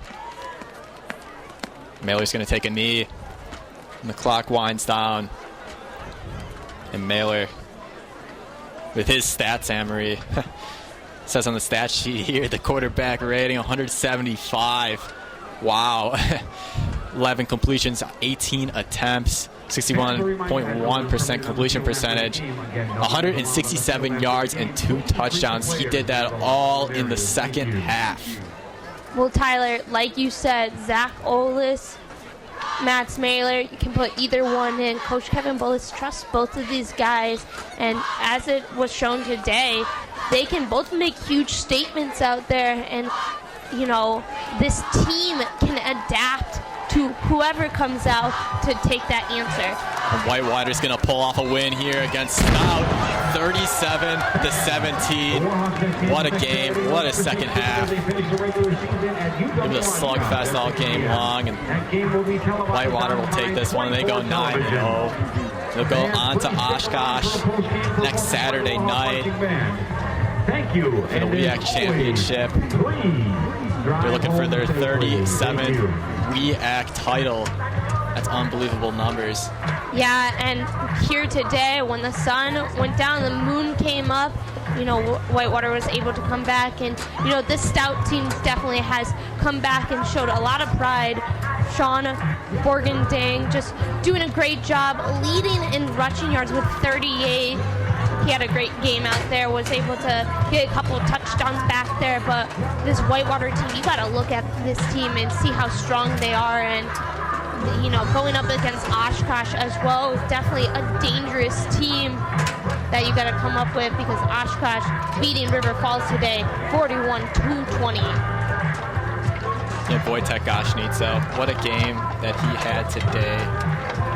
He was perfect with field goals and perfect on PATs. And that's gotta be, you gotta be really feeling good if you're anyone from that Whitewater camp, as he struggled all season long. Like I said, just building your confidence, that is huge for Goshnitsa. And Ryan Wisniewski, just a great game overall as well. But we're gonna send it down to the field where Breon Nash is standing by Coach Kevin Bullis. So, Coach, we've seen you getting after the refs a little bit. What was that about? It's just more so safety. Things were getting a little bit edgy, and I just wanted to make sure. To me, anytime you see me yelling at officials, it's not about like a holding call or something like that. It's always like something that's a safety issue, and just wanted to make sure they understand that, and they know that. I don't have a reputation for screaming at them too much. So this second half, we've seen your offense come out here, and they were magnetic. Max Mailer came out very hot. He's very efficient, completing over 60% of his passes, and he was getting the ball to I feel like your number one playmaker, Wisniewski. How do you feel about Wisniewski? You know, Wiz had a fantastic game, and you could just see it steadily in the past weeks. He's a game changer. He's a game changer, and that's what he is. And Max did a great job of getting the ball to him, and I'm really excited about what Max did today. And you know, to me, the biggest things, you know us coaches, it's always negative. I mean, we got to secure the ball better. We got to take care of the football better. Too dang many penalties, way too big of an issue. We hurt ourselves too many times with those things. So we got a lot of work to do.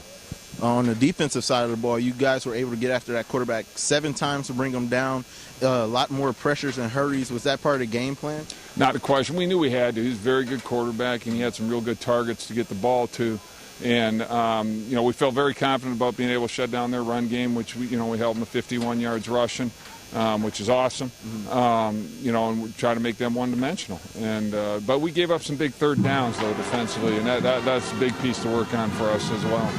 lastly, what do you guys got to do next week to make sure you put up number 37 on that booth next year? You know what? The 37's going up there. All right. It's already. We just won it tonight. All right. Now, the whole idea is that we go to Oshkosh next week and we own it ourselves.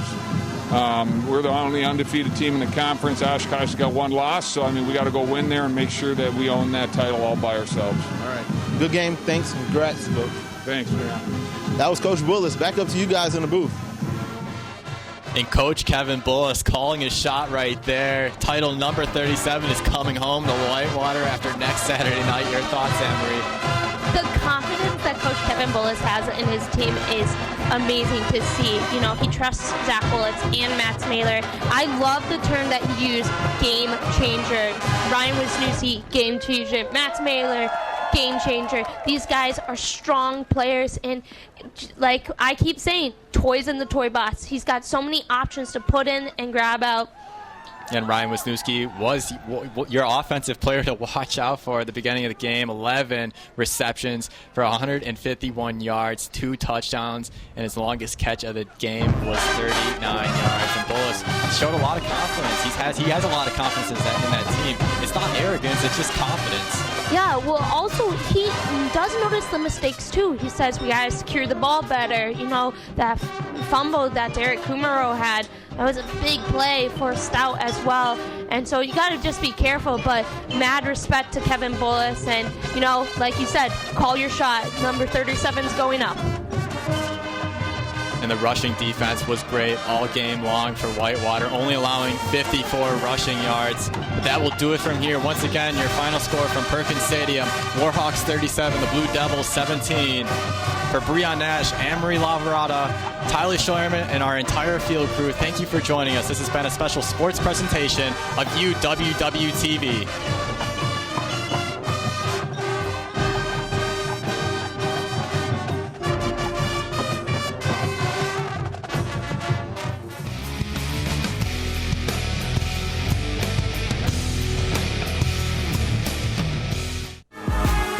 Thank you for watching this special sports presentation on UWW-TV.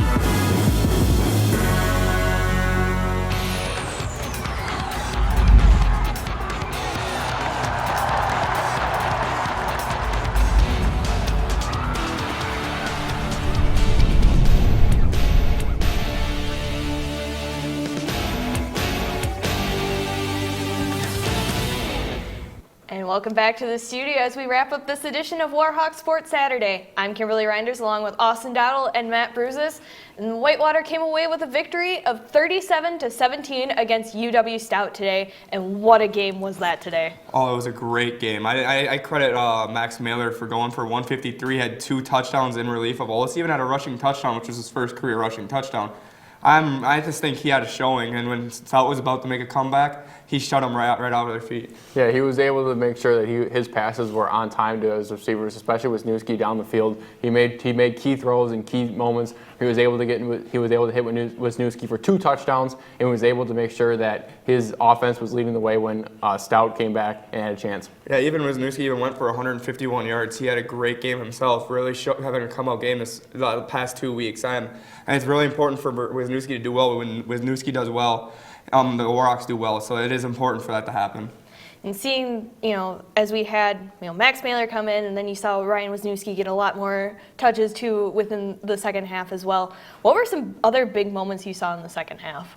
One of the biggest moments in the second half was that 3-and-out right off of the turnover when the Stout was only down by 1 possession. That really took the momentum out of Stout. Yeah, but that was a fumble by Kumaro on that in the red zone. He was trying to get more yardage, but obviously couldn't when he got the fumble. But points to the defense for making a stop on 3rd down and getting a punt right back to your offense. Then your offense goes down and score. That was huge. It was a huge momentum swing right back into Whitewater's favor. And seeing how these guys were just able to come out and just work together and just be an overall unit together, and just showing that even if their starting quarterback went down with Zach Olis and Max Mailer came in and relieved him for that, it was still a great showing by both teams. It was a great showing. I was really impressed by Bordering. He had 209 yards and a touchdown and a rushing touchdown. He had a really great performance. Yeah, he showed that he can compete in this WIAC conference. He's made he made timely throws, he made key throws, and he made throws that were able to get his receivers down the field. And he was able to put up points against this Whitewater defense that has been looking really good in the past couple of games. He was able to make sure that he put his team into a one-possession game, and he gave his team a chance. That's all you can ask for from your quarterback. And he's really shifty, too. I really liked how, even under pressure, he was able to escape it and get rid of the ball. Yeah, he was able to make those quarterback runs, and we saw Olis do a lot of that, and he was able to be effective in those. But I think the quarterback run at 6'2", you got to give credit to him for being mobile and being a dual threat quarterback as well as beating teams with his arm. He was able to kind of be effective in the run game with his legs. As we take a look at some of the other scores going on, La Crosse beat Eau Claire earlier today, and then Platteville went out and beat Stevens Point, 41-14, and then Oshkosh beat River Falls 41-20 there, and of course Whitewater 37 to Stout 17. So great showing by all the teams in the WEAC conference today, and it really sets Whitewater up for next week. But that'll do it from here. Thanks for joining us on this edition of Warhawk Sports Saturday. For Austin, Matt, and our entire studio crew, I'm Kimberly Reinders, reminding you to stay tuned to UWW-TV for our next live Warhawk Sports broadcast. If Whitewater does not host the NCAA Volleyball Regional, we will be turning to our winter sports with women's and men's basketball games on Friday, November 15th. The women are hosting Concordia University of Chicago, while the men are hosting Washington University of St. Louis. Coverage begins at 3:30 p.m. for the women and 7:45 p.m. for the men, with Warhawk Sports Saturday, Friday edition, leading up to the game times at 4 and 8 p.m. Here today, Whitewater came out with a victory, 37-17 against UW Stout. So long, everyone. This has been Warhawk Sports Saturday, a special presentation of Warhawk Sports on UWW-TV.